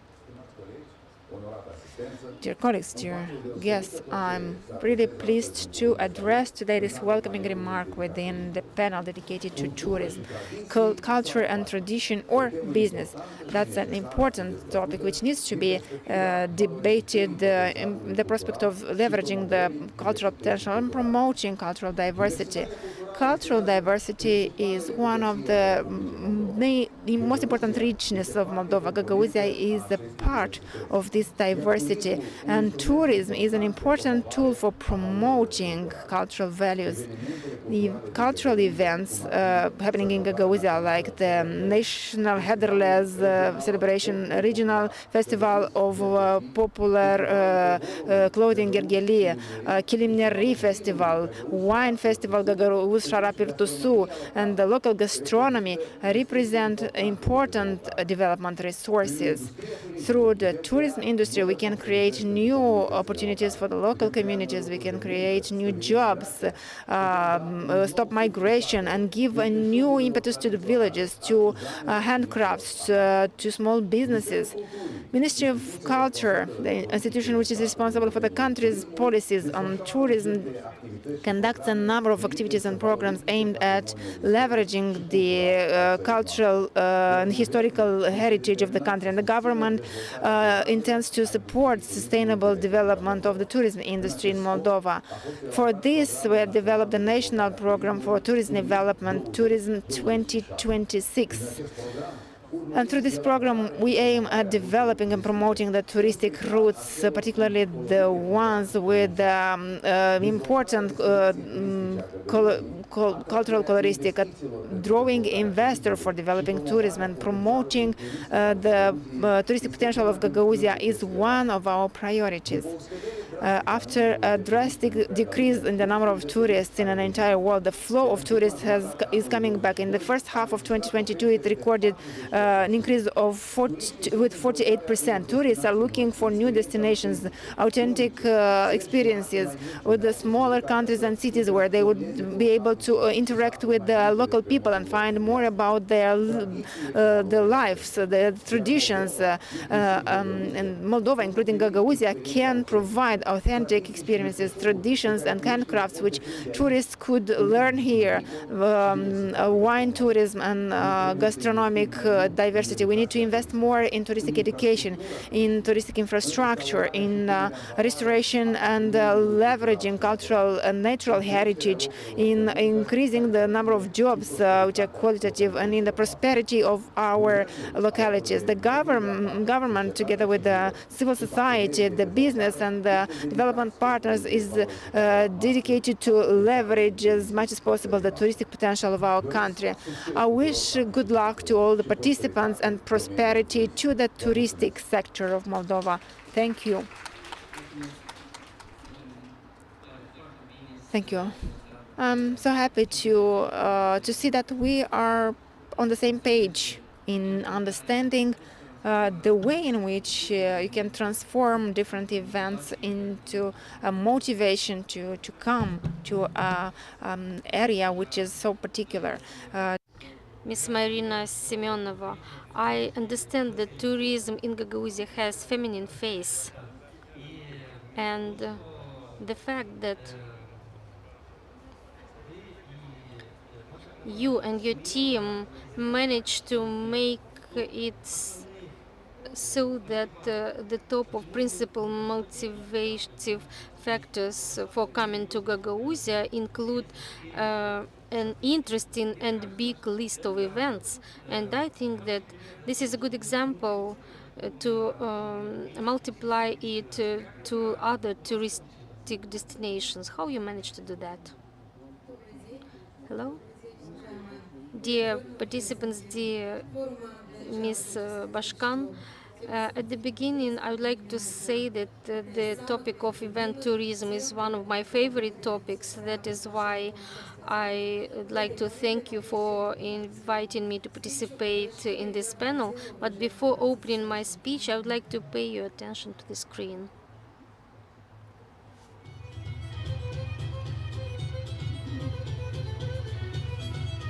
Я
Yeah. It's not. I would just simply to start my presentation from this video, because in the same dynamics as this spot showing you the events, in the same dynamics, the events tourism is developing. This is a young direction, quite a young direction, but now it's dynamically developing, and events tourism means trips to participate in one or another event.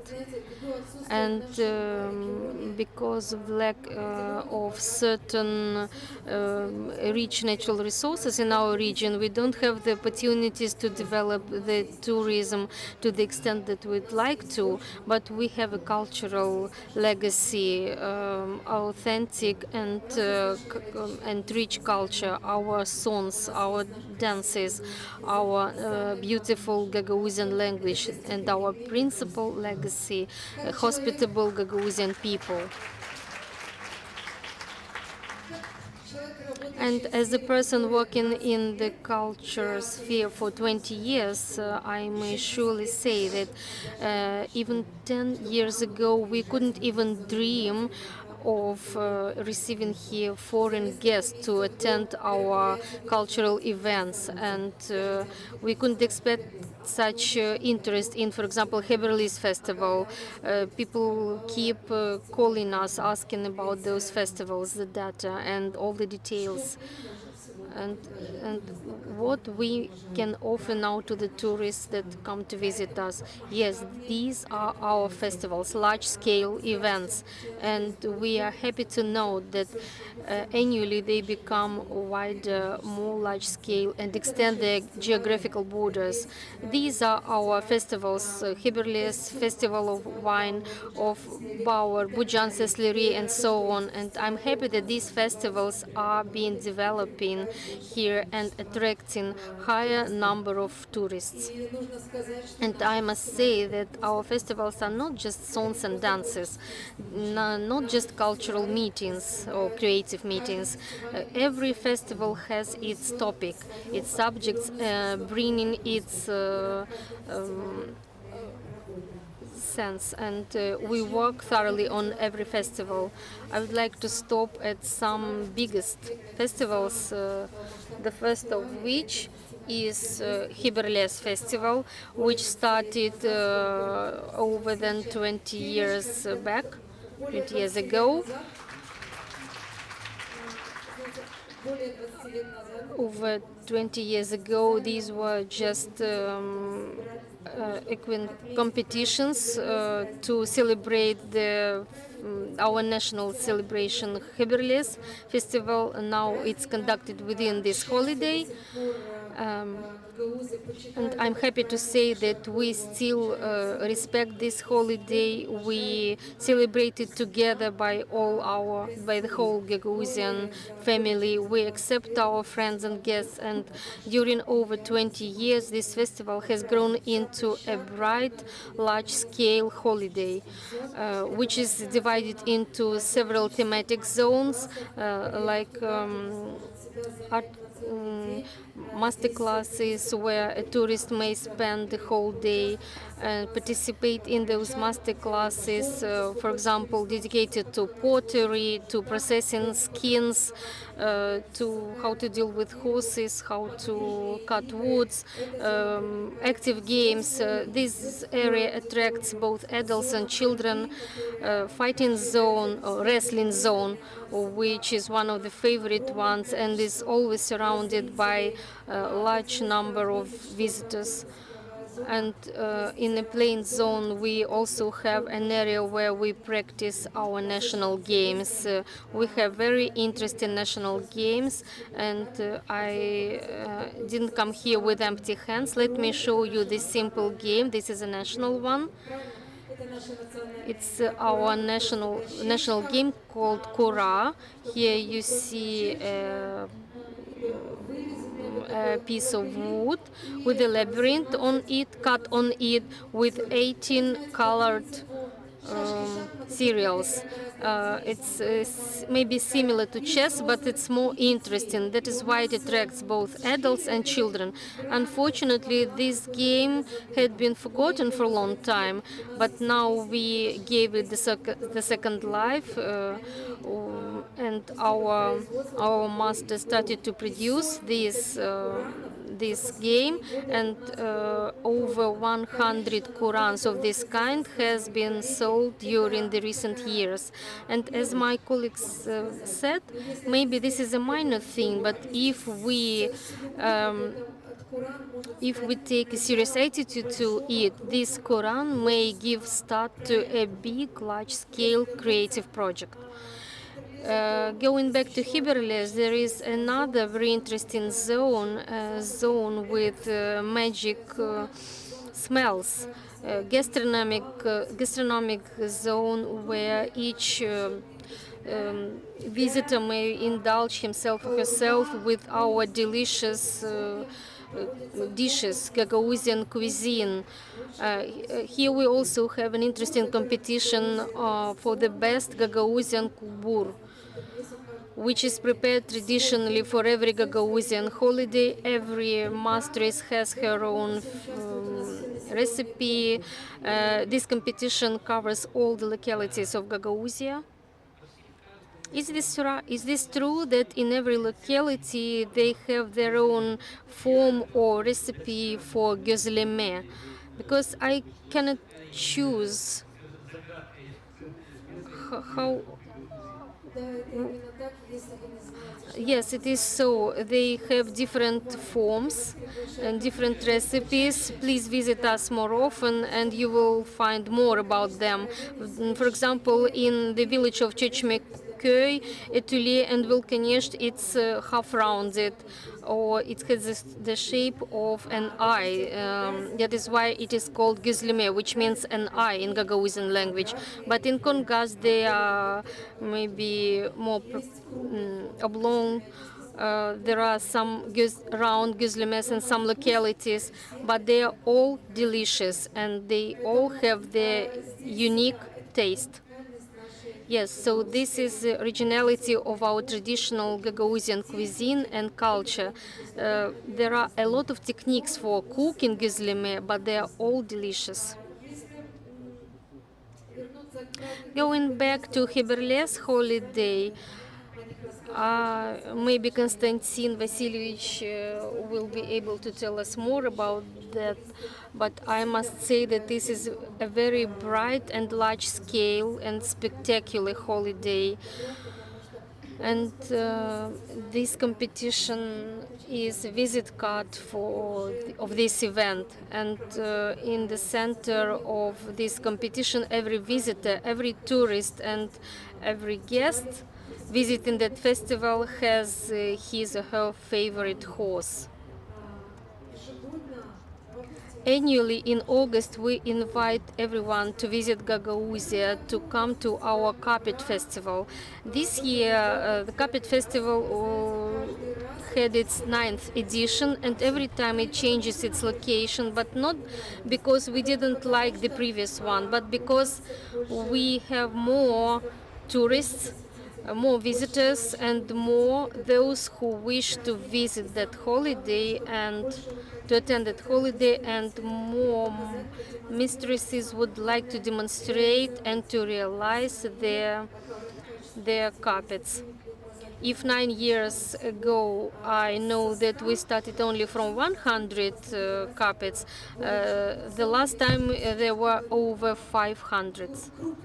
And now I'm talking only about big carpets, not talking about smaller rugs, which our mistresses managed to sell at place.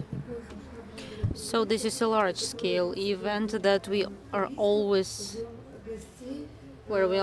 inviting tourists, guests, where we always combine our national dancing and singing and the carpet weaving. And every carpet, it's unique because this is manual work, and you can't find two similar carpets.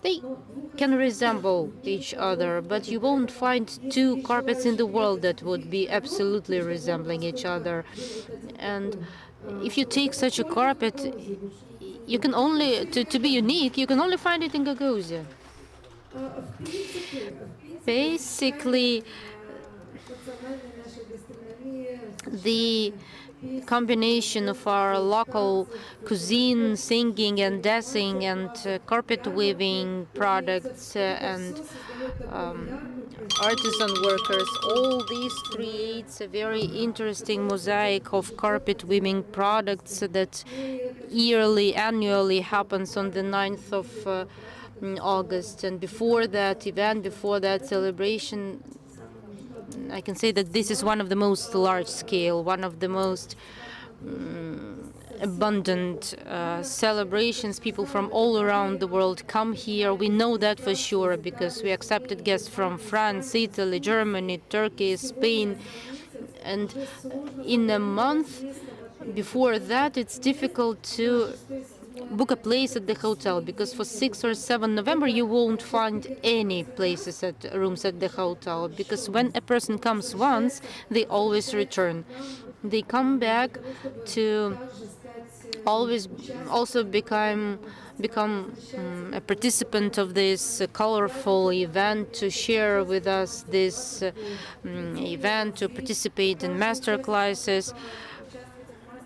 Everyone can participate in production of wine, if this wine is produced at home, because this is a special process, it's a mysterious process, and our winemakers that are making wine at home are very hospitable and accept people, everyone who want to know more about that. And all the tourists come back to visit the different yards, the different houses, hospitable house yards, which organize celebrations and events and performances, and everyone can become a participant of these performances. And we also offer our tourists to get involved in the friendship choir, where the tourists can become another time can become a member of our big international family. And most importantly, for the wine day, people come to treat themselves with a glass of good, kind Gagauz wine, grown and produced with love, with a special attitude. And they do not only come to drink that wine. Our winemakers note that the wine is, they buy the wine to take it out of the country. This is another way of development of business. And if you look at the forum where Gagauzia Shoptasumani celebration is happening, you can see locations of that having most of the people. One location is where they pour wine and sell it, and one location is where they make our guzleme, because our guzleme housewives make them there on the spot. All the guzleme are hot and steaming, and they are all with Gagauz cottage cheese. And after the last festival, about thousands of portions were sold, meaning portions that were procured by tourists with great pleasure.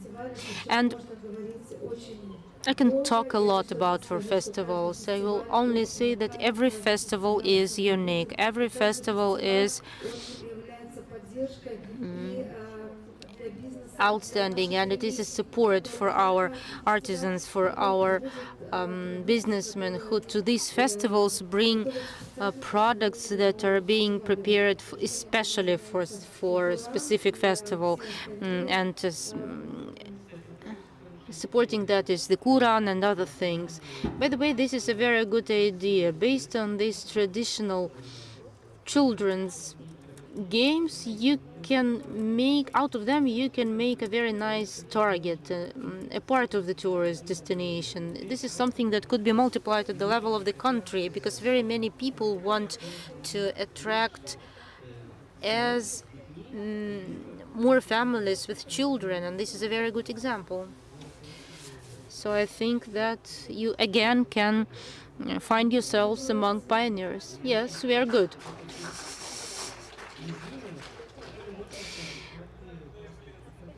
This is something that could be really distributed around the country. I'll agree with you. And I'm inviting you, if there is anyone who would like to do this business, again, I'll repeat myself, if you do that with love, this can outgrow to a very nice, beautiful project. And upon finishing a big festival, we always noted for ourselves that artisans and winemakers, they always calculate the profit from the products that were sold. They accept compliments. And tourists, they have only one thought: when is the next festival? I want to get back. I want to return to Gagauzia. So, taking this chance, I would like to invite you exactly 1 month later, in a month, to our outstanding celebration festival of wine, and I guarantee you will have great emotions. 10 a.m. in the morning. Thank you so much. I think that these brilliant examples will be a very good support to supplement all this mosaic of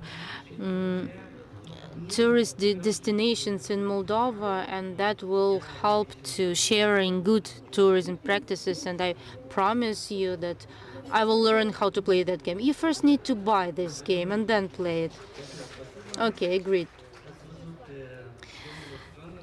You have seen, ladies and gentlemen, about the experiences we have here at home. And it's really important to manage to catch these special aspects, individual aspects that we have. And they can be in any region, but they are sometimes under a big level of dust. And we have tried, together with a few enthusiasts from Gagauzia, to rediscover the old places, the interesting places that have behind them a history. And you can create a touristic route and create motivations and reasons to travel into this direction. And I would like to invite here the project manager from Antrim to share the experience of Antrim.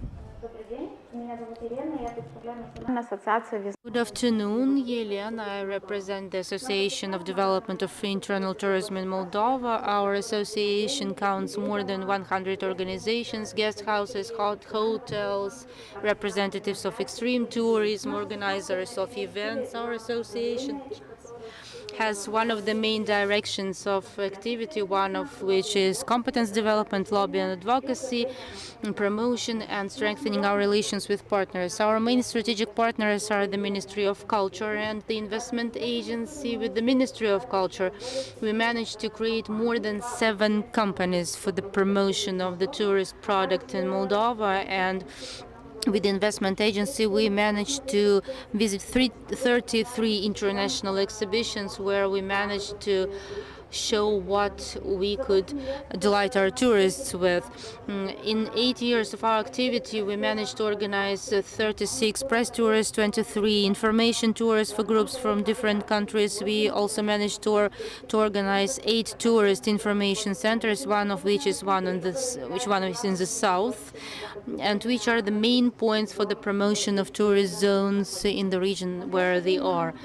Currently, Antrim is implementing a project for raising of competitiveness in tourism and light industry, financed by USAID. This project is aimed at promoting tourism, especially in the rural area. And for the promotion of tourism, particularly the rural tourism, we created a portal that allows promoting the areas that could be visited. And In the last 6 years, we all know that rural tourism increased considerably for local tourists and international as well, where it is a great pleasure to spend your time with your family in calm conditions, environment, in nature. Tourists have more opportunities now to stay at guest houses because they grew in numbers and because they are quite hospitable and very comfortable. And after a full day of walks, the tourists can go to the guest house, eat from the local cuisine, participate in master classes, cook some local treats, and stay in comfortable rooms decorated by local artisans.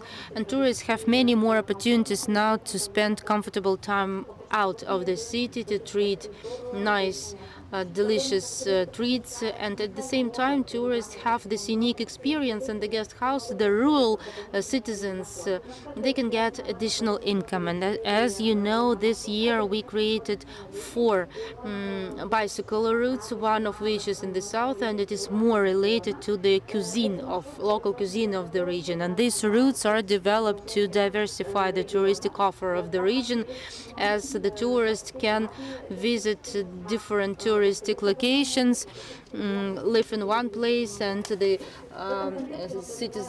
visitors will see different locations.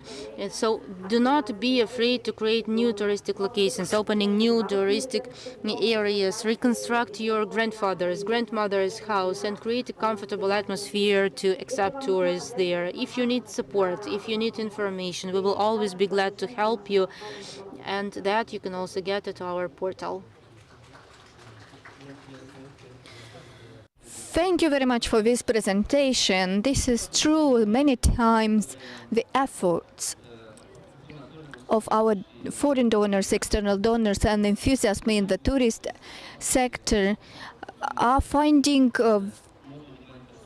in Gagauzia a place to apply all their wishes. So I remember we have worked within a project financed by Matias Tesario, the Peace Foundation, when we have managed to work with the team from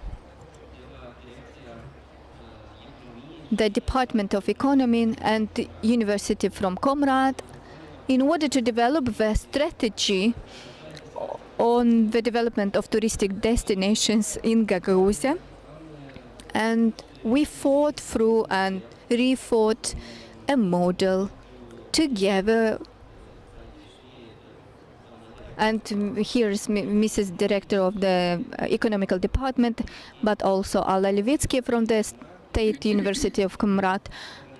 We're talking about a model of management of some touristic destinations, a model that is framed very well for the legal realities of our country, but also that is exploring what is not to be found in other destinations or regions of the country.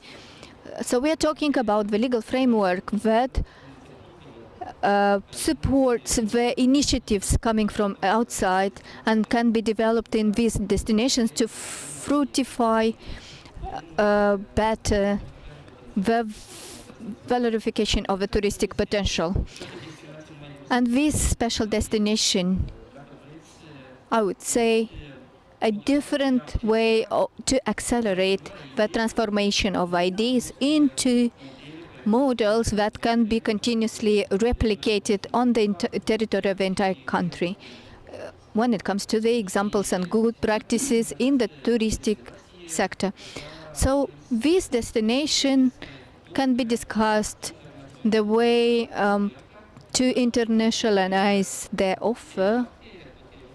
Like those 7 hotels could be full with tourists, and to be able to diversify the offer of this exceptional location, representative location, I would say, like Sofrasy, Gagauz, Sofrasy, this is a pension, so that we can be able to attract this flow of tourists and to surprise them with everything that is offered by Gagauzian hospitality. I would offer the word to Austin Zen to tell us more about your experience in Romania and if this experience can be replicated in this touristic destination in the Republic of Moldova. Okay. Thank you. This is for the first time I'm here in Gagauzia. Well, last time I've been here 5 years ago, but I've been in the hotel in Chisinau only.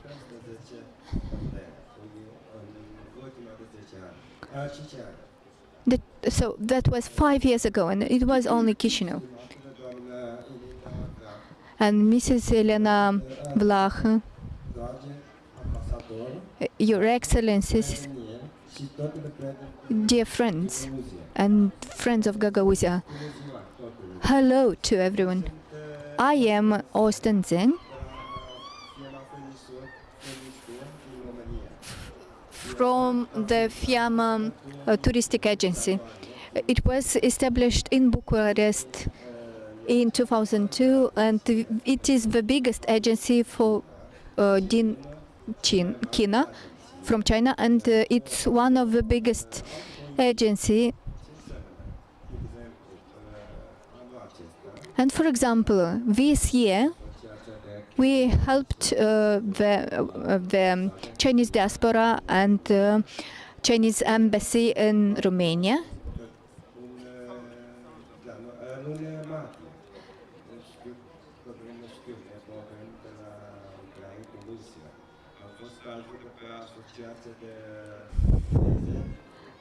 And we tried to Chinese association from Romania,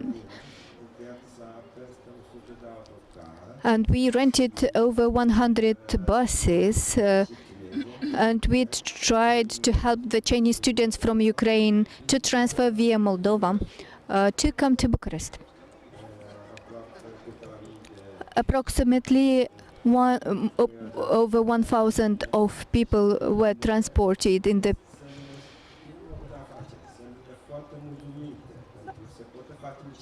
and we were glad to be able to do something and to help people where it is needed. When it's like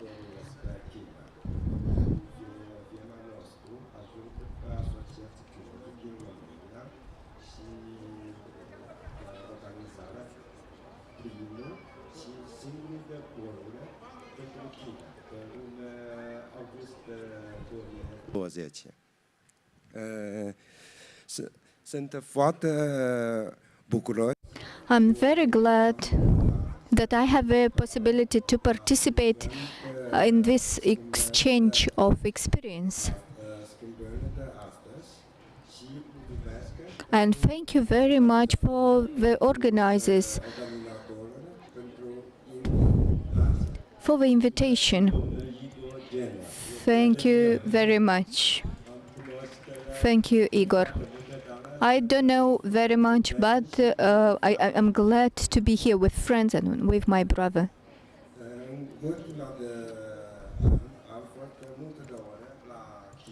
I have been many times in Chisinau, and și în calitate de manager a unei companii de turism. O agenție obișnuită. Usual. I have been visiting different touristic destinations. I have visited Cricova, for example, like 4 times at least, not with a delegation, but with the friends as well, and also to Mimi and other wineries. And it's so good to bring friends from Bucharest to Moldova. The very first impression about this country and city, but also Gagauzia, is that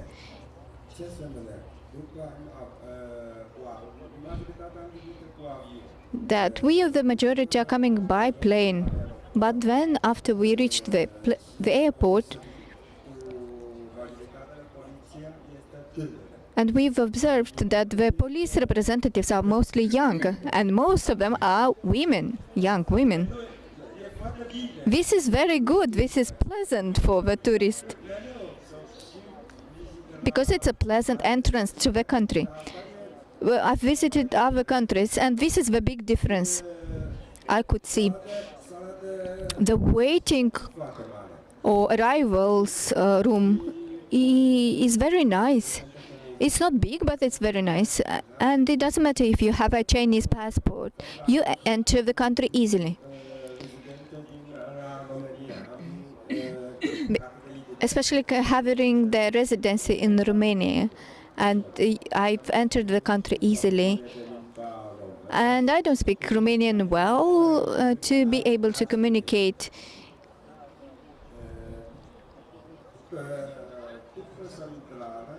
After entering the country, we had no problems at the customs.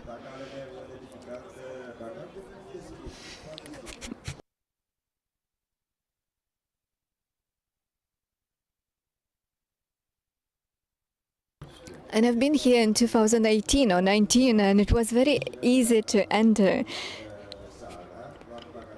And after taking my luggage, I have seen at the door at the airport, and it's written, "Welcome, bine ați venit, welcome to Moldova," in Chinese.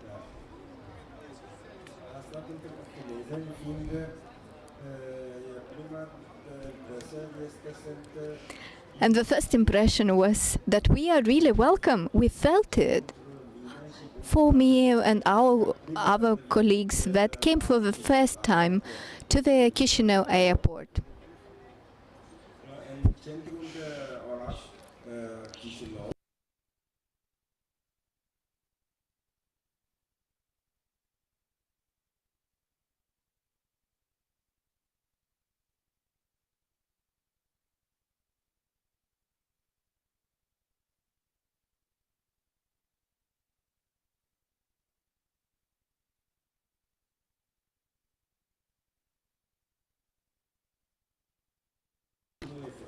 And I can say that the center of Chisinau is really clean in comparison to other European capitals. I've been in Barcelona, I have been in many countries, but I couldn't see such a pleasant place. And I've been to Chisinau center, I've been impressed with how clean it is, and then I took a hotel room, and I could feel that I'm not staying in the center, but I could feel the same in Bucharest when I came from China.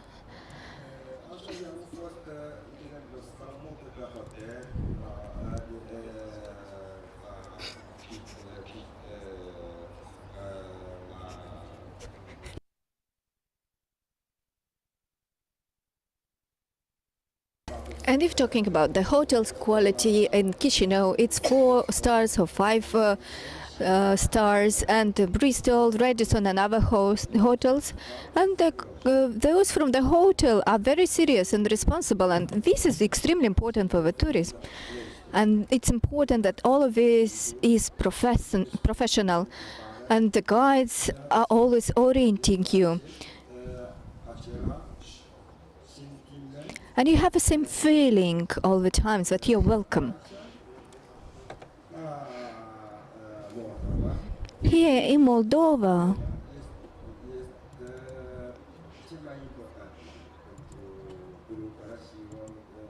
it's really important that we are welcome as groups and tourists. And the best touristic projects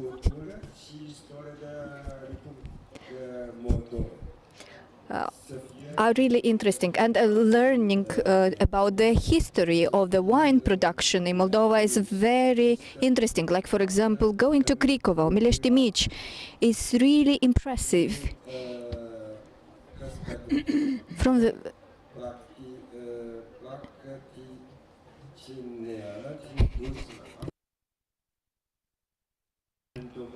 I have been in tourism sector for more than 20 years, and I've been working for different countries, but Romania and Moldova are countries that are neighboring with a language and culture. That's what I felt by now. And I think that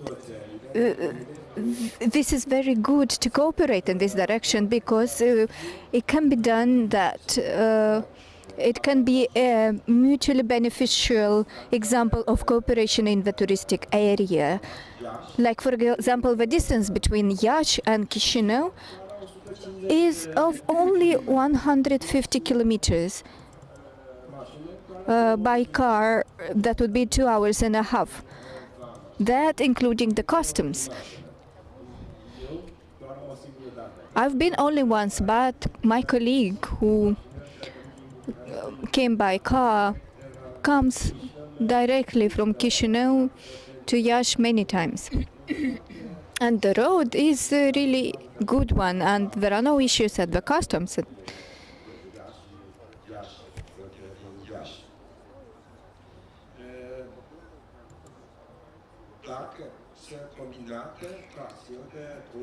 If to combine the touristic routes of these two countries, for example, that would be very good to organize these routes, and it will be easier to organize them from logistical point of view. If we are talking about the group from China or Asia, and they would visit both countries at once. And for me, it would be very simple just to come to Chișinău. But if you combine it with Gagauzia and Iași, that could make the group stay for a few nights in the country. But if the groups stay only over 2-3 days, this is very little. It's better to stay for at least 3 nights. Because for the visitors, this should be well felt. Like having walking tours in the town, having food. It should be very well organized, like all in details for the touristic agencies, but it can be something that is quite relaxed.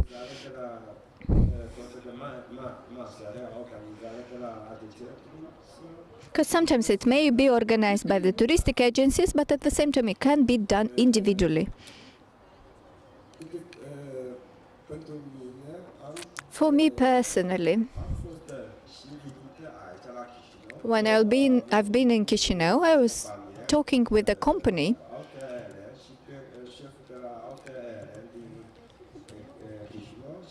from Chișinău, and the company Turkish Airlines and Austrian Airlines, the managers from Chișinău, and they could develop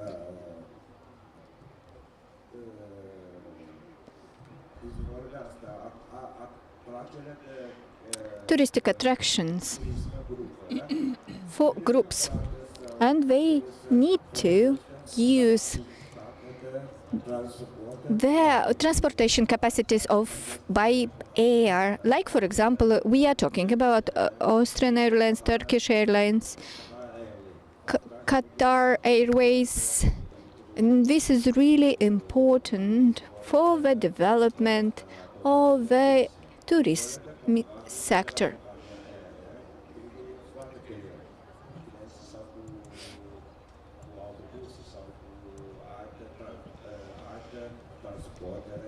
Because it's much more difficult to reach this destination by bus or any other type of transportation. So, having experience in the tourism is over 20 years, and I'm a supervisor from China, and from 1998 up to 2000 and more in Bucharest.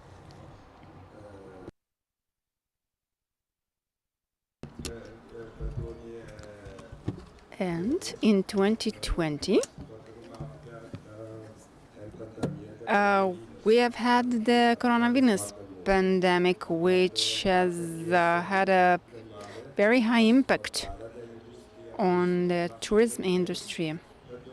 Also, in 2020, we had 90% decrease of sales.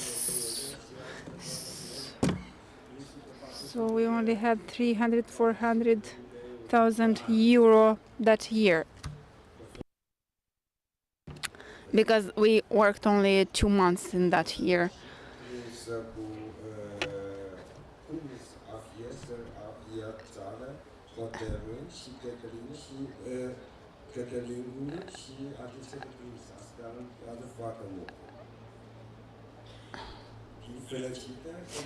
Fortunately,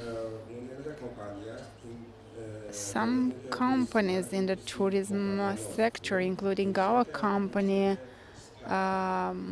slowly has got rid of the pandemic and started to recover.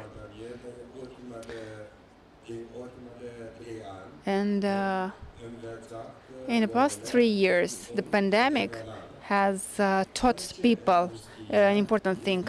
Any industry is inseparable of the situation in the world and the situation in other countries. And it can't be immune to such kind of situations. The development of tourism should be a systematic project. For any company,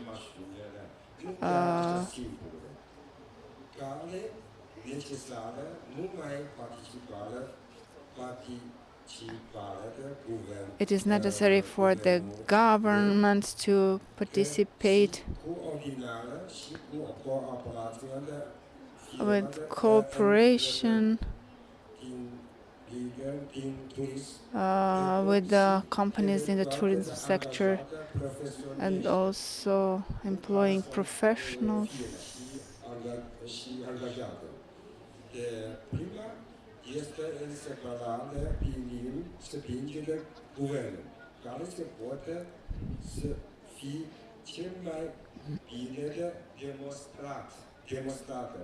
So the cooperation with the government can be done through promotion work and through participation of the national tourism agencies and the local governments in tourism trade shows, local ones or international ones. In a country or a city with a touristic, well-developed tourism industry,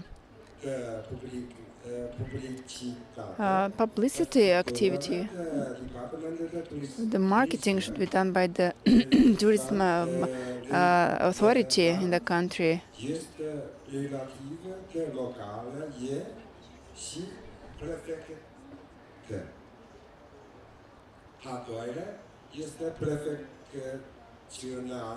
And second, it is important to improve the road infrastructure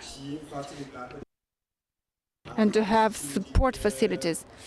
And I have felt that in Romania, everyone coming to Romania, they were asking, we want to leave from Bucharest and to visit Brașov or Sibiu.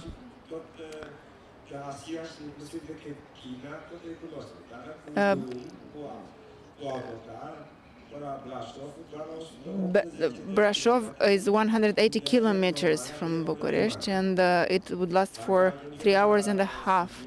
To get to Sibiu, 250 kilometers, it's 4 hours and a half to get there from Bucharest.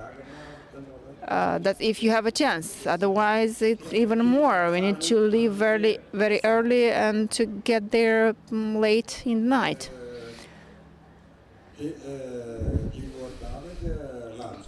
Developing tourism chains in the East European countries is limited by road infrastructure And I have felt that a lot. If the roads, for instance,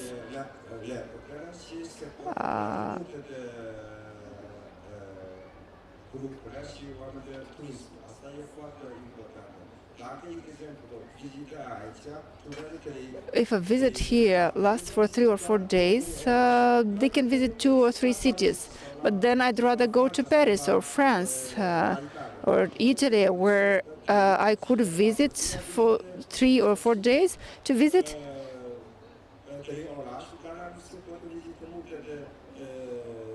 several cities, but see lots of touristic areas. But that's a big distance. Third,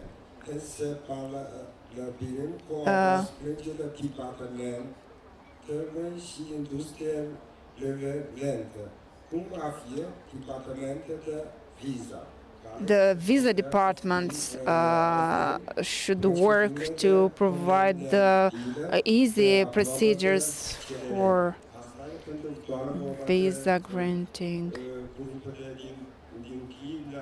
There are groups in China which need visa to get to Moldova. And the migration department, migration should be simplified. It's good that you have raised a number of issues that are common for many destinations in Moldova. But in order to have a dialogue, I would like to ask you, to remind you that the Gagauz region has an advantage. It has 3 gates for entry into this part of Moldova. We have a connection with the Chisinau airport, which is just 1 hour away from the capital. And that's the first and most important gate. But also, in this touristic destination, we could come, for instance, directly through Galați, because we have another entry to that. No, but Galați, it's far. For instance, if we leave from Bucharest and we get to Galați,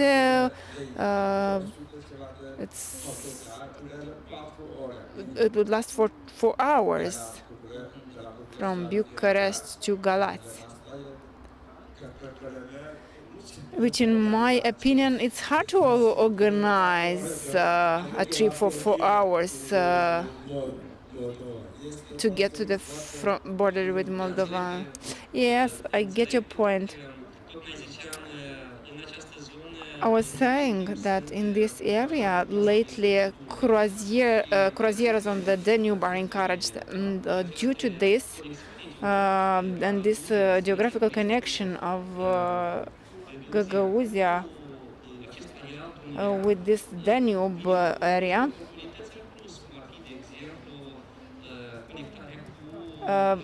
provides the possibility for connection with the routes along the Danube, which are quite well known, including on the Chinese market.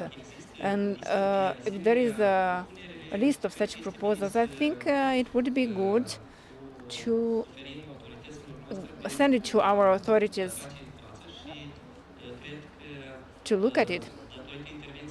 And I think that due to your intervention in the Tourism Information Center in Comrat, soon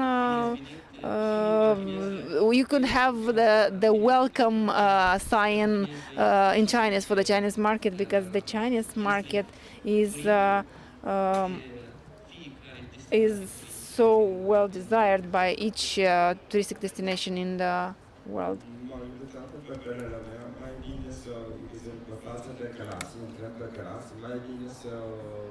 Rather than going through Galați, it's better to enter through Iași, because Iași has an airport. So from Bucharest, you could get to Iași first, and second, the trip by land would last for 4 to 5 hours to get from Bucharest to Iași. And Iași is a cultural capital. and a lot of things to see there.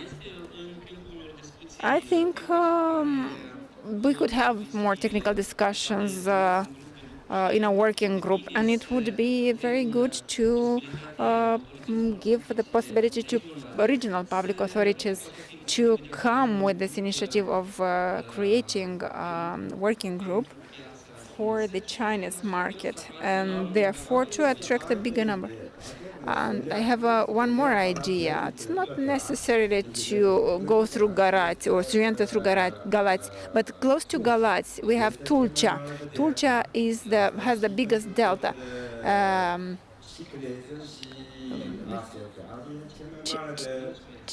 Chinese people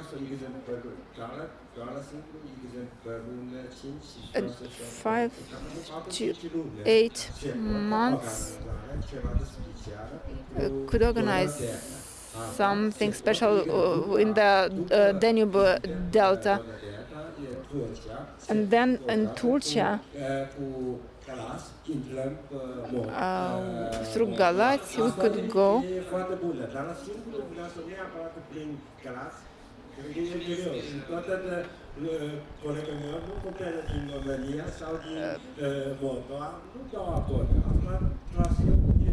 That route through Galat is complicated. It's possible to do, but we need to think how long it will take, what's the length of the program.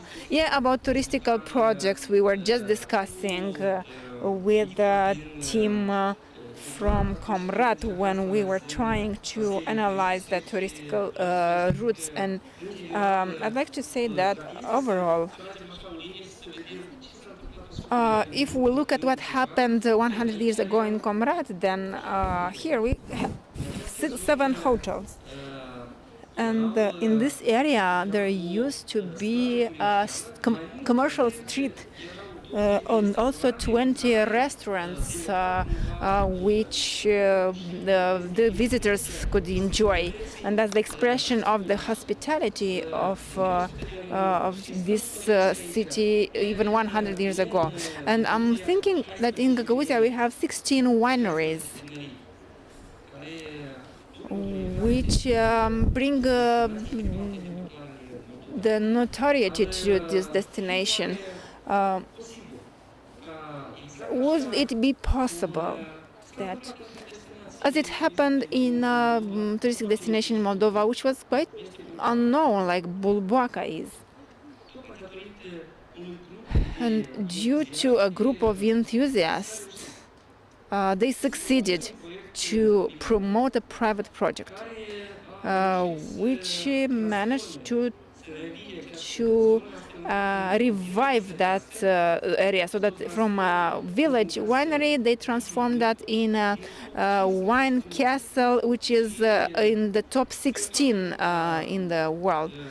And I hope very much that the person who inspired this project, the lady who is behind that idea and who has written the plan,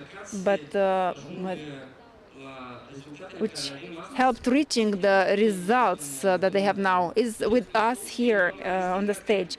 And Mrs. Christina, I think you could talk to us about how you started and how you succeeded to bring that idea to the end, so that surprisingly we could see how a destination like any other in Moldova, like over the night, like the phoenix bird, has revived. It's extraordinary. Thank you very much, Mr. Miron.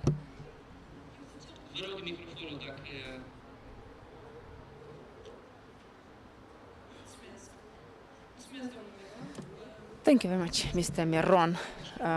Thank you for this invitation, Mrs. Bashkan. I'm honored to be here. I said I won't talk about Mimi Castle because for me that was the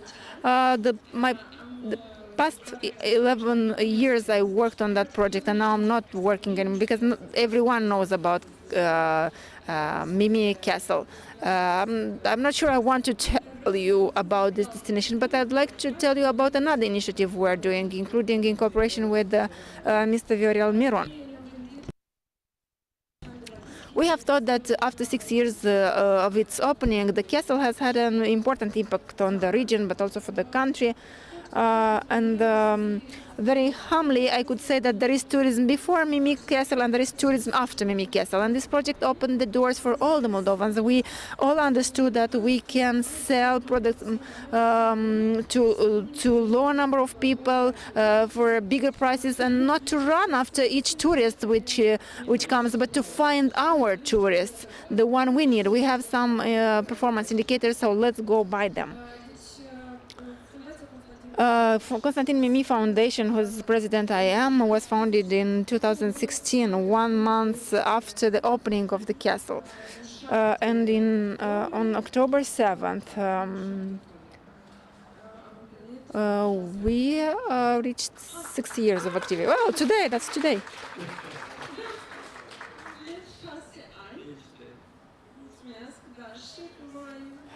We celebrate 6 years, and we have the Mimi wines here. Yeah, after the event, kindly invite you to taste our wines.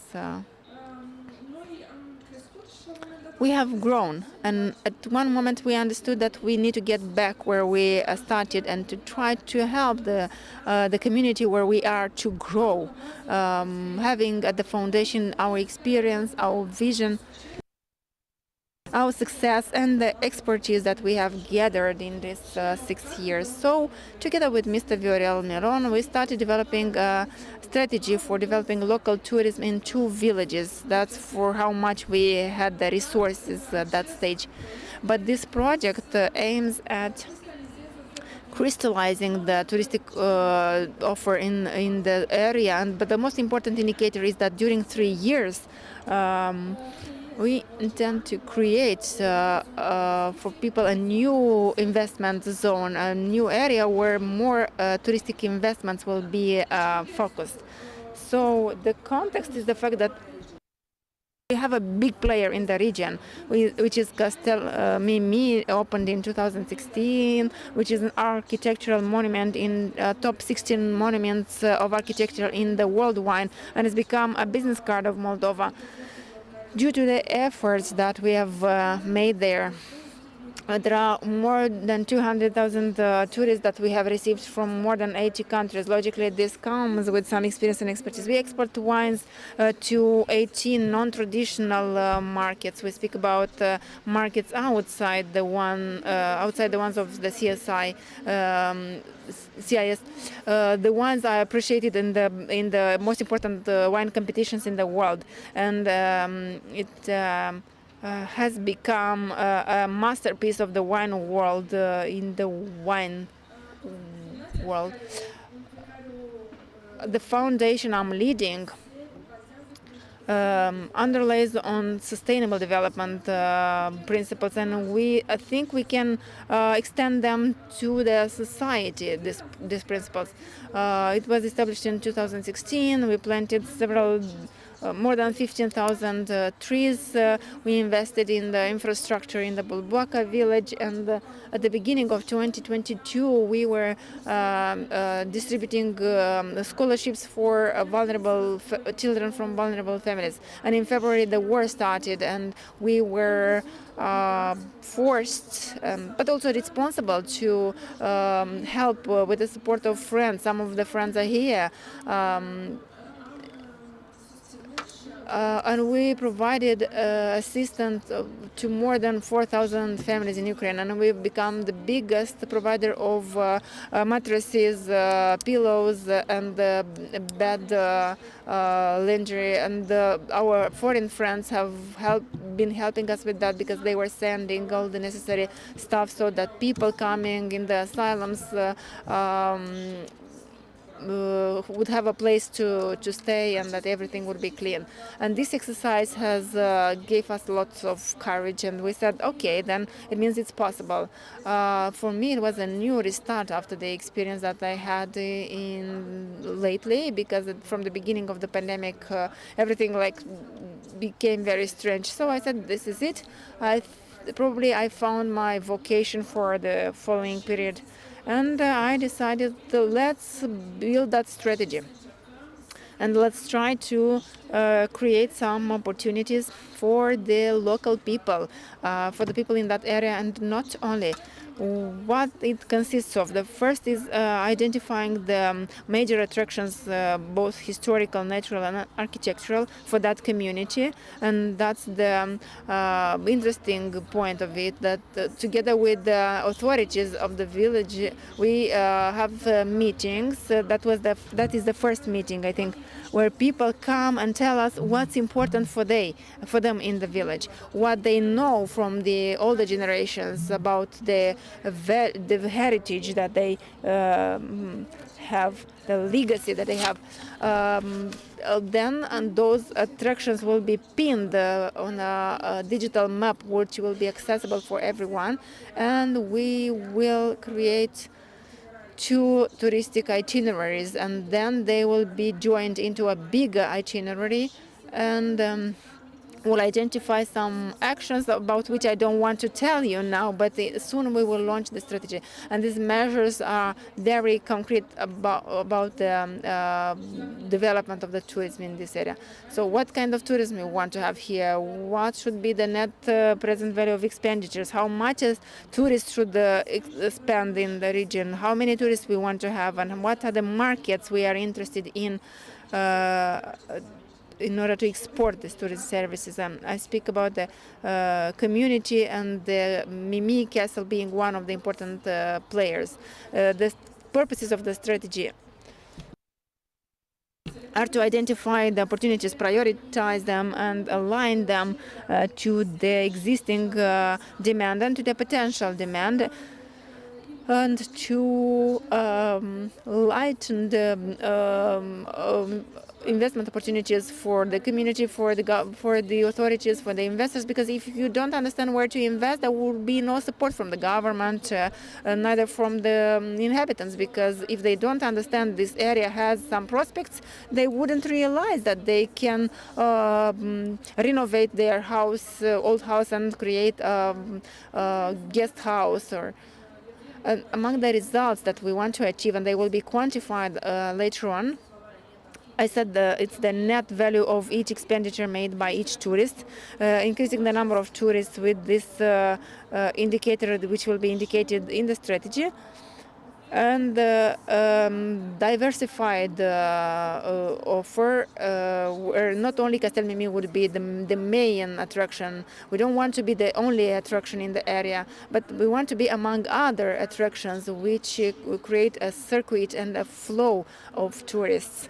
The next stage would be to create the same strategy, a same model for a bigger region, including several villages. Now we identified 3 villages, Bulbaca, Speia, and another one which wants to join our circuit, another major attraction like Asconi winery. So we want to join our efforts in order to create that area where there would be possibilities for investment, and we would come with a package of options for investments, and to identify partners and financial support in order for the landmarks and architectural monuments and the opportunities to be recovered, and look for them to look good. This is the Dniester, which has a turn in our area, and our lives is very much impacted by it, and just wanted to show it to you how beautiful it is. And these are a few of the architectural monuments that we have identified. This is Constantin Mimi Conac, number 12 in the list of architectural monuments in the Republic of Moldova. And this is my ownership, and I have succeeded to buy it, but it waits its moment of glory. That's the kindergarten, which is said to be the oldest parochial schools in Moldova. It was also identified within the exercise that we are conducting with the villagers. And this seems to be nothing, but actually this is we suppose that's part of of a grave of some important Tatar person during the times when Stefan cel Mare was negotiating with the Tatars. And I'm happy that in Gagauzia they identified this as a big opportunity to develop tourism. The events tourism, and we have established such an event.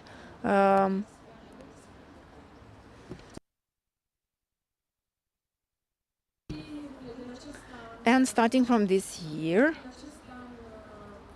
the foundation organizes the VIII Opera. VIII Opera is one of the biggest cultural classical music events in Moldova, and is the first event organized based on some sustainable development principles.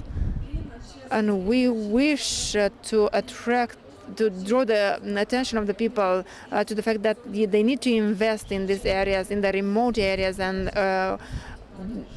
where there is initiative, this initiative needs to be motivated and paid back with needed attention. The main player is the Chateau Mimi, because but also VIII Opera wants to include not only Castel Mimi, but from next year the event will take place in different locations, and we are going to announce them a bit later. We will have a festival that is going to highlight the important monuments we are discovering today within the exercise, the strategy exercise. My name is Christina Frolov. If maybe somebody doesn't know me, and I'm passionate about what I'm doing, and I believe that act locally and having results globally is about this project. This project is for 2 villages. It's a small one, but it has extraordinary results. A lot of people is looking at what we are doing there, and people are not speaking just about Castel Mimi, but also about Bulbaca and Speia, which I'm so proud of. Thank you so much. Indeed, it's remarkable that out of a destination which is less known, coming back to your roots, you are trying to take out the values. Maybe there are some ruins, but step by step, in a few years, you can turn them into pearls, which is very good in order to motivate people to reach those destinations and to feel the value of those places. And that's actually like the legacy that we have received from other generations, and that's the cornerstone. And an example of maybe that's the oldest place in the oldest thing that they have there, and you repackage it and turn it into an attraction which has a legenda behind it, maybe more curious and more interesting than about what we know about ancient Greece. Considering that this panel is inclusively about the business, where our motivation is also financial, because we are talking about profits. The services that are covering somehow its own costs. We are talking about high costs for high quality, but the tourism shouldn't be business itself, because you cannot, it should be business because you cannot motivate people to receive tourists instead of going collecting their grapes. And this should be understood, that the tourism should bring money for everyone. This is a slogan, I would say. This is a quote that should be in front of each person that wants to decides to have sustainable tourism. And on this stage we have many people with passion. We have ambition. Do you think it's less ambition here in the south? Definitely not. So we're talking about loads of ambition and desire. And it's a very playful approach that takes you, twirls you, and you feel that you live. And I'm offering the stage to Konstantin Kelesh, who is managing one of his passions. Please.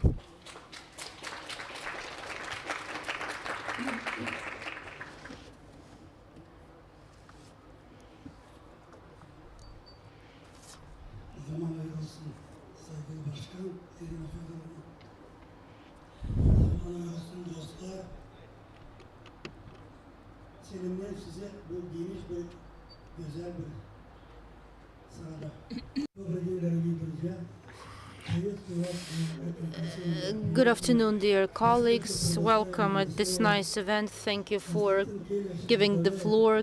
I'm Konstantin Kelesh. I'm the head of state enterprise that is breeding horses. Our main task is growing, multiplication, selection work.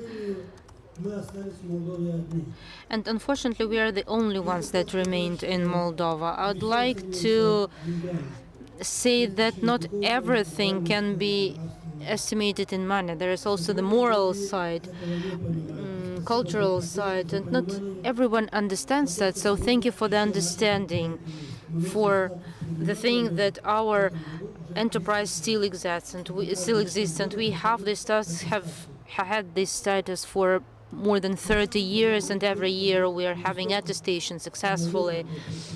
And I'd like to say that there was a long path of establishment of this enterprise, and Ms. Unguriana, who was here, who was talking about import and export, and I would like you to draw your attention to the thing that when we are talking about export, we do not only have to talk about meat and dairy products, we also have to talk about live products, because we are growing animals that could be in demand there, but according to our legislation, we cannot sell to the European Union countries because Moldova did not sign the International Veterinarian Convention. It has been 30 years that we have been fighting for that, so maybe it's high time to do that already. I studied the experience of EU countries, of other countries, and we came to a conclusion, and thanks to Irina Fedorovna, who supported it. And I want to thank everyone who supported this project, who were developing the conceptual notes for it, who were doing the economic analysis. And finally, this project got an opportunity to move on. This is not only 2 years of analysis and studies. It wasn't just simply done, and we have a result today. And God gave it will be continued. It's a very interesting enterprise. It's a specific museum with live exponents. It's we have what to show. In 2006 for Orlov horses. So this was a beauty contest actually, and we had 3 horses who took the first prizes. Our horses. Our horses used to go to the Odessa Hippodrome. Unfortunately, we can not do that now, but we had our winners. And to preserve this enterprise, we thought of attracting tourists. That though we have always had them, we had visitors, we had tourists, we had families, delegations, officials of different levels. And if we have such a pearl, you need to decorate it, you need to form it. And we started this work, and in this work we want to be of use. When people come to you, you need to create comfortable conditions for their family, for their children, something to eat, something to drink. Our complex is called touristic recreational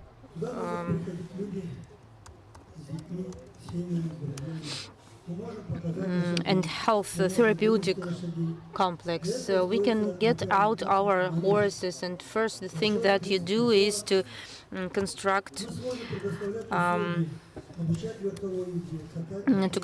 a riding hall, and this can also serve as a training forum. This can also be used for racing, it can be used for riding. Marina Semyonovna was talking about our Heberles celebration. Yes, it started like a from unity of people who just wanted to organize that event, and it invited and involved people from different countries, including Ukraine and Romania, and these celebrations have always included horses. Now we have horses only in our cars.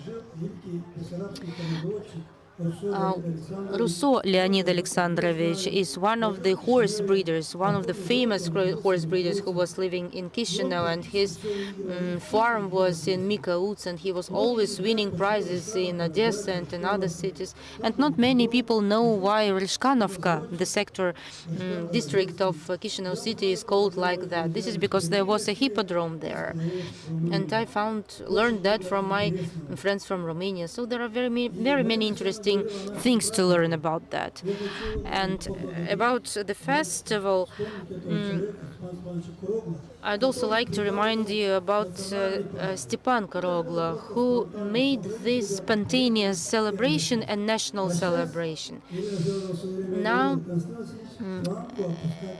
as I said, you do not have to raise this limit to bring this limit down, and you need to only grow. We used to have more than 10,000 guests. Maybe you cannot find any other celebration that would gather so many people, and we are always glad to accept our guests. And so in the first stage you need to to build this riding hall, and then the second stage would be building a hospital, because rural tourism will always be in demand, because our people are tired of cities, of concrete blocks. People want to go into nature, to walk on ground, on earth, and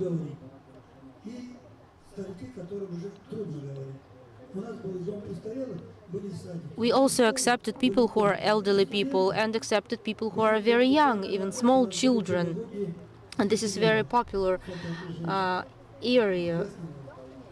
Just recently we accepted another group, and it was very pleasant to see that they're interested in this.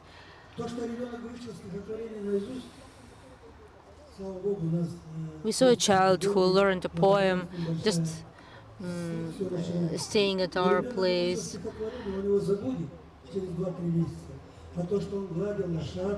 But that child who learned that poem, he will forget that poem in 2 months. But contacting and communicating with the horse and riding a horse, that is the thing that he won't forget for the whole of his life.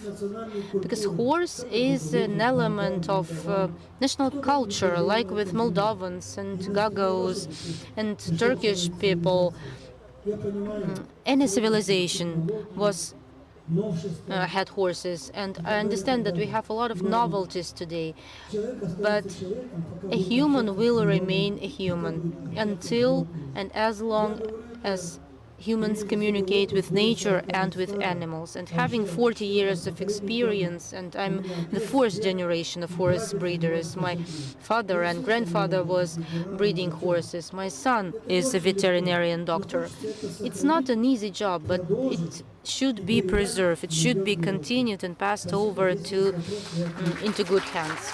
Thank you, and if you have questions, I'll answer them. Thank you. A very fascinating life example of generations that are passing over this love to nature, to places, to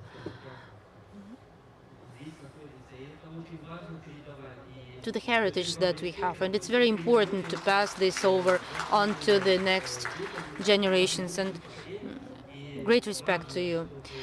And it's very important indeed that children see this with their own eyes, feel that, and it's important for it to be passed on by a person with such a big soul, a person who devoted his whole life to it. Thank you.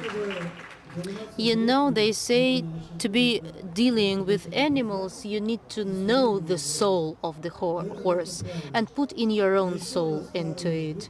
And this is right. And I also like to talk to older people who are saying that the earth, the woman and the horse, you need to feel it. If you do not have this capacity, just step aside. With the highest Mai rămâneți câteva timp aici în platou pentru a oferi posibilitatea tuturor celor care au careva întrebări către dumneavoastră. For those who have the possibility to address these questions, maybe you have a possibility to develop your ideas as a touristic destination. So please, if you have any questions or comments or clarifications, please.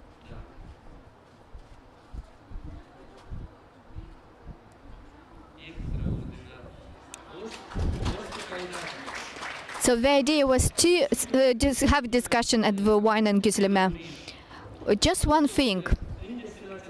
So for touristic destination Gagauzia, how do we solve this dilemma? Tourism, culture and tradition, or business? Or any other variant? Tourism in Gagauzia is both culture and tradition, and also business. Thank you very much, and this is true. Maybe it's the case to continue our discussion in the courtyard. Well arranged. Thank you very much.